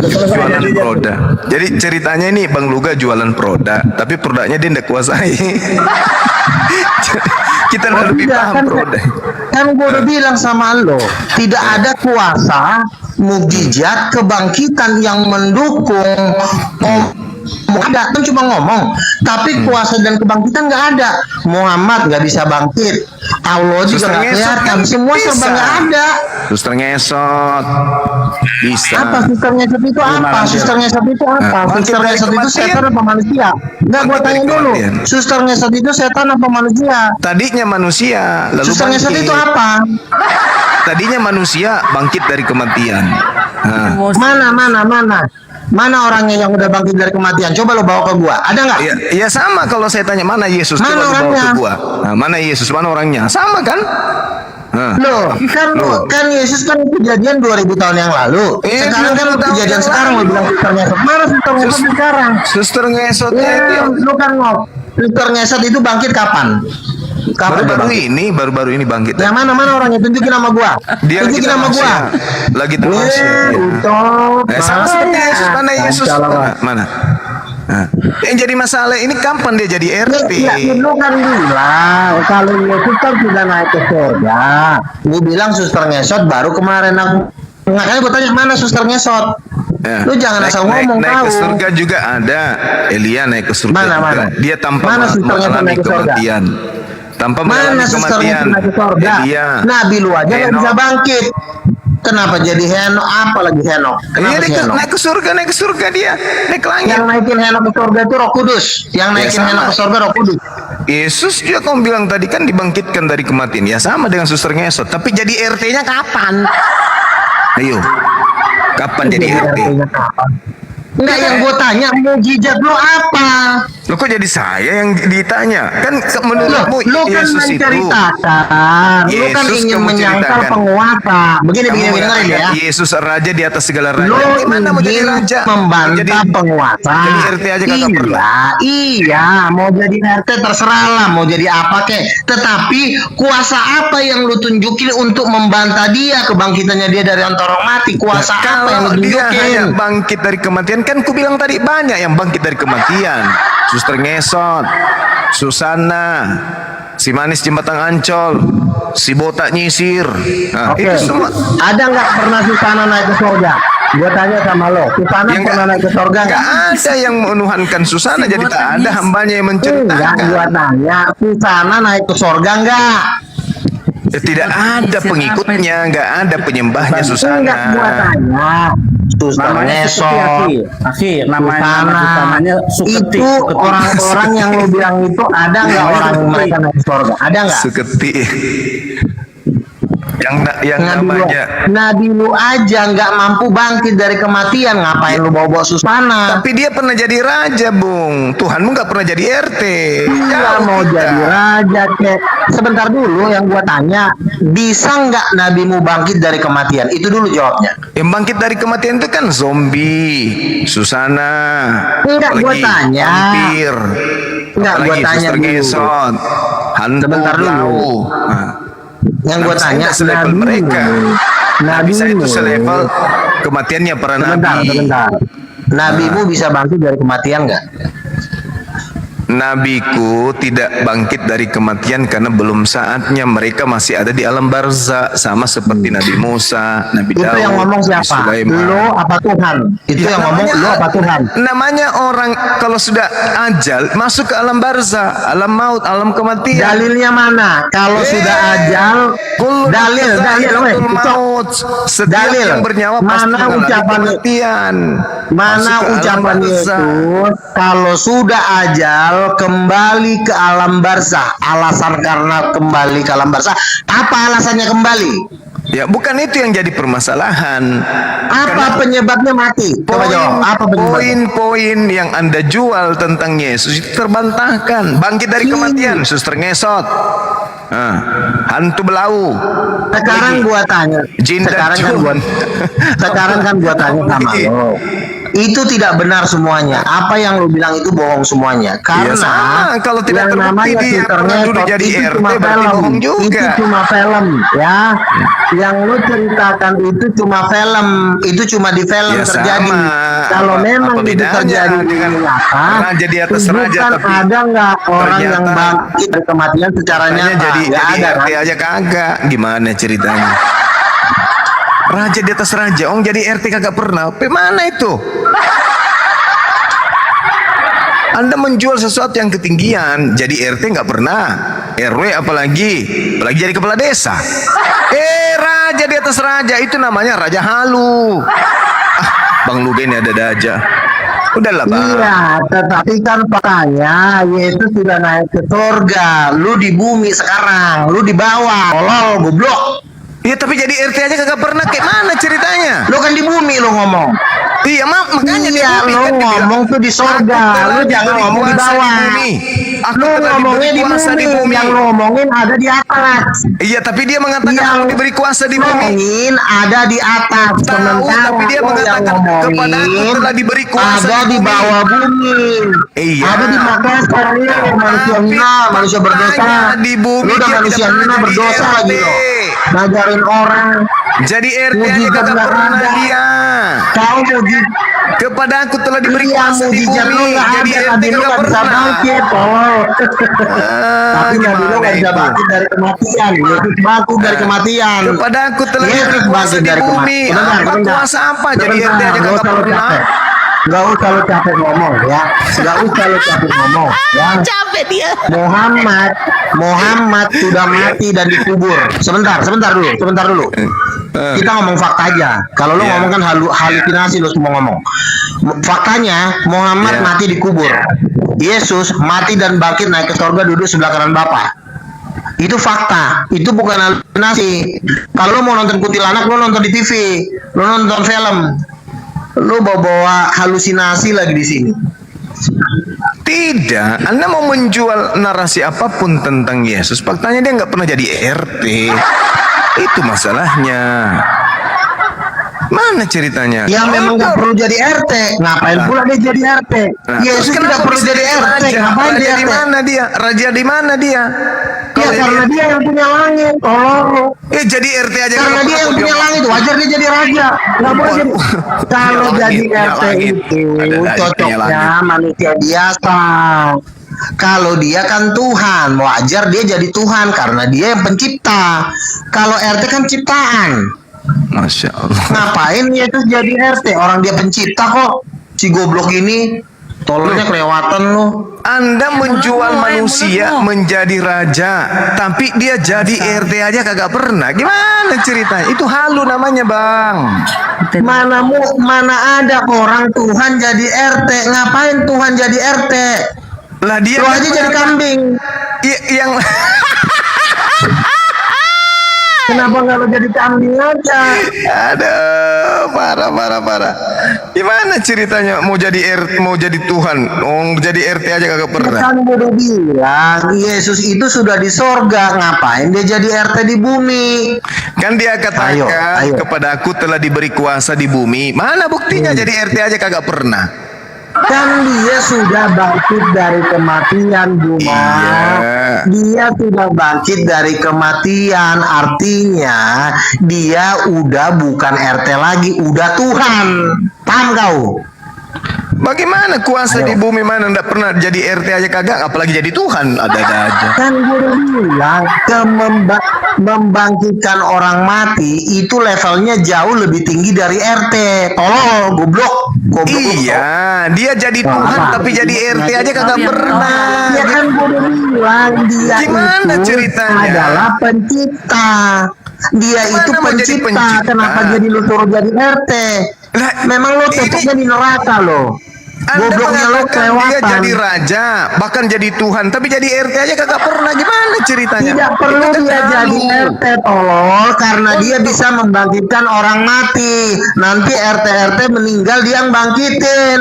Si bego satunya. Kalau hanya level itu saja, Petrus juga membangkitkan. Petrus juga membangkitkan orang mati.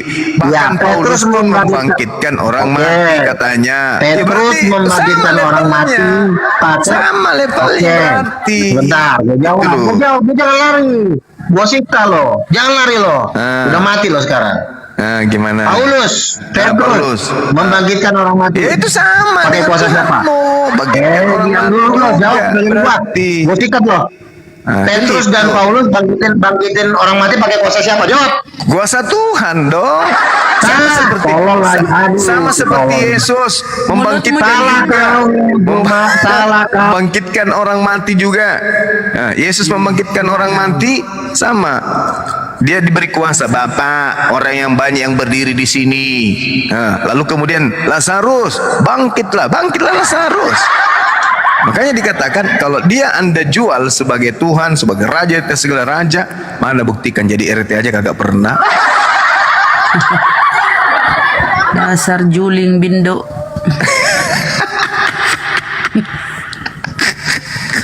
Bagaimana ceritanya dia menjual sapi terus dia mengatakan ini adalah singa, ini cakarnya bagus, giginya, padahal yang dijual sapi. Tersiksa lu, nggak bisa buktikan Tuhannya jadi RT. Aduh, parah lu gak ini.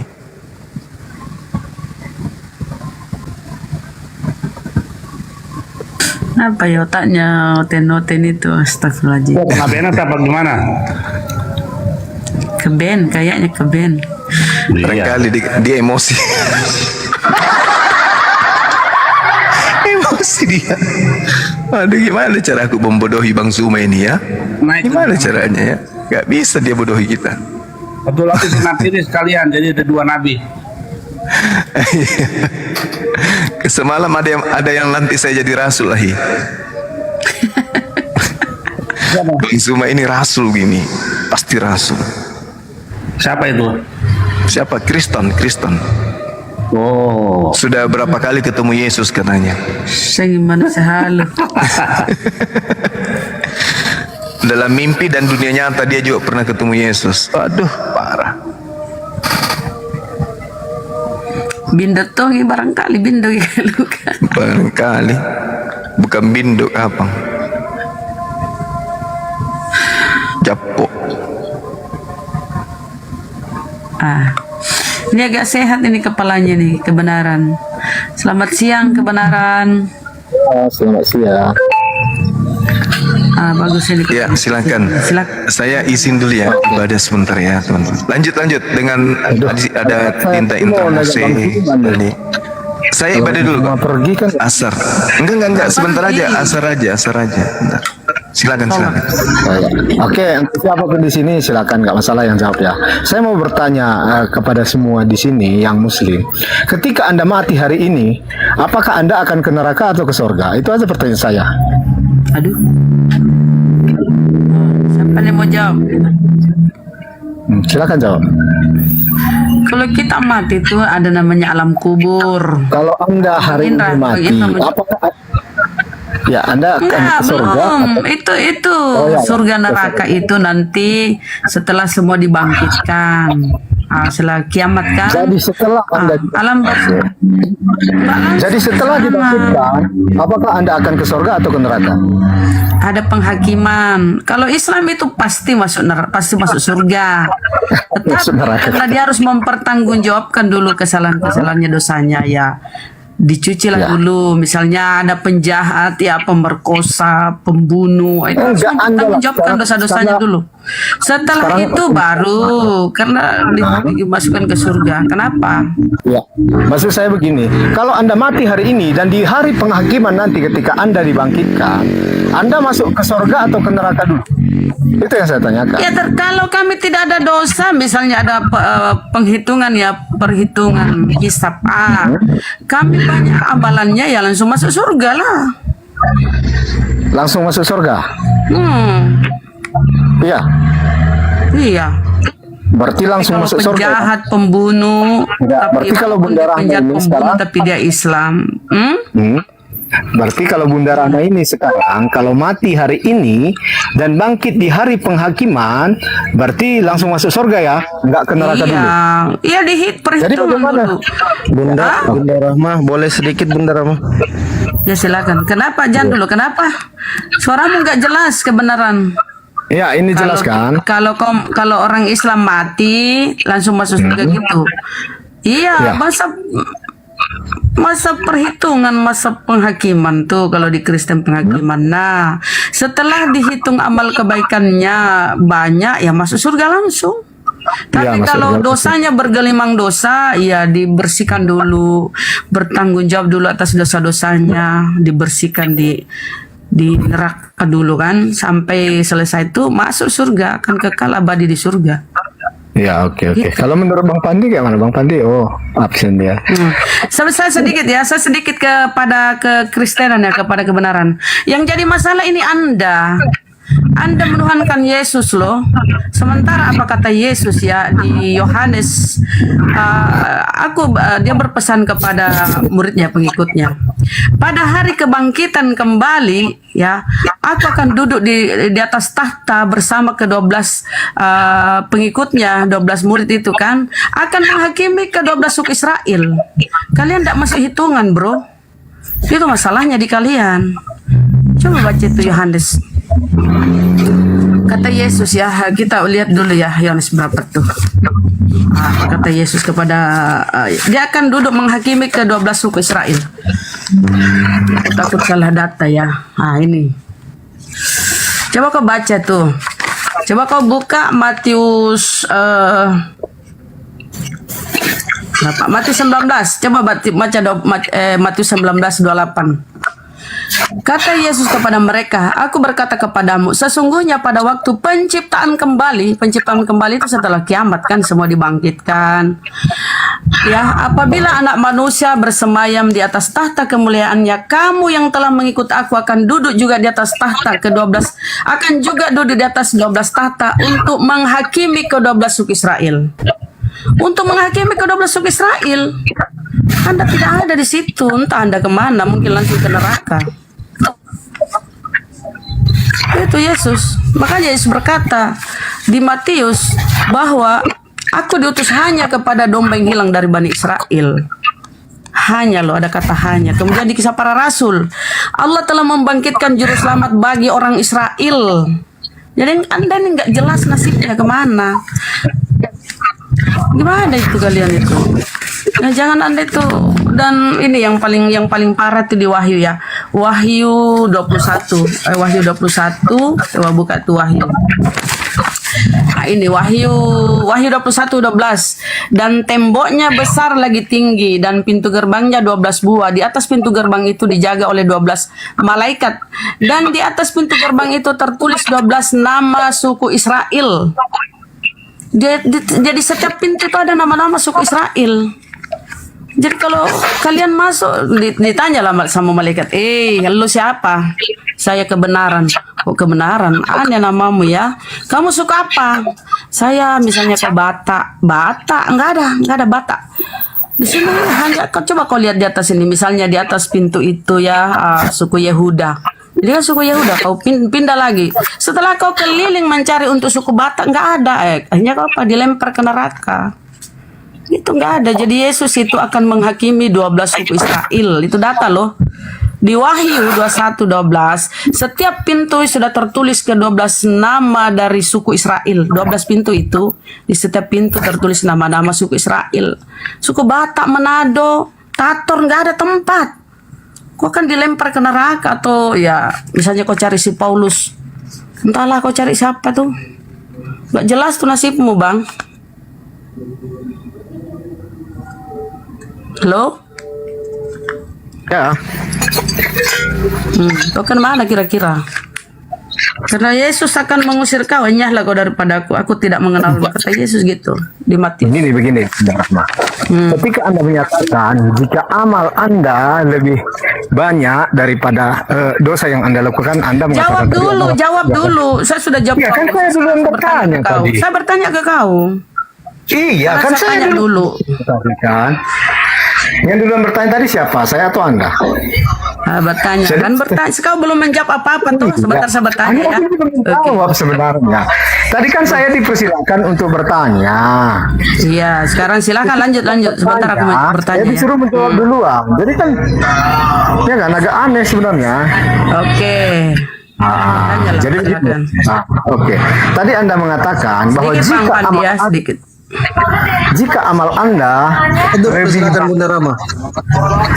lebih banyak daripada dosa yang Anda lakukan, Anda langsung masuk surga. Seperti itu tadi kalimat Anda. Iya. Jadi bagaimana dengan Maryam 71 itu?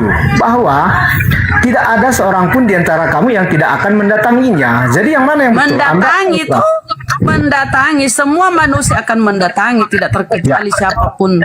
Asalkan dia manusia akan mendatangi. Dan di bawah tuh yang Maryam 82 bahwa orang-orang Islam itu akan diselamatkan. Kau yang akan dijebloskan ke dalam neraka. Artinya dari situ kan masuk dulu, tidak sesuai dengan yang Anda katakan tadi. Masuk, mendatangi. Oke, Anda lihat tafsir itu harus masuk. Karena ada jembatan sirat ya. Ya, lihat dulu tafsir Ibnu Katsir. Apa di situ? Mendatangi itu masuk atau tidak? Kalau menurut tafsirnya itu masuk dulu loh. Kalau kau mendatangi kebakaran, kau masuk di situ di api.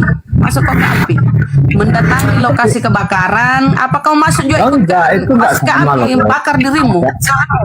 Enggak sama loh. Tanya, kalau kau mendatangi api, kebakaran, lokasi kebakaran, apa kau masuk ke sana supaya kau terbakar juga? Masuk kau ke sana?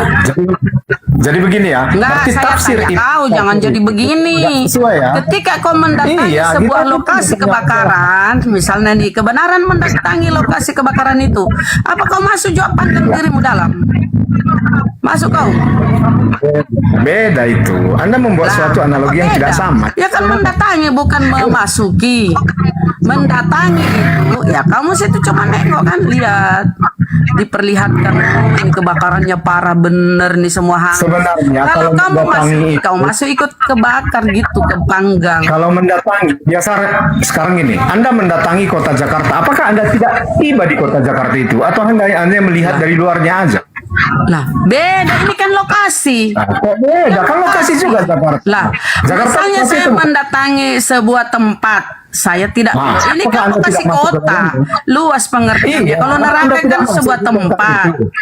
Dengar Ya, dengar ya. dulu. Coba kita buka ya. Coba kita buka ya, Maryam. Ini orang ini, aduh, mendatangi beda dengan memasukinya. Maryam 81 ya. Sebentar kau jawab kemana oten-oten ini akan dilempar karena Yesus akan mengusirmu. Bentar, mana Maryam? Surah Maryam sangat jelas di situ datanya kok ini. OT udah jelas. Kita buka ya. Maryam berapa itu, Bang?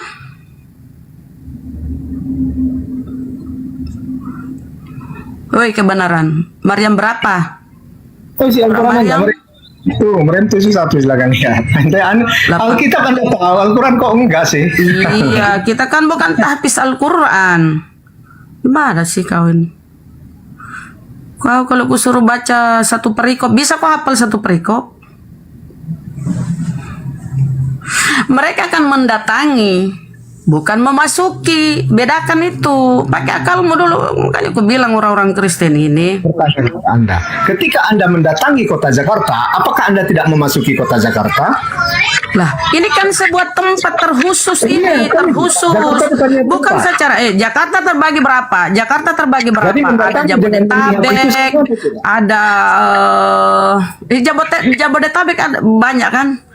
Bogor, Betawi.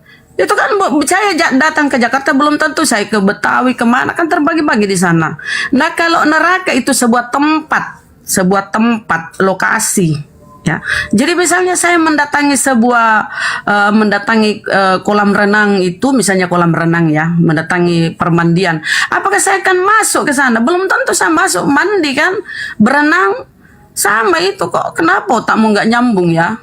Mendatangi belum tentu kita masuk ke sana. Kalau misalnya mendatangi sebuah kuburan, kau datang ke sebuah kuburan, apa kau masuk ke sana ke kubur itu?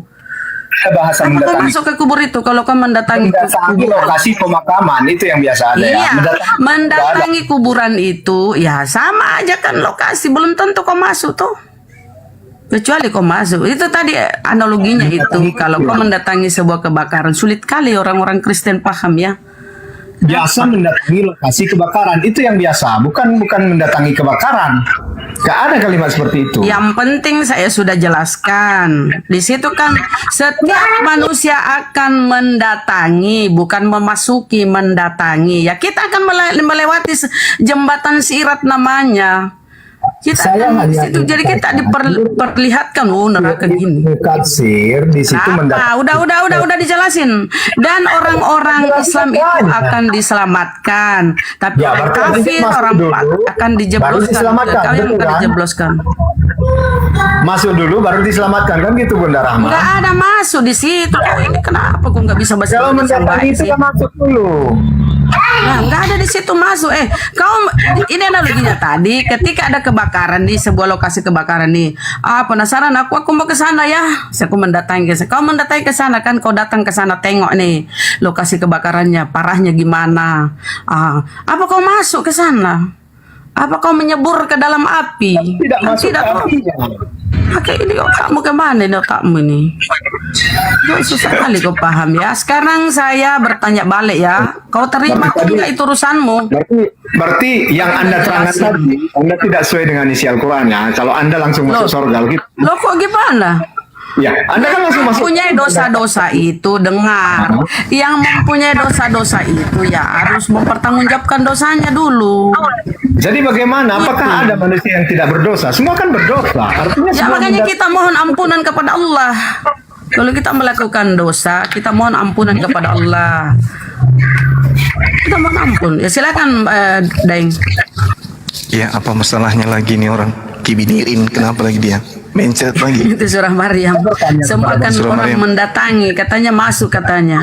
Silakan. Kalau Anda meninggal hari ini, apakah Anda akan langsung ke surga atau ke neraka dulu, Pak? Belum ada, dihakimi dulu orang dihakimi dulu. Makanya ada dikatakan hari penghakiman. Hari penghakiman itu kadirabul jalil, itu adalah hari di mana manusia akan dihakimi dengan seadil-adilnya.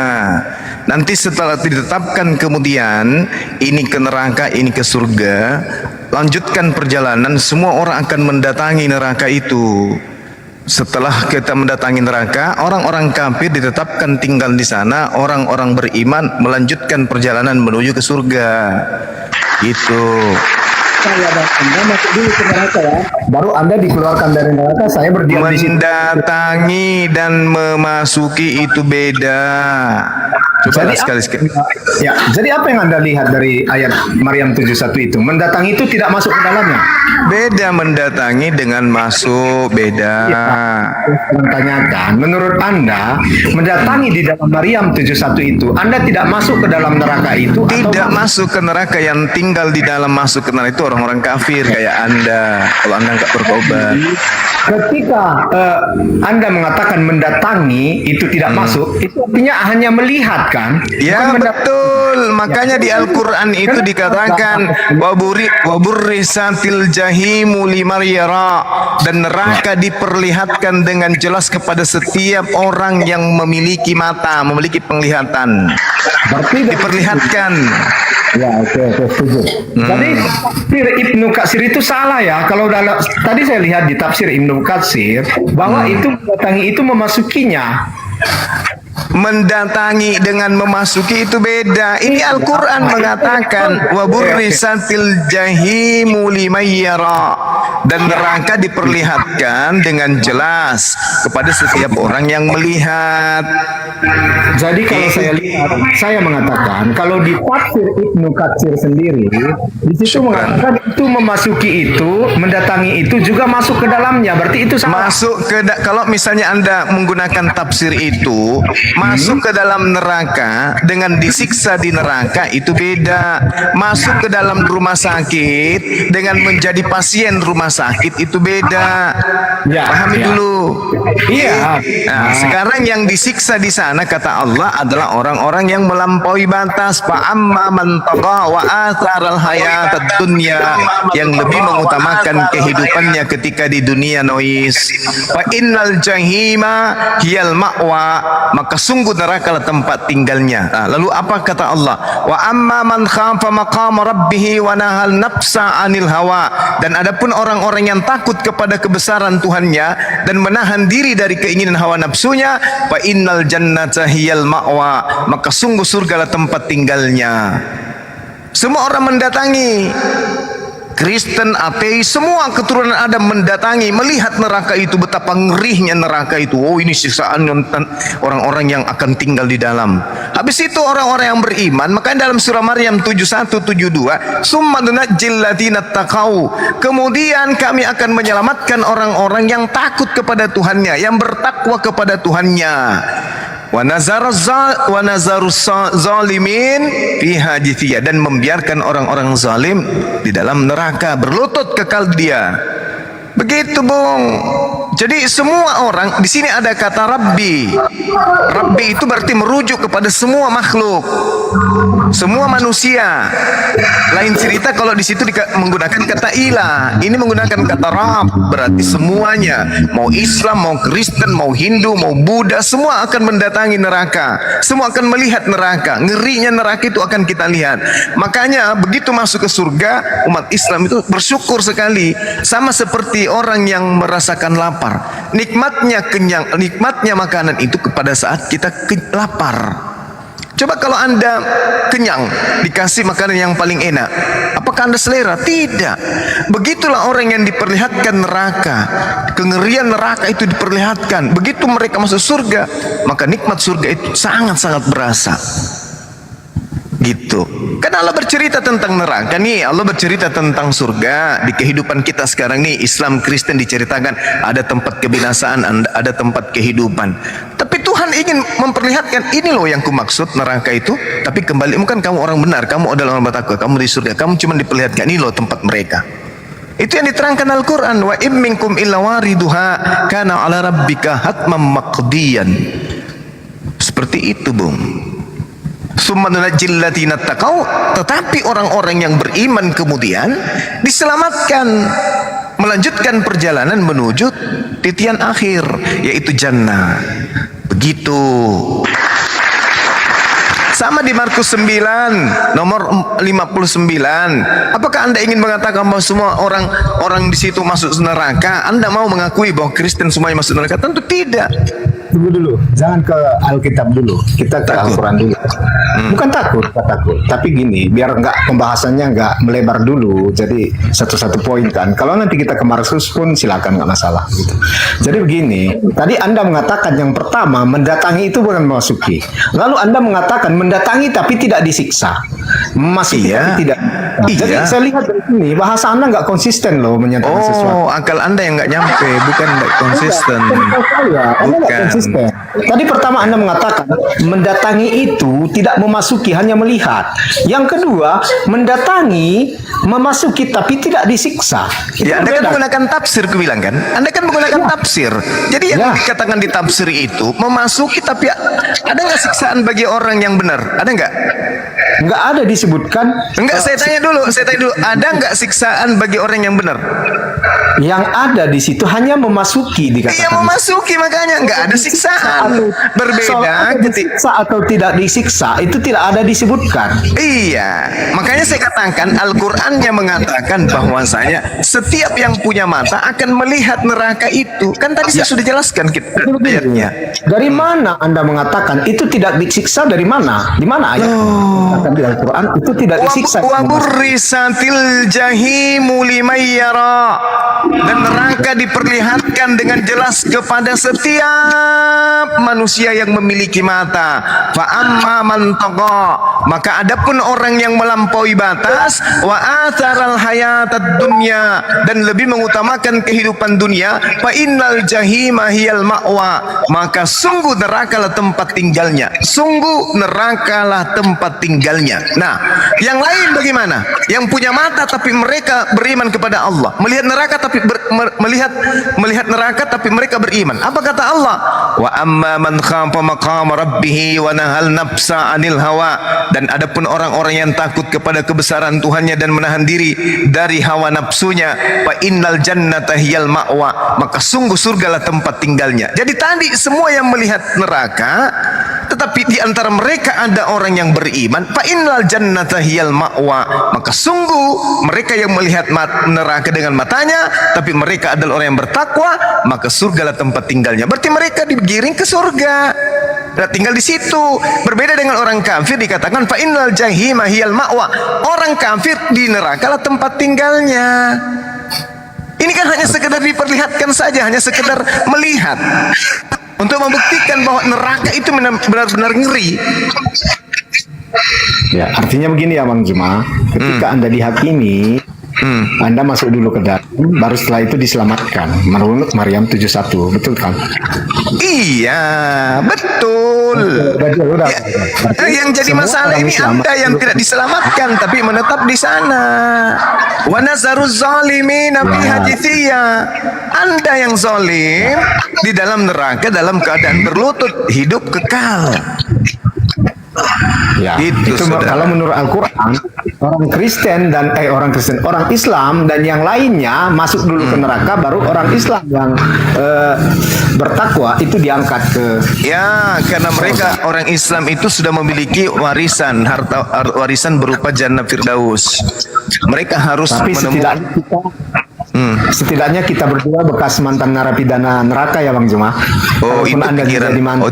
Itu pikiran saudara. Gak hanya orang miring otaknya yang mengatakan penjenguk rumah sakit itu adalah pasien. Hanya orang gila yang mengatakan orang yang mengantar jenazah ke kuburan itu adalah mantan mayat. Hanya orang sinting yang punya akal yang kayak begitu. Iya Bang Juma. Jadi begini loh Bang Juma, gak ada ayatnya menyatakan bahwa Anda gak disiksa selama Anda di neraka. Mana dalilnya? Ya, di Maryam 71, di Maryam 72 disebutkan maka akan diselamatkan, betul kan? Jadi artinya di sini ada keterangan. Dan kami akan menyelamatkan. Ini diselamatkan ini apa maksudnya ini? Dijauhkan dari siksaan. Diselamatkan dari siksaan. Dari neraka. Iya, terus apa masalahmu? Iya, tetapi selama di neraka kan tidak ada diterangkan bahwa Anda tidak disiksa. Mana dalilnya? Sudah dibilang diselamatkan masih disiksa. Berapa Dia lama Anda mohon maaf, pengertiannya dia bilang kita masuk. Baru diselamatkan, nggak ada masuk. Kita datang melihat, oh kodong, tempatnya kibinirin, kasihan kali kebenaran, babai kebenaran. Apa masalahnya rupanya? Kita bukan penghuni neraka, kita hanya berkunjung sebagai turis. Halo. Kita hanya pelancong melihat tempat tinggalnya orang-orang Kristen. Oh kodong, kamasiana, lala mama. Di sini tempatnya saudara-saudara Kristen saya rupanya. Oh, kami pergi ya, saatnya kami pergi ke tempat kami ya. Bye-bye. Jangan tinggalkan kami bang semua. Udahlah, di dunia udah kita nasihatin lu, udah kita ingatkan lu, tetap aja lu nyembah manusia.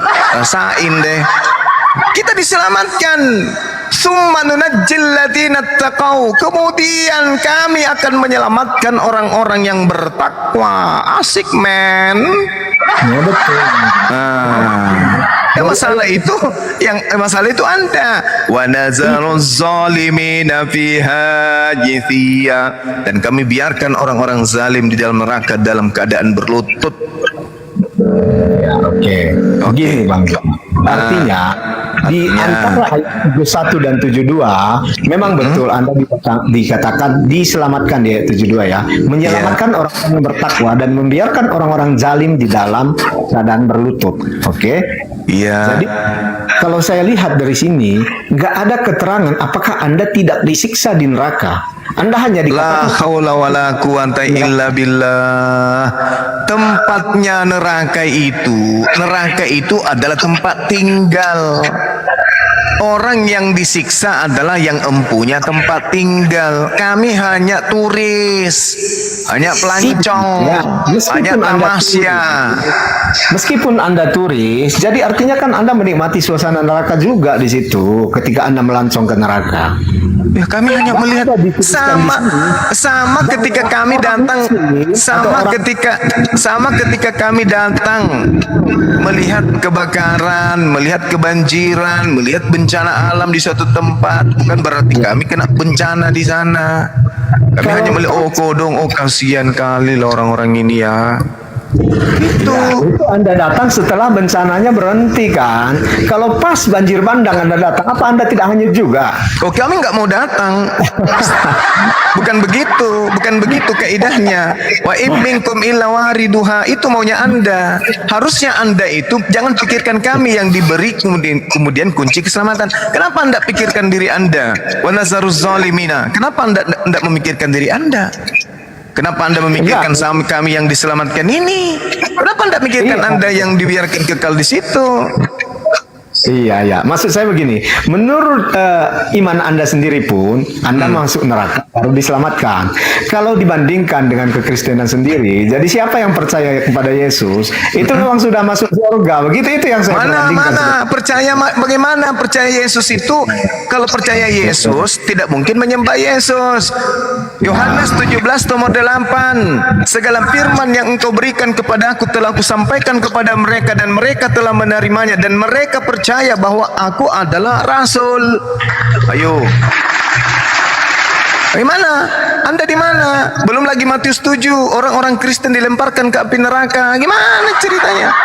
Iya, dengarkan dulu. Jadi kita sudah sepakat dulu ya. Tadi kalau di iman Islam sendiri bahwa setiap Muslim akan mendatangi neraka baru diselamatkan, betul kan? Oke, terus? Ya. Jadi kalau di Kristen sendiri itu ada janji Yesus ya, seperti di Yohanes 14 ayat 6. Akulah jalan kebenaran dan hidup. Tidak ada seorang datang kepadaku, kepada Bapa melalui aku.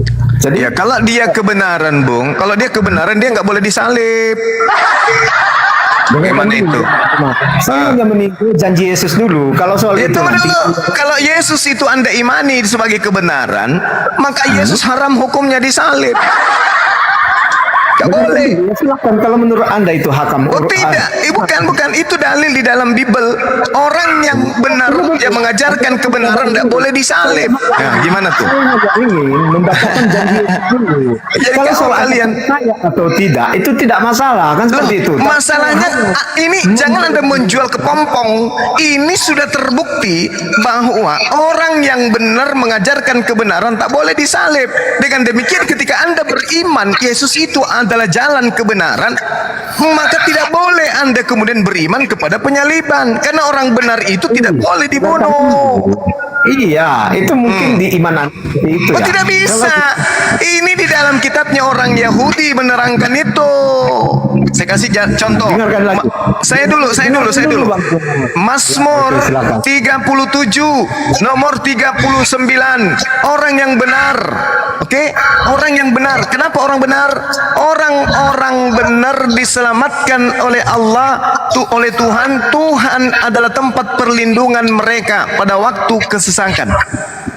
Tuhan menolong mereka dan meluputkan mereka. Tuhan meluputkan mereka dari tangan-tangan orang-orang fasik. Siapa yang fasik? Yudas. Dan menyelamatkan orang benar sebab mereka berlindung kepada Tuhan. Yesus adalah orang benar. Di dalam Yohanes 14 nomor 6, Yesus adalah orang benar. Yesus adalah orang yang berkata benar. Yohanes 8:45 sampai 46. Yesus adalah orang benar. Markus 12 nomor 14. Berarti Yesus tidak bisa disalibkan. Tak boleh. Dengan demikian sia-sialah ilmu Anda. Yesus kami imani sebagai kebenaran. Kalau Yesus Anda imani sebagai kebenaran, maka Yesus duduk sebagai orang yang haram hukumnya dibunuh. Jadi sia-sia juga kan? Salib kubur. Ayo. Mau kemana ente sekarang? Yohanes 8 ayat 12. Akulah terang dunia. Barang siapa mengikut aku, ia tidak akan berjalan dalam kegelapan, melainkan ia memperoleh terang hidup. Di dalam Matius 11 ayat 28 sampai 30. Marilah kepadaku semua yang letih lesu dan berbeban berat. Aku akan memberi kelegaan kepadamu. Pikirlah kuk yang kupasang dan belajarlah padaku, karena aku lemah lembut dan rendah hati, dan jiwamu akan mendapat ketenangan, sebab puk yang kupasang itu enak dan bebanku itu ringan. Oke, sekarang permasalahannya orang benar seperti pengakuan Yesus, akulah terang, akulah, boleh nggak dibunuh? Ayo. Saya terangkan dulu, saya bacakan di Anda lihat di Lukas 16. Orang benar, dialah terang hidup, dialah yang mengajarkan kebaikan, dialah yang mengajarkan keselamatan. Pertanyaannya, boleh nggak dia dibunuh? Anda tadi mengambil dalilnya dari mana? Ya saya tanya dulu, boleh nggak dia dibunuh? Boleh nggak orang benar ini dibunuh? Boleh nggak? Ini kan semua rencana Tuhan. Saya tanya, boleh nggak orang benar kayak begini menurut Tuhan untuk dibunuh? Boleh nggak? Ya, kalau di dalam Alkitab dia kan dilarang membunuh, mengasihi sesama manusia. Iya, saya tanya, boleh nggak orang benar kayak begini disalib? Boleh nggak? Orang benar maksud Anda apa? Lah, Yesus Anda katakan, akulah terang dunia, akulah kebenaran, akulah jalan, akulah hidup. Pertanyaannya, boleh nggak orang benar kayak begini, orang suci kayak begini dibunuh? Boleh nggak menurut Tuhan? Yesus itu dinubuatkan untuk diselipkan. Kan betul? Masuk ke dalam paganisme. Saya tanya, boleh tidak? Dengar. Mazmur 37, sebab Tuhan mencintai hukum dan tidak meninggalkan orang-orang yang dikasihinya. Tidak meninggalkan orang-orang yang dikasihinya sampai selama-lamanya. Mereka akan terpelihara. Yesus orang dikasihi atau tidak? Di dalam Lukas 2 nomor 52, Yesus dikasihi. Matius 3 nomor 17, Yesus dikasihi. Yohanes 15 nomor 9, Yesus dikasihi. Yohanes 10 nomor 17, Yesus dikasihi. Yohanes 17 nomor 24, Yesus dikasihi. Sedangkan Tuhan berkata, sebab Tuhan mencintai hukum, ia tidak akan meninggalkan orang-orang yang dikasihinya sampai selama-lamanya. Mereka akan tetap tinggal untuk dikasihi dan dipelihara. Boleh nggak kemudian orang-orang Roma Yunani membunuh orang yang dikasihi Tuhan ini? Boleh nggak? Lolos nggak dia? Ayo. Orang yang dikasih Tuhan Anda maksud apa? Yesus. Yesus orang dikasihi. Menurut Mazmur, boleh nggak dia dibunuh? Jadi kalau Yesus itu sendiri dinubuatkan untuk disalibkan. Gimana ceritanya Anda bawa ajaran paganisme Anda ke situ? Tuhan sendiri mengatakan, Tuhan tidak akan meninggalkan orang yang dikasihinya sampai selama-lamanya. Mereka orang dikasihi ini akan dipelihara. Orang kan, orang. Yesus bukan orang. Dia Tuhan. Gepeng. Di dalam saya ceritakan sama saudara, Lukas 2 nomor 5. Sahabat dulu. Lukas 2 52, Matius 3 nomor 17, Yohanes 15 nomor 9, Yohanes 10 nomor 17, Yohanes 17 nomor 28. Yesus adalah hamba Allah yang dikasihi. Inilah anakku yang kukasihi. Inilah anakku yang kukasihi. Inilah anakku yang kukasihi. Kata Tuhan di dalam Mazmur 32, sebab Tuhan mencintai hukum. Tuhan tidak akan meninggalkan orang-orang yang dikasihinya sampai selama-lamanya. Mereka akan terpelihara. Lalu Tuhan mengatakan, aku nantikanlah Tuhan. Dia katakan gini, orang fasik mengintai orang benar dan berniat membunuhnya. Apa kata Tuhan? Tuhan tidak menyerahkan orang benar itu ke dalam tangannya. Akulah jalan, akulah kebenaran, akulah hidup. Tuhan tidak akan membiarkan dinyatakan pasif pada waktu dia diadili. Nantikanlah Tuhan dan tetap ikutilah jalannya. Maka Tuhan akan mengangkat engkau untuk mewarisi negeri dan engkau akan melihat orang-orang fasik dilenyapkan.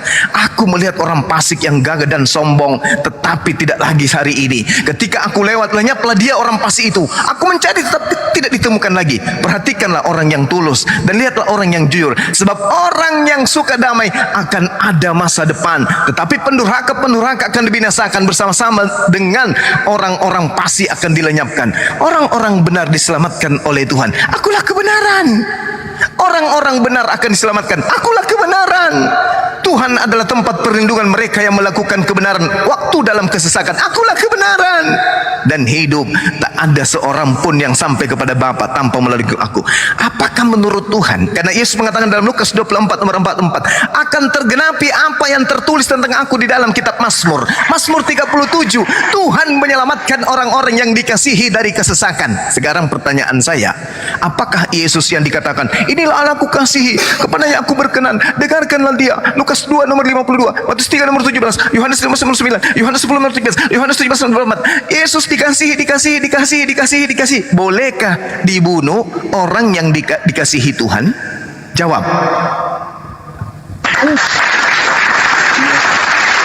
Yesus sendiri memang dinubuatkan untuk ngemis-ngemis nubuatan. Ini nubuatan Tuhan. Ini nubuatan sudah saya bacakan kepada saudara. Sebab Tuhan mencintai hukum dan Tuhan tidak meninggalkan orang-orang yang dikasihi. Ini nubuatan. Tuhan tidak akan meninggalkan orang yang dikasihinya. Inilah anakku, kepadanya aku berkenan. Inilah anakku yang kukasihi. Aku tidak akan meninggalkannya. Aku tidak akan membiarkan orang fasik mengadilinya. Apa kata Tuhan kemudian? Aku tidak akan membiarkan dia dilenyapkan dalam pengadilan orang-orang fasik. Ayo, bantai ini. Mazmur 37 nomor 33. Apa kata Tuhan? Tuhan tidak menyerahkan orang benar, akulah kebenaran, ke dalam tangan orang fasik. Tuhan tidak akan membiarkan dinyatakan fasik pada saat dia diadili, dihakimi. Yesus dihakimi dan Tuhan tidak akan membiarkan dirinya diadili, dijadikan sebagai korban. Ini nubuat untuk Yesus. Lukas 24 nomor 44, akan terjadi seperti apa yang tertulis tentang aku di dalam kitab Mazmur. Ayo. Di mana nubuatan tentang Yesus di kitab Mazmur? Tuh lihat. Apa? Mazmur 37 itu apa? Anda tidak dengar? Anda tidak dengar Mazmur 37? Anda tidak dengar?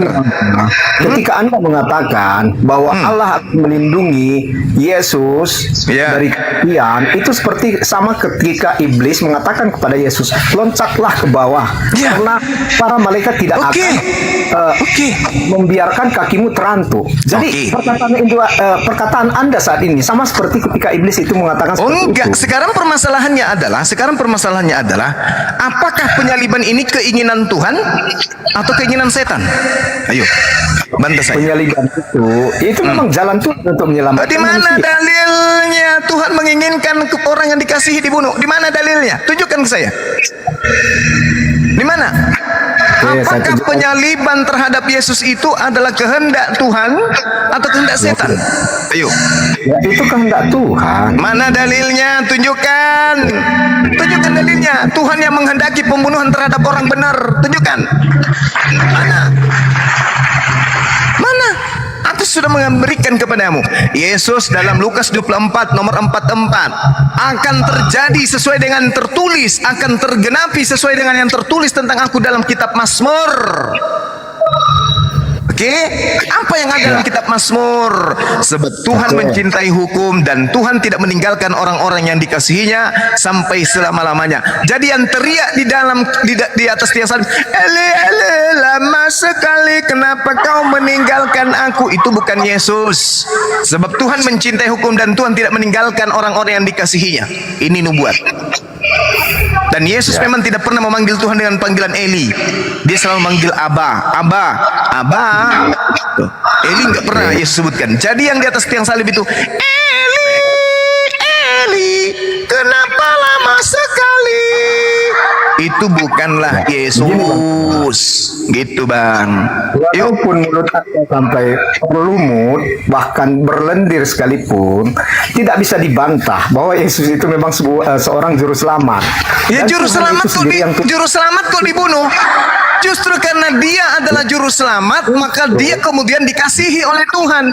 Sekarang permasalahannya adalah, entry pointnya adalah penyaliban Yesus ini keinginan sang Tuhan yang mengasihi Yesus atau keinginan setan? Jawab. Ya jelas keinginan Tuhan. Tunjuk dalil. Oke. Pertama, di dalam Mazmur 40 ayat 6 sampai 8, korban bakaran dan korban penghapus dosa engkau tidak kehendaki, tetapi telingaku kau bukakan. Korban bakaran dan korban penghapus dosa yang tidak engkau minta. Jadi kalau ayat ini menggambarkan Yesus, apa hubungannya dengan penyaliban Yesus? Ayat ini menggambarkan Yesus yang taat dan mengorbankan dirinya sebagai korban. Apa hubungan itu asumsi gereja yang saya minta. Mana buktinya Tuhan menginginkan pembunuhan terhadap orang benar, terhadap orang yang dikasihi? Mana? Begini juga ucapan Yesus tadi ketika Anda mengatakan Eli Eli lama sabatani, itu ada di Mazmur 22 ayat 2. Itu Saya ngerti, saya paham. Maka karena itulah saya katakan, sebab Tuhan mencintai hukum dan ia tidak meninggalkan orang-orang yang dikasihi. Berarti itu bukan untuk Yesus. Eli Eli lama sabatani itu bukan untuk Yesus. Kenapa? Karena Yesus adalah orang dikasihi. Begitu besar kasih Tuhan akan dunia ini sehingga dia menganugerahkan anaknya. Lalu apa kata Tuhan ketika dia datang? Inilah anakku yang kukasihi, kepadanya aku berkenan. Orang-orang yang dikasihi Tuhan tidak akan pernah ditinggalkan Tuhan selama-lamanya. Dalilnya Mazmur 37 nomor 28, sebab Tuhan mencintai hukum dan Tuhan tidak meninggalkan orang-orang yang dikasihinya sampai selama-lamanya. Ayo, dalilnya Yesus dikasihi bertaburan dalam kitab saudara. Lukas 2 nomor 52, Matius 3 nomor 17, Yohanes 15 nomor 9, Yohanes 10 nomor 17, Yohanes 17 nomor 24. Inilah anakku yang kukasihi, wahai Bapakku yang telah mengasihi aku, yang memberikan kasih sebelum dunia ada. Coba. Justru ketika Anda mengatakan Allah tidak akan melupakan atau tetap mengasihi orang benar, Anda sangat tepat. Nah, sekarang kalau Yesus dikasihi, kenapa bisa dibunuh? Justru karena begitu besar kasih Allah akan dunia ini, maka Dia memberi anaknya yang tunggal untuk supaya setiap yang percaya kepadanya percaya, bukan setiap orang yang menyalib, tapi percaya. Kalau percaya kepada Yesus, jangan Anda imani kepercayaan paganisme. Jadi begini Bang Zuma, apa yang perlu dipercayai dari Yesus, yaitu pengorbanannya di kayu salib. Nenekmu kiper, mana ada yang mengajarkan pengorbanan di atas tiang salib itu adalah Romawi Yunani. Ingat, kejadian pembunuhan terhadap Yesus itu adalah persengkongkolan orang-orang fasik. Iblis merasuki Yudas. Oke, imam-imam kepala mahkamah agama sepakat mengadakan kesaksian-kesaksian palsu untuk pembunuhan terhadap Yesus. Orang fasik. Imam kepala kemudian apa? Bersekongkol kemudian melakukan hal-hal yang kemudian dikatakan nubuatan, yaitu Yesus harus mati untuk bangsa Yahudi. Itu adalah persengkongkolan. Wa makaru wa makarallah wallahu khairul makirin. Tapi Tuhan berkata lain. Tuhan berkata lain. Orang-orang benar akan mewarisi negeri dan tinggal di sana senantiasa. Mulut orang yang mengucapkan ucapan benar adalah sebuah hikmah dan lidahnya mengatakan hukum. Taurat Allah ada di dalam hatinya, langkah-langkahnya tidak pernah goyah. Orang fasik, siapa fasik? Yudas. Yudas di mana diterangkan dia fasik? Amsal 17:23. Orang fasik adalah orang yang menerima suap. Nah, dikatakan oleh Tuhan, orang fasik mengintai orang benar dan berniat membunuhnya. Akan tetapi, dengarkan. Orang fasik mengintai orang benar dan berniat membunuhnya. Data selanjutnya, akan tetapi Tuhan tidak menyerahkan orang benar itu ke dalam tangannya. Tuhan tidak membiarkan dinyatakan fasik oleh saksi-saksi palsu pada waktu diadilinya. Nantikanlah Tuhan dan tetap ikutilah jalannya, maka Tuhan akan mengangkat engkau, mengangkat ke langit untuk mewarisi negeri, dan engkau hanya melihat orang-orang fasik dilenyapkan. Orang fasik adalah Yudas. Amsal 17:23. Orang fasik adalah orang yang menerima suap. Nantikanlah Tuhan, ikutilah jalannya, maka Ia akan mengangkat engkau, dan engkau hanya melihat orang-orang fasik dilenyapkan. Oke, lalu Tuhan mengatakan apa? Orang-orang benar diselamatkan oleh Tuhan. Tuhan adalah tempat perlindungan mereka pada waktu kesesakan. Tuhan menolong mereka dan meluputkan mereka. Tuhan meluputkan mereka dari tangan orang-orang fasik dan menyelamatkan mereka sebab mereka berlindung padanya. Bagaimana Yesus Anda mau katakan disalib? Yesus orang benar, Yesus orang dikasihi. Ayo. Jadi begini ya. Gimana lagi? Anda tadi mengatakan bahwa Anda membenarkan bahwa setiap orang yang percaya kepada Yesus diselamatkan. Betul? Iya, betul. Oke, terima kasih untuk pengakuannya. Jadi begini. Jadi di dalam Mazmur 22 ayat 16 sampai 18 dijelaskan di situ, anjing-anjing mengerumuni aku dan gerombolan orang-orang jahat mengepung aku. Mereka menusuk tangan dan kakiku, aku tidak dapat menghitung segala tulangku. Kalau dilihat ayat ini kan merujuk pada penyalipan Yesus. Oh tidak. Mari kita buktikan kalau Mazmur 22 itu hoax, itu bukan untuk Yesus. Itu bukan untuk Yesus. Mau kita buktikan? Iya, nanti kita buktikan ya Bang Juma. Dengarkan dulu. Oke. Jadi dari sini bahwa jelaslah bahwa penyalipan Yesus itu ada. Ditambah lagi. Mana? Tunggu. Jangan lari dulu. Di Mazmur 22 dulu. Jangan lari. Iya. Nanti Anda bisa bahas satu-satu. Ditambah. Jangan lari dulu. Ditambah catatan daripada catatan sejarawan. Itu catatan sejarawan. Jadi dari dua bukti ini sesuai dengan Alkitab maupun bukti sejarah bahwa Yesus sendiri disalibkan. Dan Anda mengatakan bahwa yang percaya kepada Yesus diselamatkan. Jadi artinya Yesus disalib dan yang percaya kepada Yesus itu diselamatkan dengan mempercayai pengorbanan Yesus di kayu salib. Salah. Saya sebagai apa? Salah. Anda sudah bersaksi tentang Kristus hari ini. Begini, saudara Kibinirin, yang otaknya cuma seupil. Anda sudah mengatakan hal itu. Sekarang begini, saudara. Yang dikatakan percaya kepada Yesus itu ucapannya atau ajaran orang tentang Yesus? Ucapan Yesusnya atau ucapan orang tentang Yesus? Yang Anda percaya, yang dimaksud kategori percaya di sini, orang yang percaya ucapan Yesus sendiri tentang dirinya atau orang yang berbicara tentang Yesus? Yang mana yang Anda maksud percaya kepada Yesus? Percaya ucapan Yesus tentang dirinya? Iya, betul. Oke, mari kita lihat. Ketika Yesus bersaksi tentang dirinya, Yohanes 5 nomor 36, ada kesaksianku tentang diriku yang lebih penting dari kesaksian Yohanes Pembaptis, bahwa semua pekerjaan yang aku lakukan, pekerjaan itu yang aku lakukan sekarang, dan pekerjaan itulah yang bersaksi tentang aku, bahwa aku adalah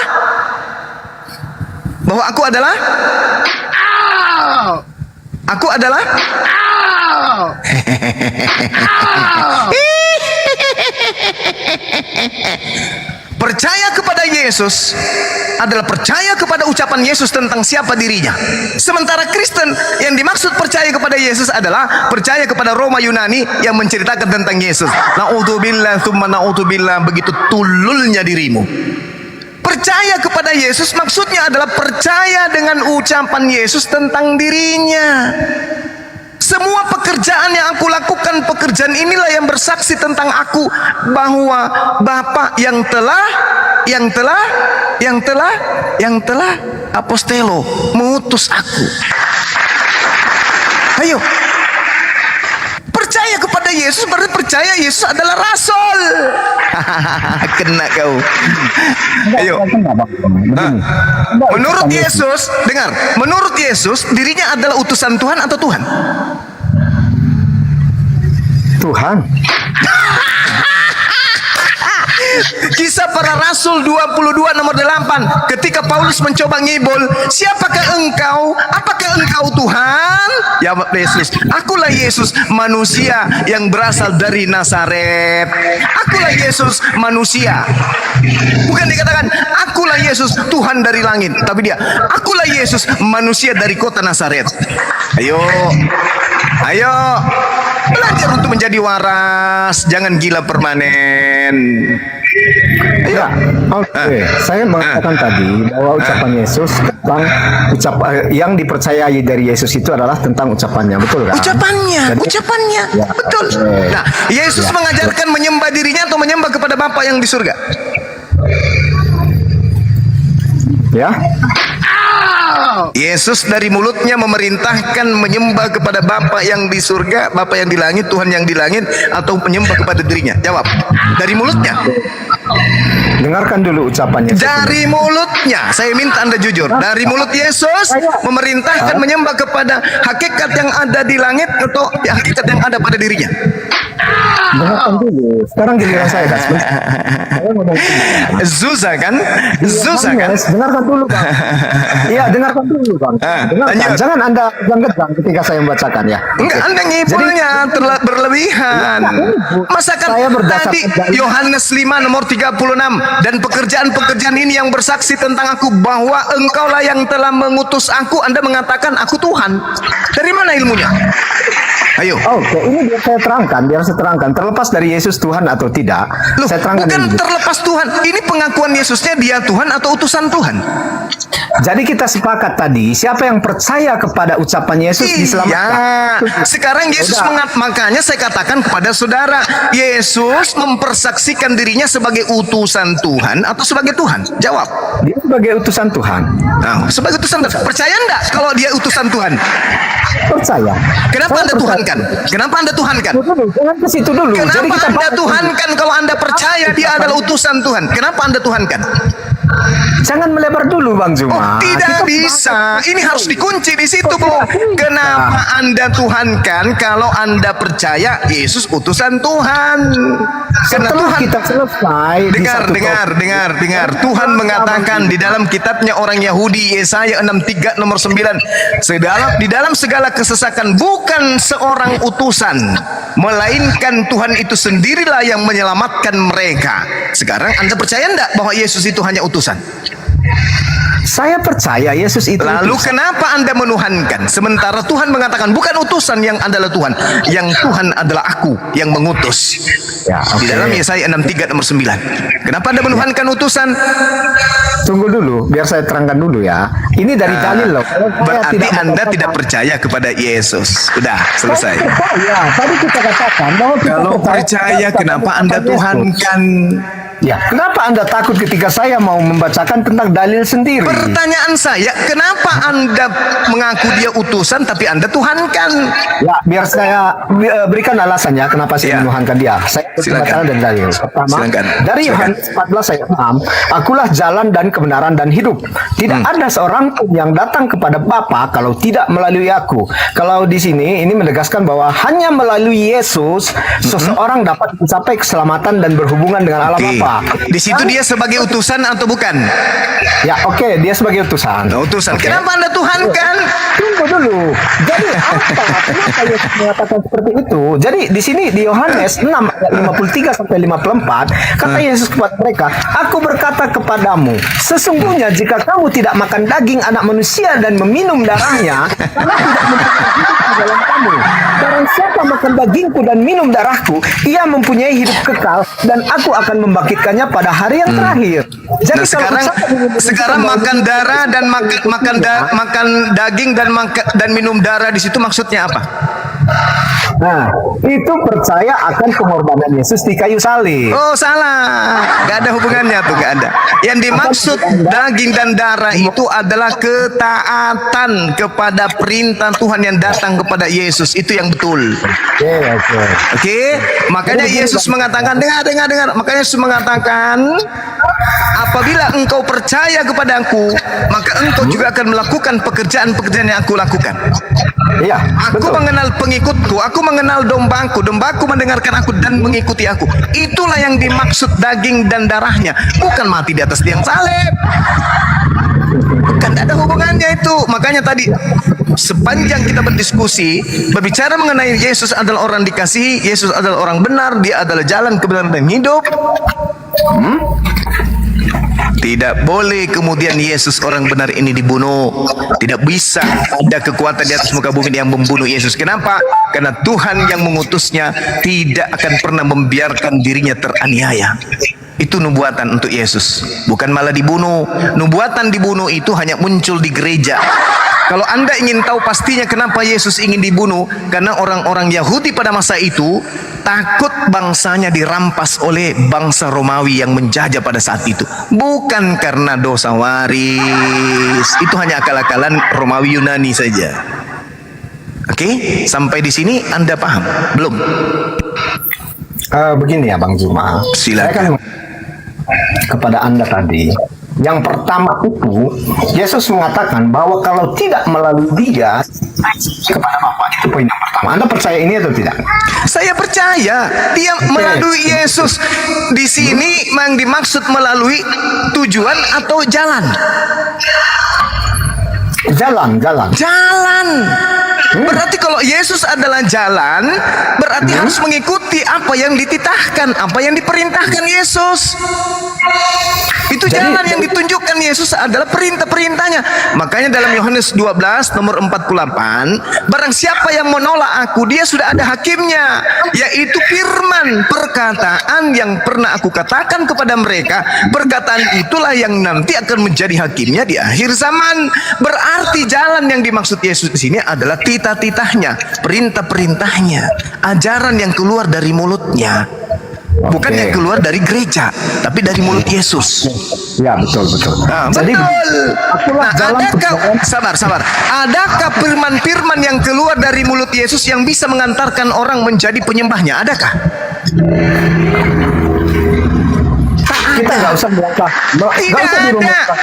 Adakah firman yang keluar dari mulut Yesus yang bisa menghantarkan orang beribadah kepada hari Minggu? Tak ada. Di mana perintah keluar dari mulut Yesus nyembah hari Minggu? Oke. Maksud Anda di Alkitab kan? Iya, dari mulut Yesus. Jadi begini, ketika Yesus Kok jadi begini?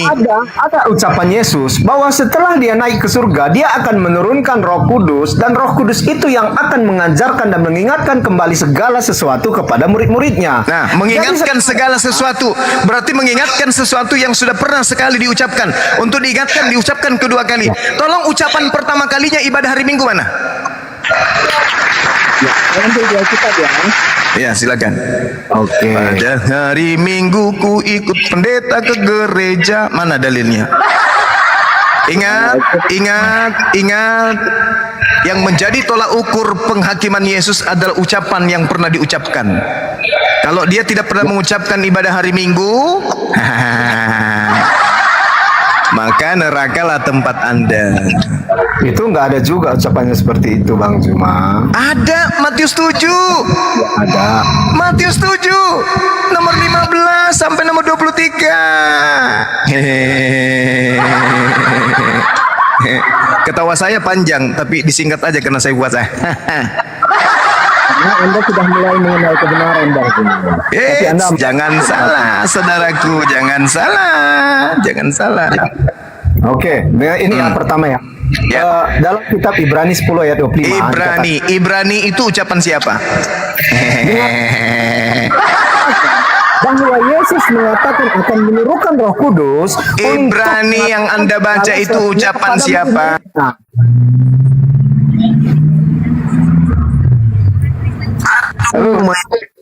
Ini teman-teman kau ini like-ku. Report terus. Aduh. Di-report lagi Bang Zuma. Mana Bang Zumanya? Dikenal lagi. Ya Allah, ya Robbi. Itulah Kak Nora. Aduh, kalau tidak bisa mempertahankan argumennya, tidak bisa diskusi, jangan. Kebenaran ini dari tadi saya dengar jadi begini. Itu saya bilang. Membantai pakai data tuh nggak ada. Yesus utusan. Jadi begini Bang Zuma. Kemananya itu kau kebenaran? Saya membacakan Alkitab dari tadi. Kau membacakan tadi kan Bang Zuma bilang Yesus itu mengaku dirinya Tuhannya apa? Utusan apa Tuhan? Kau bilang utusan. Kau yakini dia utusan? Iya. Jadi begini. Ketika satu aja deh ayat. Enggak gini kebenaran. Satu aja deh ayatnya. Yesus mengaku dirinya Tuhan tuh mana? Biar enak gitu loh. Di dalam Yohanes, Matius, Markus, Lukas. Mana? Kanora, coba kasih baca dia. Coba baca Bible mulai. Di dalam Yohanes 3 nomor 34. Apa itu utusan di situ lah menurut Bibelmu? Coba buka dulu. Melebar dulu Bang Pandi. Enggak, ini kan berbicara utusan. Lah aku kan tadi sepakatnya bahwa utusan Yesus itu adalah utusan. Juga di dalam dalil-dalil dalam Bible laiku itu banyak, Yohanes 5:37, Yohanes 17 nomor 3 dan lain-lain. Nah, sekarang kalau di dalam Bible laik namanya utusan itu apa? Definisinya di dalam Bible laik sendiri, silakan dibuka dulu. Yohanes 3 nomor 34.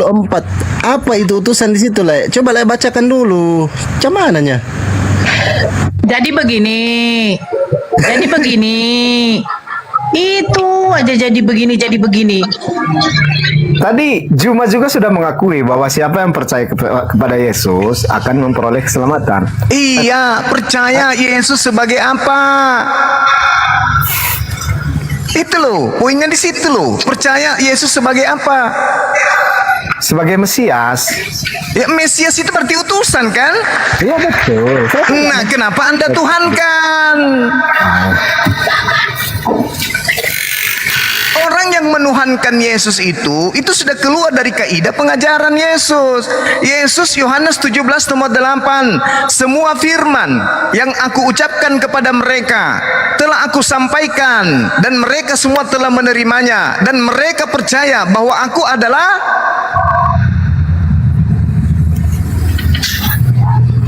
utusan. Dari tadi saya nggak pernah membantah Anda ketika Anda lalu dari mana ilmunya Anda menjadikan Yesus sebagai Tuhan? Oke, saya terangkan ya. Ibadah hari Minggu tadi mana dalilnya? Ibrani 10 ayat 25. Ibrani 10 ini surat siapa? Rayu. Kan yang Anda harus percaya Yesus, katanya yang keluar dari mulut Yesus. Saya kan sudah katakan tadi bahwa Yesus mengatakan bahwa dia akan menurunkan seorang penolong untuk mengajarkan segala sesuatunya kepada murid-muridnya. Enggak, ibadah hari Minggunya mana? Aku bilang. Ya udah ini dengarkan ya. Ibrani 10 ayat 25. Janganlah kita menjauhkan diri dari pertemuan-pertemuan ibadah kita seperti beberapa orang yang biasa melakukannya. Tetapi marilah kita saling menasehati dan semakin giat melakukan menjelang hari Tuhan. Jadi dari sini inilah dasar orang Kristen pertama untuk mana di sini hari Tuhan ini kan Yesus katakan dia adalah Tuhan pada hari Sabat. Janganlah menjauhkan.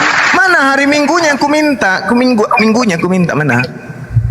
Ya udah, ini kan disuruh kita beribadah. Ibadah pada hari apa ini? Hari Tuhan, bukannya hari Tuhan itu Sabat. Kedatangan hari Tuhan. Iya, bukannya hari Sabat. Ini disuruh untuk beribadah loh. Iya, bukannya Yesus itu Tuhan untuk hari Sabat. Oke, jadi kenapa dilakukan di hari Sabat itu di hari Minggu itu untuk peringatan hari kebangkitan Yesus. Nah, itu ajaran Tuhan atau ajaran Paulus? Kan saya sudah katakan tadi bahwa Yesus sendiri berjanji akan menurunkan seorang penolong untuk mengatakan segala sesuatunya kepada murid-muridnya. Ya, sekarang permasalahannya yang datang ini siapa? Roh Kudus. Roh Kudus gimana? Yang ngajarin Paulus ini siapa? Roh Kudus. Di mana? Di mana dalilnya? Paulus didatangi Roh Kudus, di mana dalilnya? Oke, saya ambil tanya. Oke, silakan. Karena dalilnya Keluaran 31 nomor 16 nomor 17 ini kaidah yang mengikat kemudian Yesus. Maka haruslah orang Israel memelihara hari Sabtu dengan merayakan Sabat, turun-temurun menjadi perjanjian kekal, tidak boleh berubah antara aku dan orang Israel. Maka inilah suatu peringatan untuk selama-lamanya. Sebab 6 hari lamanya Tuhan menjadikan langit dan bumi, pada hari ke-7 kemudian Tuhan berhenti untuk beristirahat. Jadi Yesus harus memelihara hari Sabat. Nah, kenapa bisa Tuhan menjanjikan kemudian perjanjian kekal hari Sabat? Kok bisa Paulus merubahnya hari Minggu? Oh, kalau itu jawabannya cuma satu, Bang. Apa tuh? Anda lihat di Lukas 16. Di mana? Baca nomor 17-nya, Bang. Nomor 17-nya baca. 16, 17 Anda baca. Dilihat aja di nomor di Lukas 16. Udah selesai. Baca nomor 17-nya. Kenapa tidak lagi beribadah di hari Sabat? Baca. Itu. Baca nomor 17-nya baca. Jadi begini ya, Bang Zuma, yang saya katakan tadi. Kenapa? Apa yang dikatakan Paulus adalah sendiri yang dikatakan Roh Kudus ini ada di Yohanes 14 ayat 26. Lari lagi, lari kemana-mana. Lari kemana-mana. Nomor 17-nya Yesus mengatakan apa? Lebih mudah langit dan bumi lenyap daripada setitik dari hukum Taurat batal. Aku capek tertawa lah. Lucu saudara ini. Tertawa Anda tidak tulus, Bang Zuma. Anda bukan begitu, saya menertawakan betapa piciknya Anda melawan ajaran Yesus. Kok picik? Saya dari tadi saya mengajarkan ajaran Yesus. Mana perintah yang keluar dari mulutnya Yesus? Perintah apa sekarang yang Anda ibadah hari Minggu mana? Ya udah, ini ya. Kalau di Yohanes 14 ayat 26, Yesus mengatakan, tetapi penghibur yaitu Roh Kudus yang akan diutus oleh Bapa dalam namaku akan mengajarkan segala sesuatu kepadamu dan akan mengingatkan kamu yang telah kuajarkan kepadamu. Jadi atas dasar inilah Paulus menerima segala sesuatunya dari Roh Kudus. Tolong tunjukkan di mana Roh Kudus datang kepada Paulus.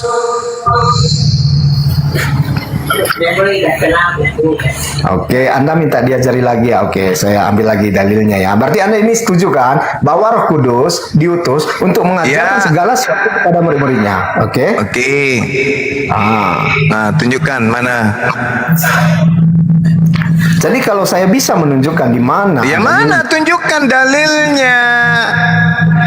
Roh Kudus datang kepada Paulus. Kalau tidak ada dicambuk aja, Bang Zuma. Apa ini?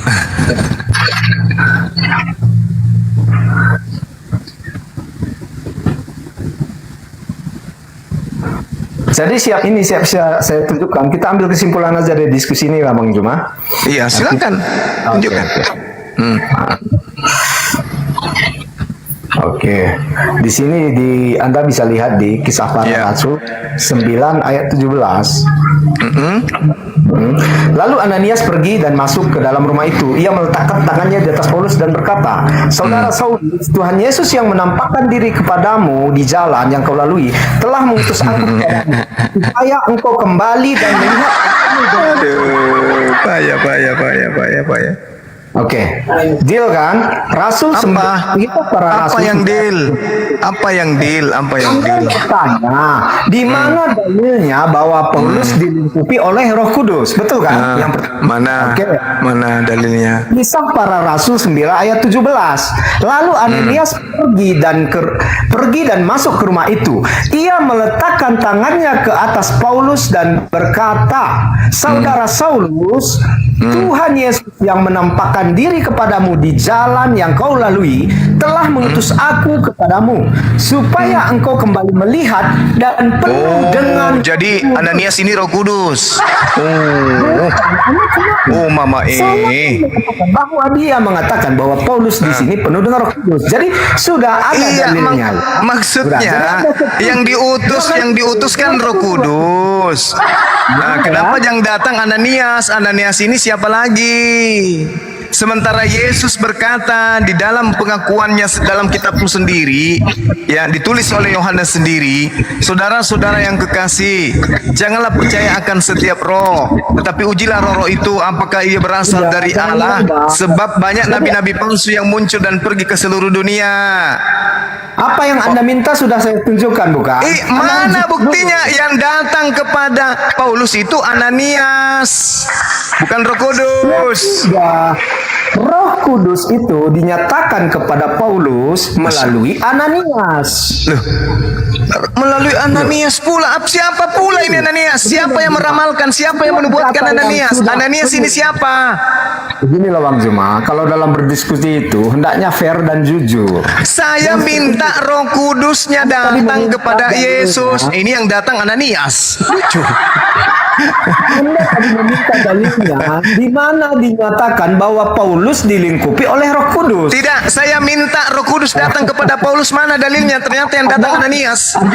Anda membantah lagi. Parah. Anda membantah lagi. Ternyata Roh Kudus itu bernama Ananias. Bukan. Anda tadi bertanya, di mana dalilnya bahwa Paulus dilingkupi oleh Roh Kudus? Mana dalilnya Roh Kudus datang kepada Paulus? Ya, oke. Kan saya bacakan balik ya. Oke.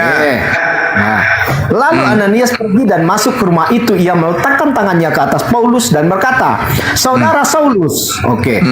Tuhan Yesus katanya di sini. Tuhan Yesus yang menampakkan diri kepadamu di jalan yang kau lalui telah mengutus aku kepadamu. Artinya Tuhan Yesus mengutus Ananias untuk berkata. Berarti Roh Kudusnya Ananias. Dengarkan. Jangan Anda membantah. Parah. Roh Kudus. Parah. Udah nggak ada, nggak ada Roh Kudus datang kepada Paulus itu nggak ada. Yang datang kepada Paulus itu Ananias. Jadi saya ambil kesimpulan, udah Bang Zuma ya. Saya ambil kesimpulan di sini. Kalau kita saudara di Muslim, imannya adalah ketika kita beriman, kita nanti masuk ke neraka lalu diselamatkan kalau kita bertakwa. Tetapi di dalam kekristenan sendiri, ketika kita percaya kepada Yesus akan pengorbanannya di kayu salib, nggak ada itu. Itu nggak ada.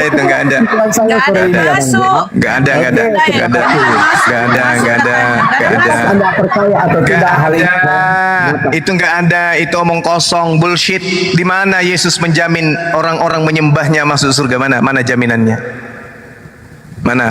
Kalau kami kan warisannya sudah jelas. Ulaika hum warithun, mereka orang-orang yang mewarisi Firdaus. Oke, itu Islam. Warisannya ada, jelas. Nah, kalau Anda beriman mempercayai Maryam 71, jangan setengah. Jangan hanya percaya bahwa umat Islam diselamatkan masuk neraka. Percayai juga bahwa kamu akan masuk neraka. Jangan setengahnya. Jangan hanya Anda imani Islamnya aja, tapi Anda tidak mengimani Kristennya, karena di situ untuk seluruh umat manusia. Jangan jadi orang jahat ente. Ya, jangan picik.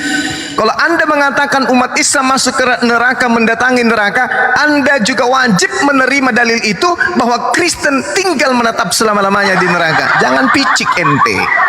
Oke? Dan saya pun mengatakan bahwa orang yang memanggil Yesus Tuhan dan juga bermujizat pakai nama Yesus, mengusir setan pakai nama Yesus, bernubuat pakai nama Yesus, itu adalah penghuni neraka. Matius 7 nomor 15 sampai nomor 23. Dari buahnya engkau akan mengenal dia. Apa itu? Memanggil Yesus Tuhan, mengusir, bernubuat, bermujizat pakai nama Yesus. Dan itu hanya diamalkan oleh Kristen, pengikut Paulus. Oke? Paham sampai sana? Sehingga yang mengajarkan kalian menyembah Yesus adalah Paulus. Sedangkan Yesus mengatakan, barang siapa yang percaya kepadaku, percaya sebagai apa? Rasul, bukan sebagai Tuhan. Jadi Anda sudah terlalu banyak tembok yang Anda harus lalui untuk menjadi pengikut Yesus. Menjadi pentuhan Yesus boleh, karena memang Anda adalah agama yang dihasilkan dari perpaduan antara Romawi dan Yunani. Lahirlah agama Anda, Katolik. Lalu kemudian turun lagi menjadi Protestan, turun lagi menjadi ini, menjadi itu, sampai kepada Anda di Indonesia ini. Pahami itu. Ya. Ya, jadi kalau sudah sampai pada poin kebenaran, karena kebenaran tidak bisa masuk di kepala Anda, maka solusinya adalah kabur.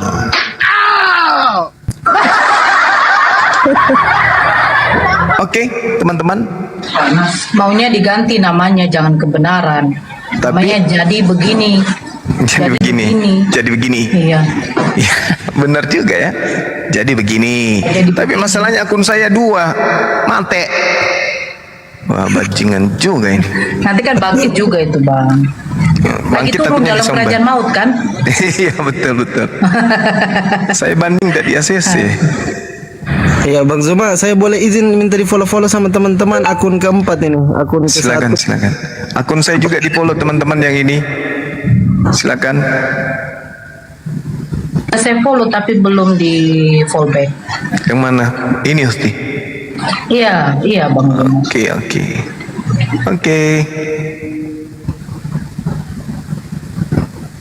Padahal tadi mau saya tanya itu Bang Zuma, satu saja. Itu iya. Murid Paulus yang jatuh dari jendela itu tuh loh, itu mati apa sebenarnya atau masih hidup itu? Nah, itu dia. Mati katanya kan? Mati kan? Iya. Nah, siapa yang nanggung dosanya tuh?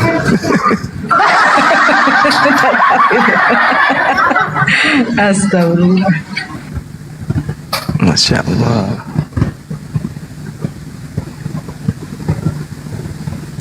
Namanya kok Eutikus ya?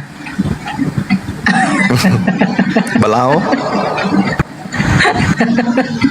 Eutikus.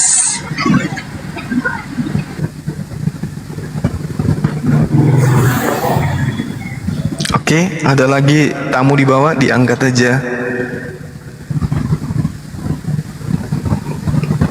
Assalamualaikum, selamat sore Ustaz. Waalaikumsalam warahmatullahi wabarakatuh. Bang Suma di sini. Oke Bang, terima kasih udah diberi kesempatan bisa naik di sini. Assalamualaikum Ustaz Fandi. Waalaikumsalam Ustaz Rudi.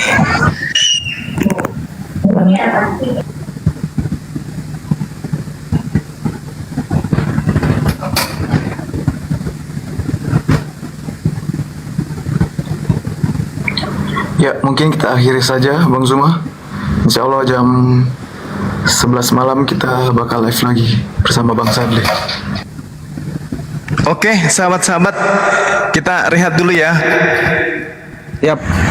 Oke, terima kasih sudah berkunjung di Komal kita ini. Insya Allah sebentar malam kita aktif kembali seperti biasa kebersamaannya sahabat-sahabat yang ada di bawah dan juga ada di channel YouTube. Materi-materi yang kita sajikan mudah-mudahan bisa dijadikan sebagai pembelajaran jika ada hal yang mungkin bernilai untuk jadikan sebagai bahan edukasi. Tapi kalau semuanya adalah sebuah hanya lelucon, ya anggaplah itu penghibur ya. Penghibur duka lara. Oke, kita akhiri teman-teman. Subhanakallahumma wa bihamdi asyhadu an la ilaha illa anta astaghfiruka wa atubu ilaihi. Salam tauhid, salam satu Tuhan. Jayalah Islamku, jayalah Indonesiaku. Assalamualaikum warahmatullahi wabarakatuh. Assalamualaikum warahmatullahi wabarakatuh.